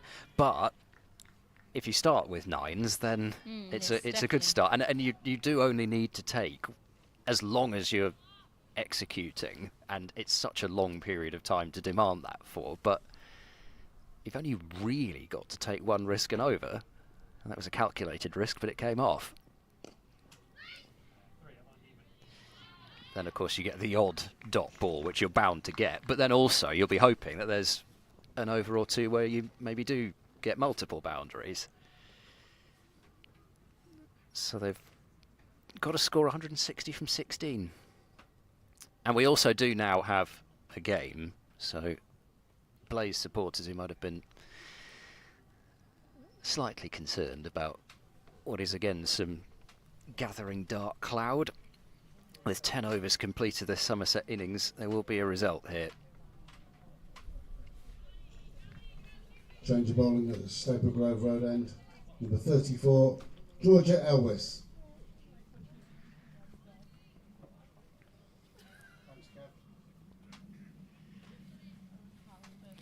Georgia Elwes coming on to bowl here, and she's fighting fit. She's doing a lot of CrossFit. Over the winter she was doing that. She brings a vast amount of experience. I think she's 34.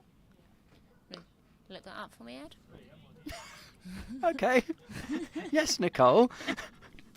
I thought you might know it. That's why I was thinking. Hoping No, it sounds you right just anyway. Paused and I thought, oh no. It does sound about right. I trusted you. You see, that's why I paused. 34, but I might be wrong. You are exactly right. Nice. Okay.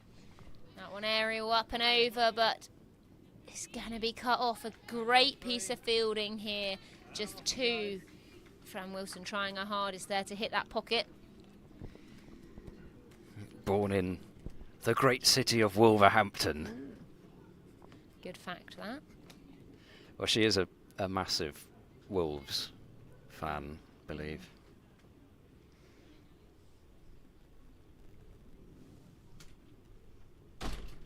Can't have it all, can you? There we go. 34 though, brilliant player, and seems to be getting fitter and fitter. I read an article that she was doing, and also a podcast about, you know, just how she was criticised for not being fit enough when she was younger and being, as I said, larger.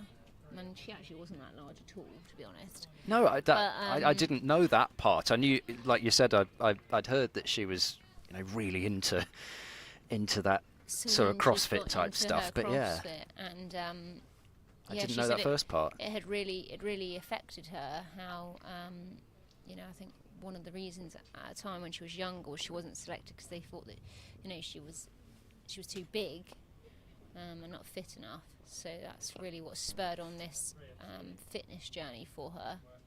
And she's worked really hard and is the fittest she's ever been, and she's 34. Yeah, that's amazing. And, you know, when it comes to that conversation, it's been a conversation as far as fitness levels that's gone on for a little while. And I did notice at Manchester last month, played late and passed backward point that is threaded through surgical precision out to the boundary. So Elise Perry captained the Birmingham Phoenix. She scored a 60 odd, which turned out to be a match winning innings, captained the side, made a couple of, well, she made a direct hit run out from mid off, I don't think she actually bowled in that game, but anyway, so she's done all sorts. What's she doing? Only about 30 minutes after the match, apparently. She's on the exercise bike. Because if she hasn't already done enough. Well. And they're just... I mean, even actually, sometimes I think... Didn't Meg Lanning say after she retired that actually she felt that some of it was getting a bit much? She was almost addicted to some of that stuff in a way that wasn't quite so healthy in the end, but... Good shot for no run there. Really giving her the charge. Wellington charging down and hitting that to mid-off. Not quite enough there. But it is still the case that, I mean, they are exceptional athletes, the Australian women's team. Yeah, and absolutely. They do have very high standards and expectations, and I think that's very much bred into the culture there, and even in the youth, you know, it is very much part of it. And that's shown, you know, they all are extremely athletic. You know, their fielding,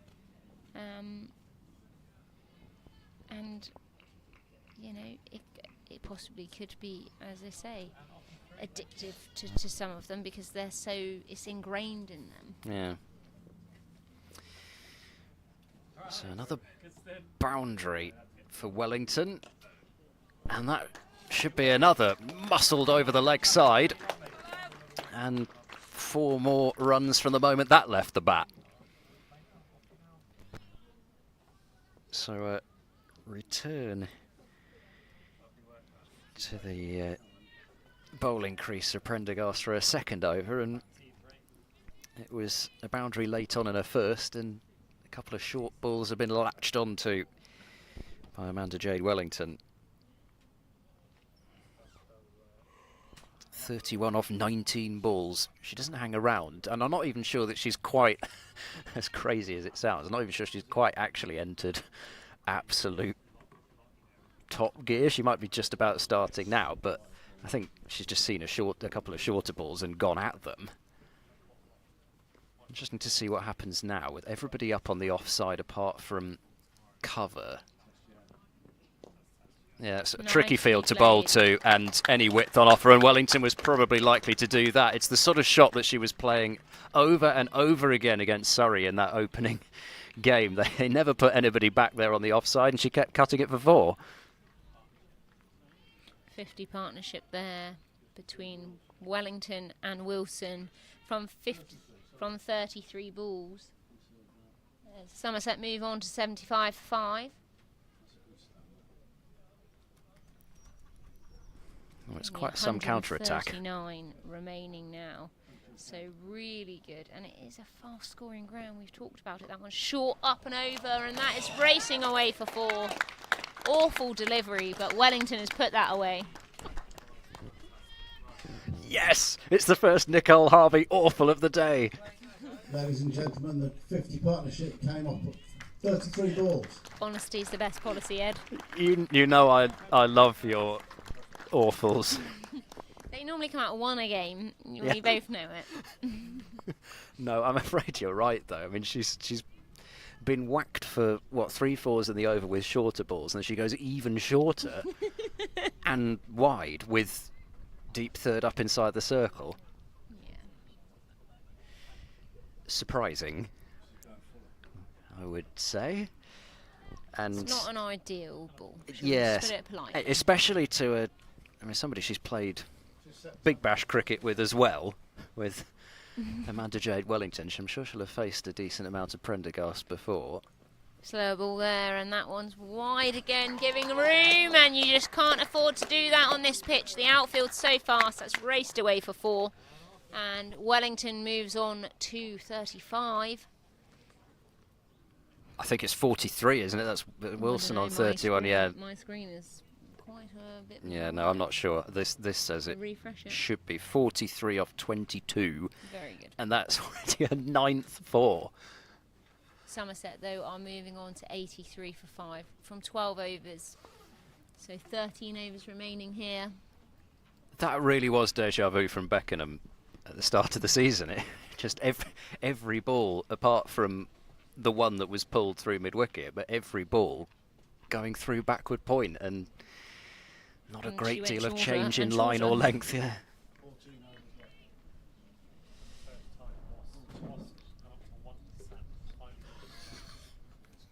Hey. Wasps back to 1%. There's life, there's hope. Square drive there from Fran Wilson. Just going to come through for a single though. Where there's Wellington and Wilson, there's There's a way. hope. Yeah. Where there's a well low, there's a way. Something like that. There's got to be something in there. I've gone that cold. My hands are starting to go blue, and I think I've just lost the plot for a moment there. Don't breed him tough down in Cornwall, do they? Yeah, they certainly do. Particularly farmers' daughters, actually. So we've got Wellington on 43 from 22 and Wilson on 31 from 32. Brilliant partnership here for Somerset and really putting on a showcase here in Taunton as the Blaze posted what was a fantastic score, rain-affected game. Elwes in here. Might be a chance of a couple, but there was a little fumble, but not far enough. Yeah, he'd have really been taking a risk that Somerset can't afford to take, coming back for a second at that point. And to be honest, with Wellington finding the boundaries the way that she is, you pretty much just want her to be able to stay in that zone.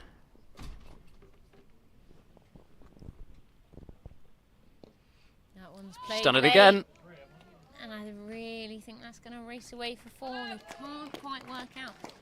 You look at Wellington's wagon wheel, how many balls have gone behind backward square, and yet they've still got a square cover out on the boundary. Yes, Interesting, isn't it? It is interesting, yes, that's a good word. Although there, I feel as though she's probably created that herself a little bit more than in the previous over, but here we go. So now she's going to have to change a little bit what she's doing, but there's nobody deep between now backward point and long on.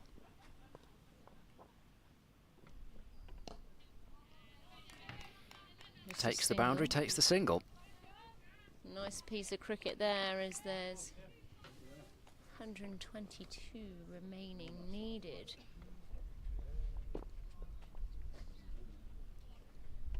And there could be a game on here as Wilson and Wellington are very much so putting in a partnership on here.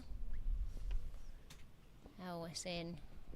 Full delivery scoop there from Wilson straight to the 45, and I'm not sure the thought process there as it was a slower delivery, and we were just saying what a brilliant ball that was. But Fran Wilson goes. Somerset now 91 for 6. And real shame that partnership has been broken. Wellington's now on 49.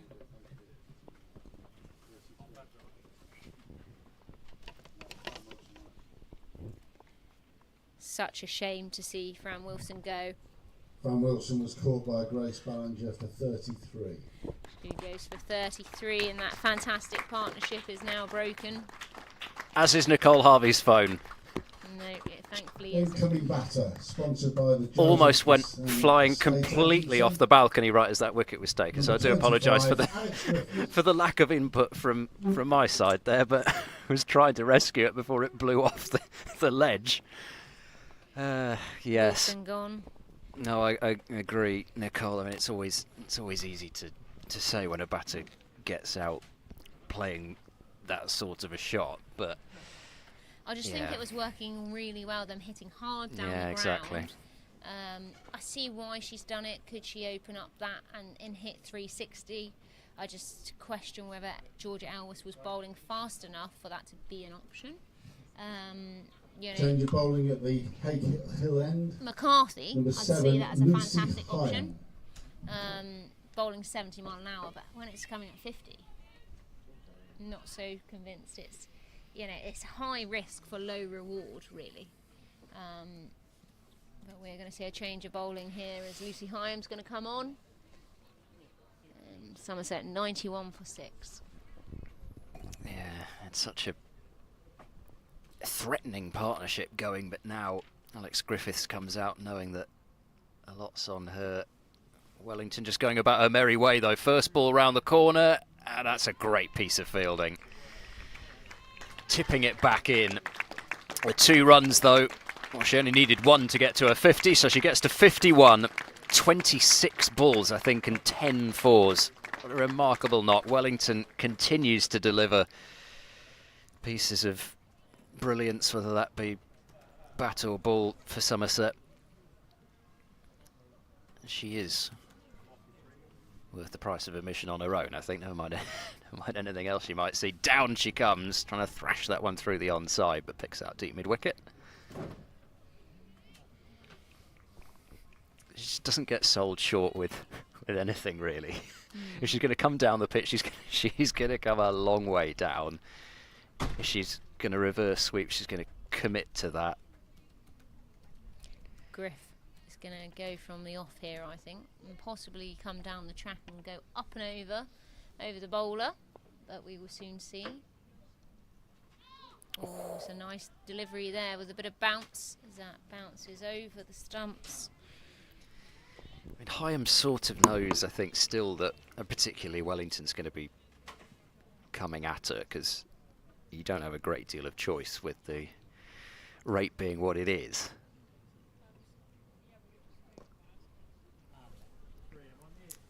Just past the square leg umpire, so Griffiths gets herself underway.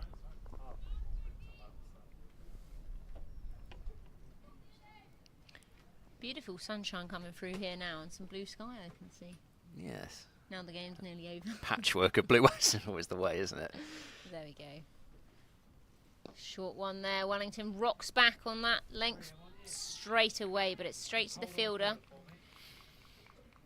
I suppose at least with it being September, it's not one of those things where you could probably have played almost a 50 over game until 8 o'clock. You know, there's no chance of that now.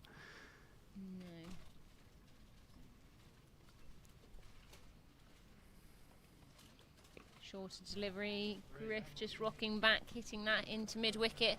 Going to pick up a single. Wellington's going for 2. I don't know what she thought there. There was never 2 there. And she has run out. Ambitious from Amanda Jade Wellington there. I don't think there was ever 2. Fielder really attacked that, and there was ball in hand very quickly. A sensible call from Alex Griffiths, but Amanda Jade Wellington goes. Real shame to see her going for 53. Yeah, that is a huge. Wellington was run out for 53. Huge shame from a Somerset point of view. 10 fours. Anyway, one thing for her to, I mean, eventually those sorts of innings, you do think that at some point possibly an opportunity is going to be had from an attacking shot, but for it to end that way. The incoming batter, sponsored by Pump Supplies, number 20, Chloe Skelton. I mean, really, yeah, Griffiths did come down, but both batters really overcommitting to a second run that just wasn't there, and somebody was going to be run out, and of course the Blaze were going to go to the keeper's end and get Wellington.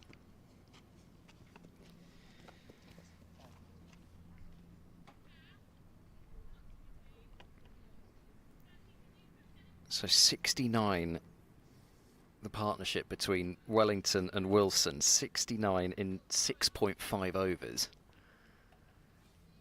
But very quickly, both components of that have been removed.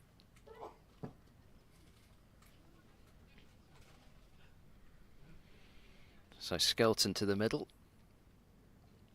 Although she won't be on strike, as that was the last ball of the over that the run out occurred off. Beautiful sunshine here, though. Yeah, I think it would be beautiful if we were at a different angle. It is blinding, but it is beautiful as that one's in. Griff up and over. Was that a chip? I think she got fingertips on it, but It would have been a remarkable effort. Well, it was a remarkable effort. It just would have been a remarkable catch as well.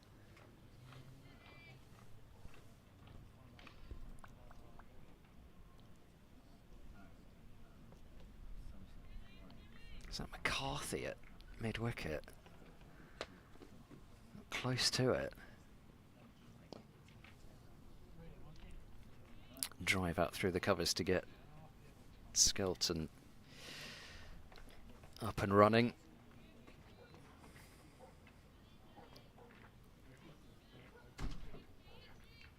Somerset really, despite that partnership, leaving themselves with so much to do at 9 for 4. McCarthy ripping the top order out. Driven out up to mid-off.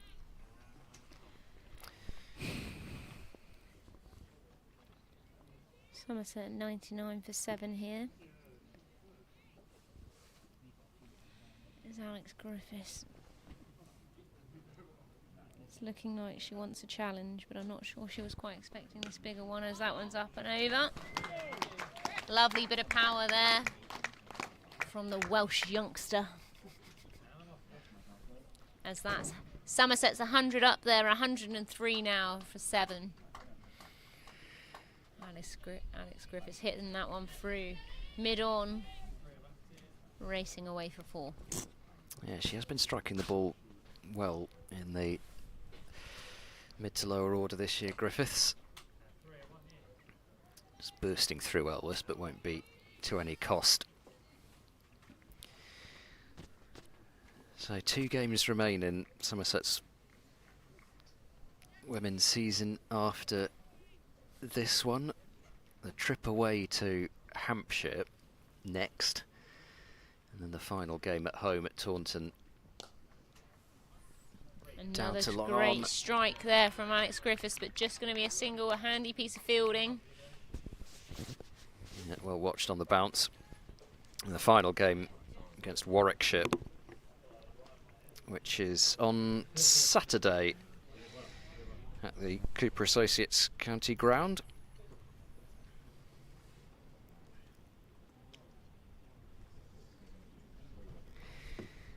And the group of players in different guise now, of course. They're going to have to do something, I think, that they've not done, and that's win at the Utility Bowl. It's a big ask. It is a big ask, especially considering the way that Hampshire have played in this competition.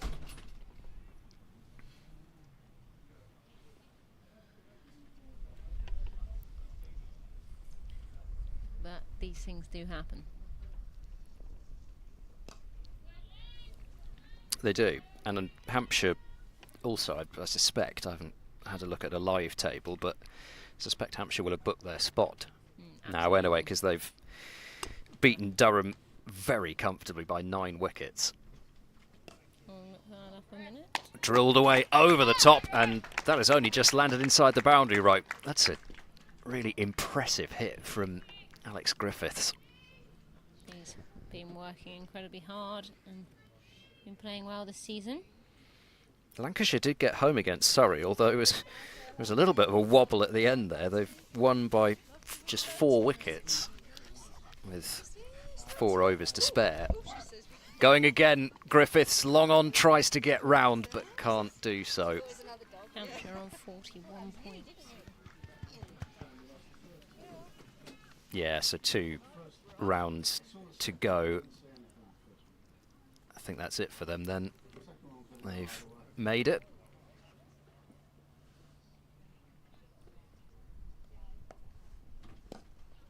Oh, it's a lovely shot through extra cover. We haven't seen too much better than that all day. Even we've seen plenty of drives, but Chloe Skelton's first boundary very much up there. Just laced it through the offside.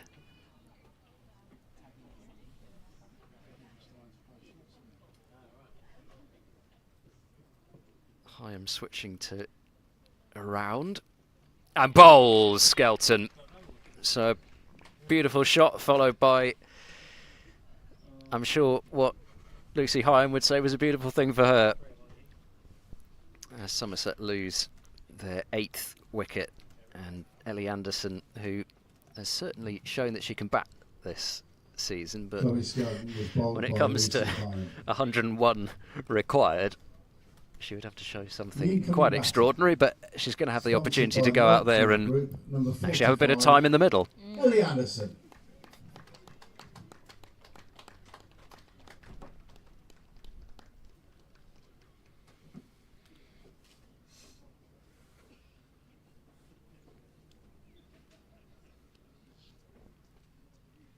I wonder what she's imagining the approach to be. Have a bit of a swing. Don't know. Certainly think there's no point in Griffiths particularly dying wondering with just the one batter left in the hutch.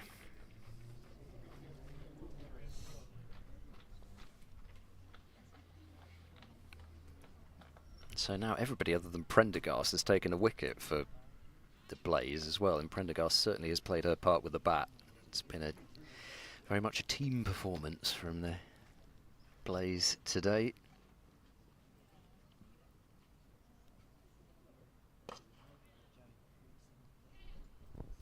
Misfield there at extra cover, just going to come free for a single. Grief, that's a cough on somebody. Echoing round the ground.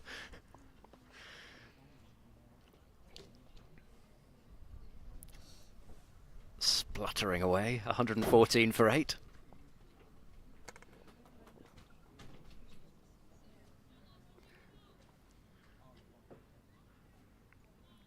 Don't think I'll miss that door slamming. I'll miss many things from Taunton Vale this season, but I don't think I'll miss that door slamming behind me.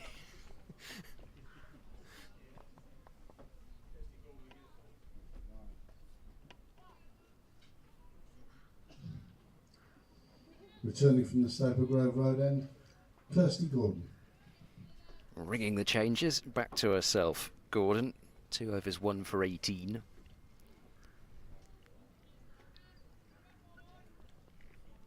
Eyeing up as quick as possible at finale here, the Blaze. That is a great shot, right between deep mid-wicket and long on, and there wasn't much of a gap there. Ellie Anderson getting into the act. It's under 100 to win.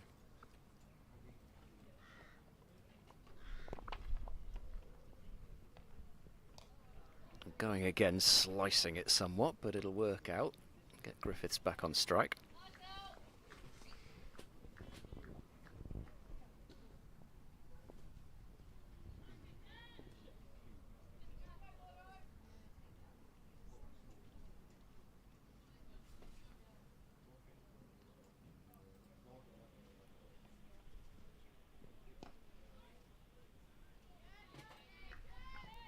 Able to force that one past extra cover. Griffiths only the 3rd Somerset batter in double figures other than Wilson and Wellington.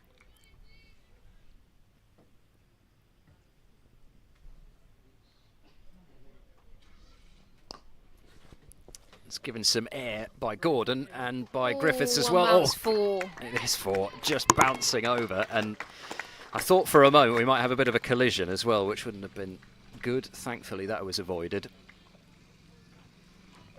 Such as the commitment level that's required out on the boundary these days. Sadly you're seeing those sorts of collisions a little bit more than you used to, but both going for that ball at the same time thankfully missed each other.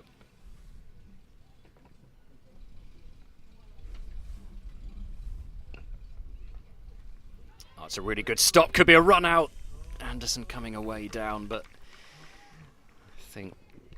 Lovely piece of fielding there at cover. Lucy Hyam. Diving stop to her right.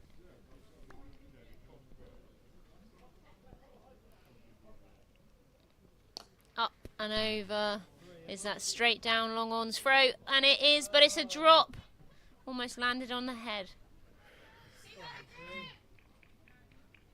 Straight in the hands, straight out. nearly bounced on her head. Quite He peculiar. did, yes. And that's just a single then. Yeah. There are singles and then there are there are singles. It was That was entertaining then. it was, yeah. Well, it was an entertaining couple of deliveries for Long On. I had one bounce over her head, and then almost had a fielder land on her, and then she had the ball land on her. All fun and games here. Somerset now 124 for 8 from 17 overs. One person who certainly won't be seeing the funny side of that is Kirsty Gordon.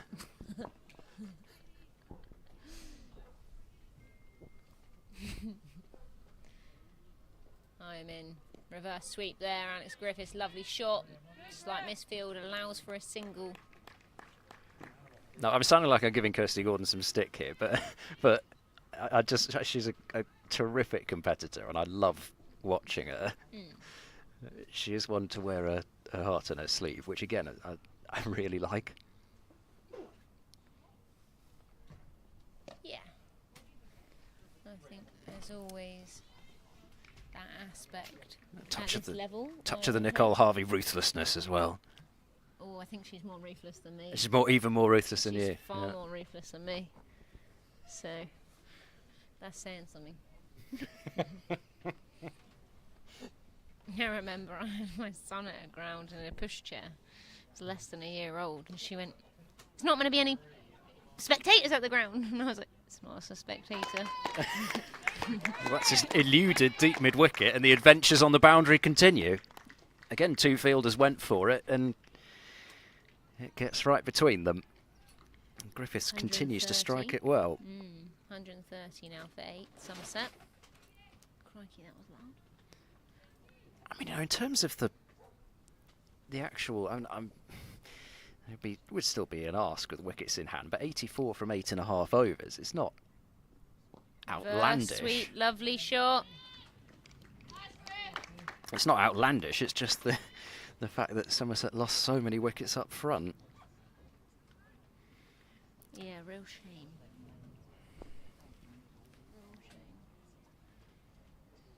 It does sort of underline actually how good of a game this could have been. Flighted delivery there. Anderson just miscues that one and high skids round and fields that from her own bowling. That's great work from high. I mean, she's a couple of pitches off when she stops that one.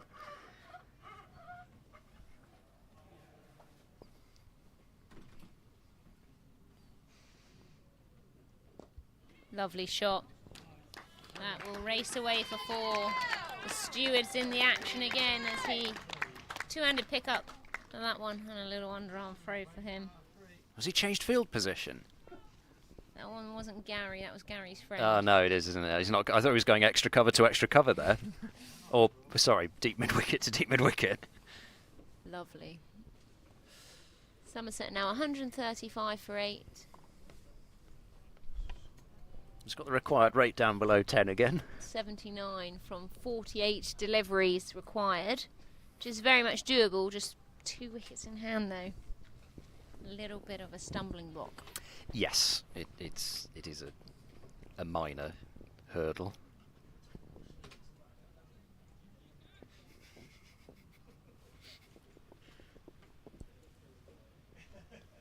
Ooh, that one's just died.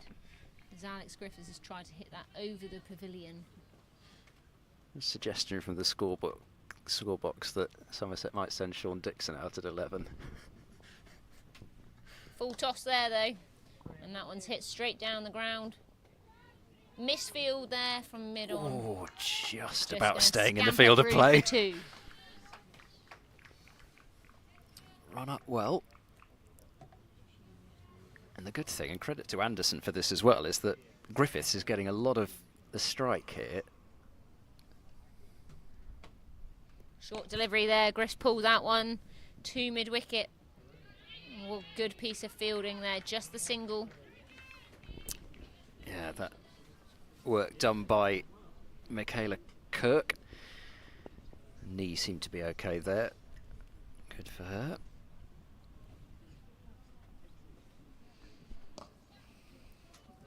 Anderson hitting that one out to mid-on. Just one off that one. She's getting herself in a really good hitting position. Anderson, power. strong base, yeah.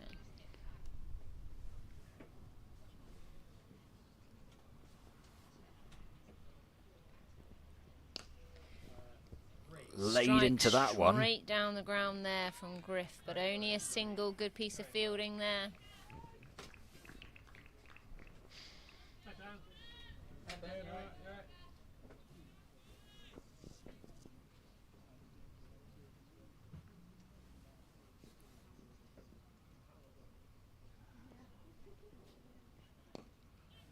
Nice drive.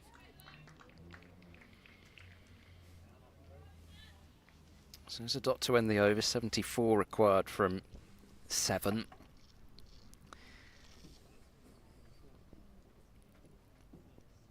Probably are going to need some help from the Blaze as well. And to be honest, they have already got it with that drop catch down at long on, which, well, I'm not sure it's quite at the stage yet where the Blaze will be feeling slightly jittery, but a couple more overs of even 9s or 10s, and it will get to the point where it's not quite all of a sudden you look up and think, actually, hang on, something could happen here. But with Griffiths there on 28, still hope, and she's on strike as well. Oh, And she's bowled. And real shame. again, the Blaze have extinguished a Somerset partnership which was building up. Griffith's gone for 28, second wicket for Lucy Hyam, 2 for 27, and she's bowled both Griffiths and Skelton, and now 28. Somerset down to 10 and 11. And you would feel that with Griffiths go any last vestiges of Somerset hope. Law, number 14, Molly Robbins. Great effort there from Griff, but it was a long, big ask for her, but real great effort, some brilliant shots, some powerful hitting. Yeah, I mean, she had to target that Hyam over. We've got to target every over, but especially an over of what is, well, she's a very fine operator, Lucy Hyam. She is the Blazers' 6th bowler that they've used. So that was certainly an over with the off spin as well that Griffiths would have been targeting, and she's played a good knock there, 28 from 23. But out comes Molly Robbins.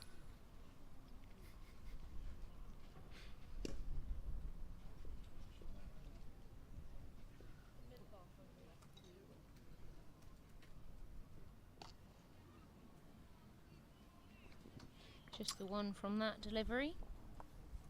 Underway straight away. Anderson 12 off 8. She was providing Griffiths with some really handy support. Now she's going to have to be the one that takes the mantle up herself. Blinding sunshine right now. Pulled round the corner. Yeah, I reckon hit it into the offside, and there's maybe a chance that the fielder doesn't see it. My top tip.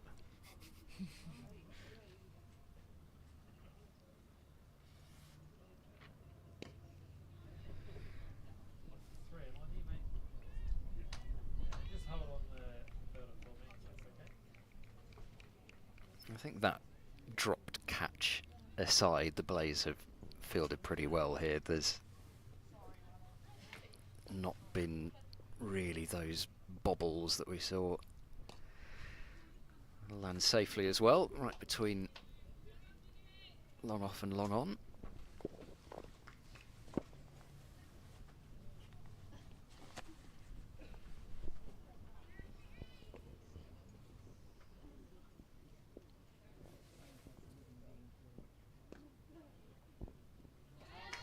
It's got through, short fine leg, and eludes the fielder to the boundary.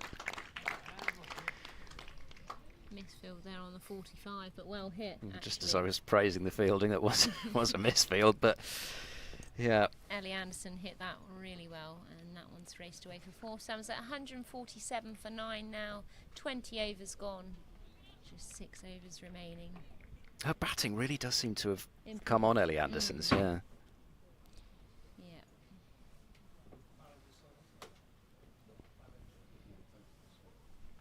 Going to be a change of bowling here. Grace Ballinger's going to come back Change on. of bowling from the Staple Grove Road end. Number 1, Grace Ballinger.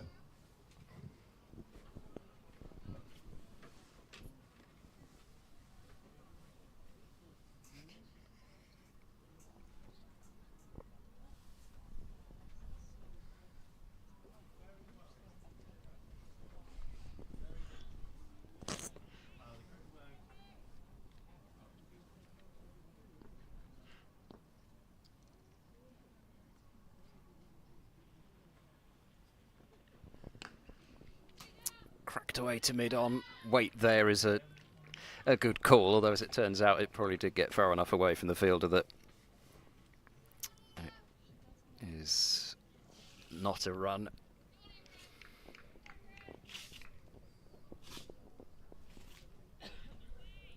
Real shame that Somerset lost those early wickets, because it would have been a real good game on here.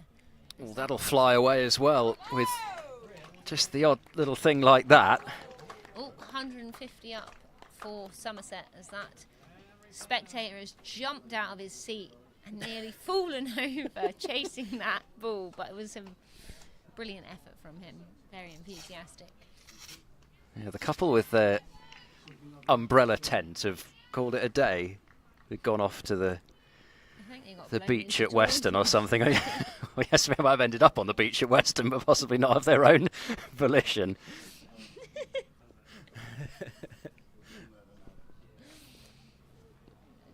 Ballinger's in.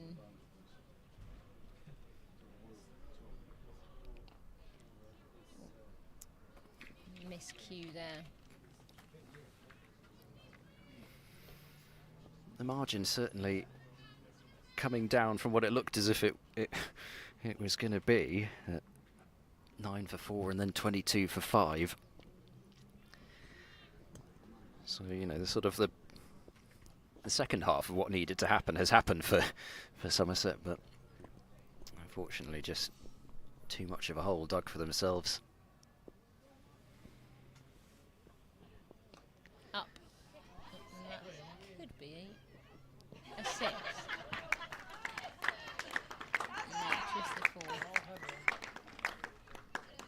As Ellie Anderson's mum was screaming, "Go, Elle!" She thought it was going to be 6, just like me. It certainly had the height. I mean, I could hit that towards the Colin Atkinson pavilion at the Cooper Associates, and that probably is in the crowd.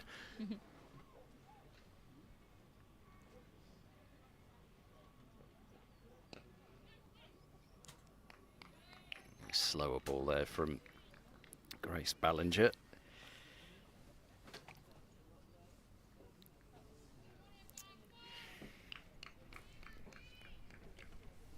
Yeah, I think you probably have to say as much as the top order collapse has turned out to be the main issue.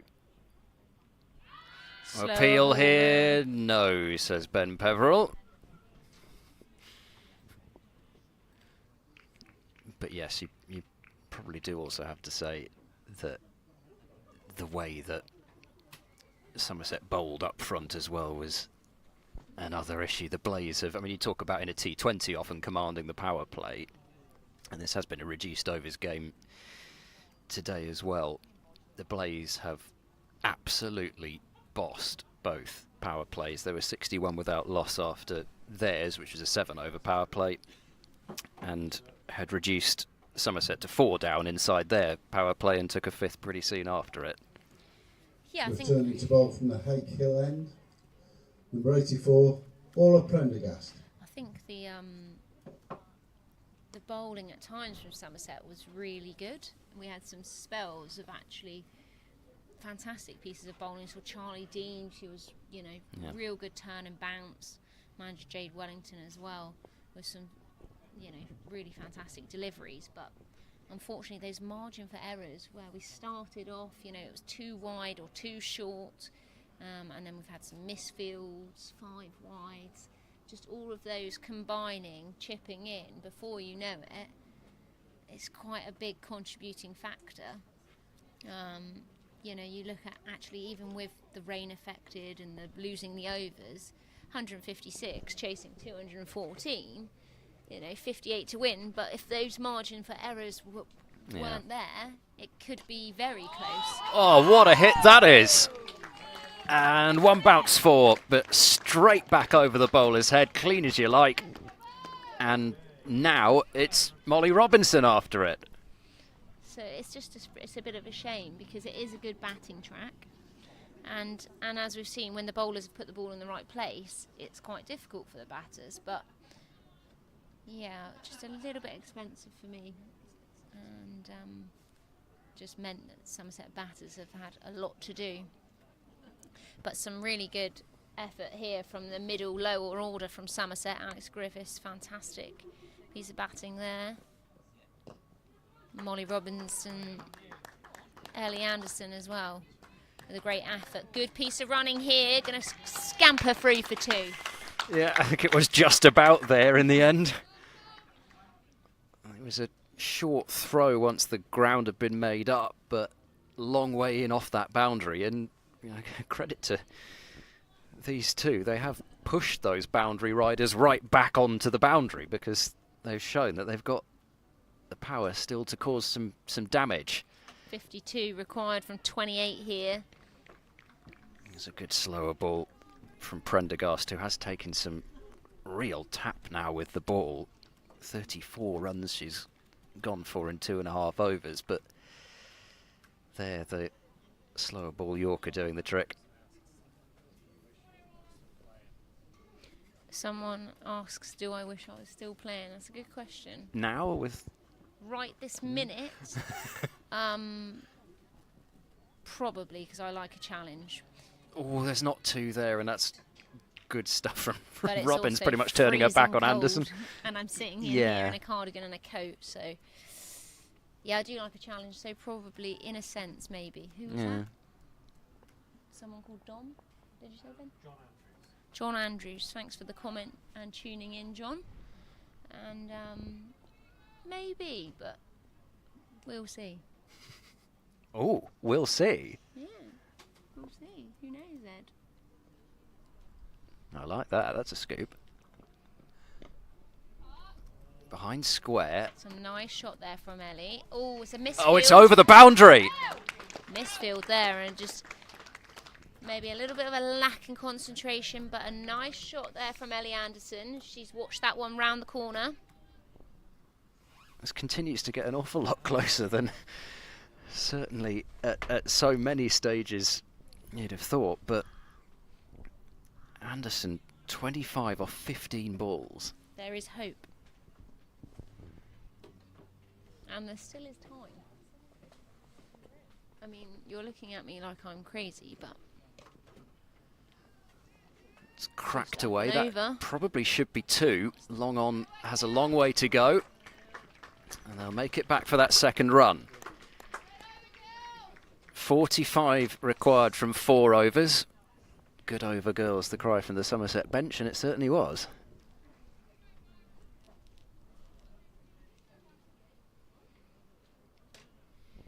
They've really not quit here, and what they've probably also done now, although I don't have the calculator? Yeah, that's really good. Can't do English or maths. Well, I don't have the calculator out, but they may have denied the Blaze a bonus point here, even if they do one more run, I'm told. yeah. Had to be getting close to that margin. So 45 from 24 deliveries. Robbins on 14 from 9. And Ellie Anderson doing remarkably well as Somerset 169 for 9. Anderson on 15 from 8. Anderson on 27 from 16, but in that partnership it's 15 from 8 deliveries as this partnership starts to kick on. Put on 29 already.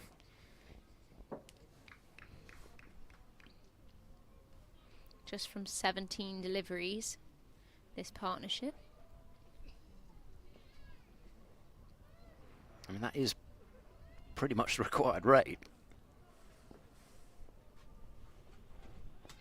Channeling there Sean Dixon, I'm hearing on the stream comment, which was quite a remarkable game for anyone who tuned into that or even watched the highlights.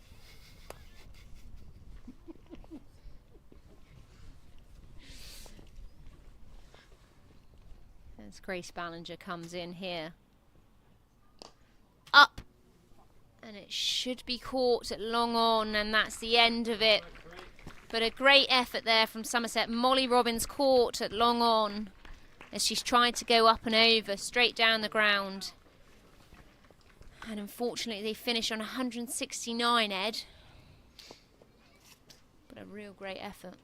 Yeah, got to say, they never gave that one up. No. Somerset at several stages it looked as though there might come a point where this game would completely peter out, and actually we've ended up with, I mean, not exactly a thriller in the end, because the final margin would say 44 runs, which is a convincing margin, especially in a reduced game. But at the same time, there was still a couple of points there where you just thought maybe this might happen, and from a position where it looked as though there was absolutely no chance, really, from 9 for 4 and 22 for 5, even at 97 for 7 when Wellington got out. I mean, pretty much any point after that 9 for 4. 9 for 4. Yeah. You're in a very sticky situation there, to say the least. Quite. So to have that comeback was quite a remarkable effort there, and real shame. And also remind you, whilst I've got your attention, that if you're an existing Somerset Women's member, you can purchase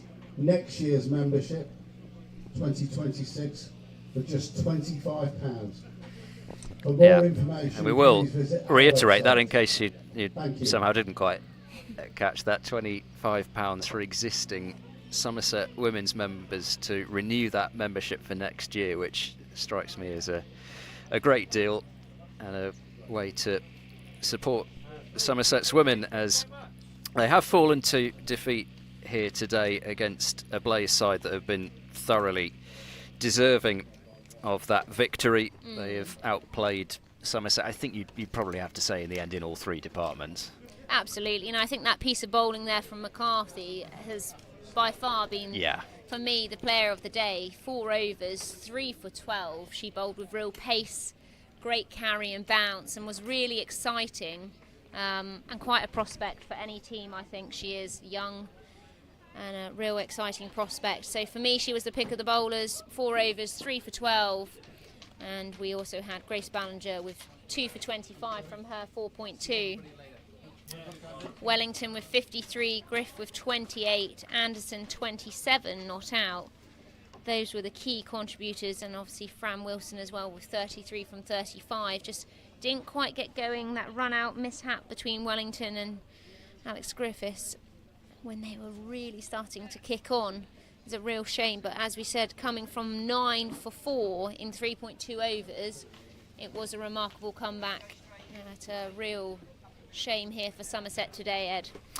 Yeah, and as far as the table's concerned, I think if that is indeed right, that the Blaze have picked up that bonus point, that pretty much does it for the Blaze as far as qualifying for the semi-finals. But, you know, as much as Somerset have lost today, both Surrey and Durham have also lost, which means that there's no change in terms of the overall positions as far as that 4th spot goes in the table, and so Somerset are still in with a shot, which, with a very difficult trip admittedly to Hampshire, but then a home game against Warwickshire, there is still that opportunity for Somerset to win a couple of games and try and sneak into the semi-finals through the back door, which can so often be the best way to do it. So thank you very much Yeah. for everyone tuning in. Indeed. And we hope you tune in to listen to us next week. Yes, we'll be back on Saturday at the Cooper Associates County Ground, and of course there's men's county championship action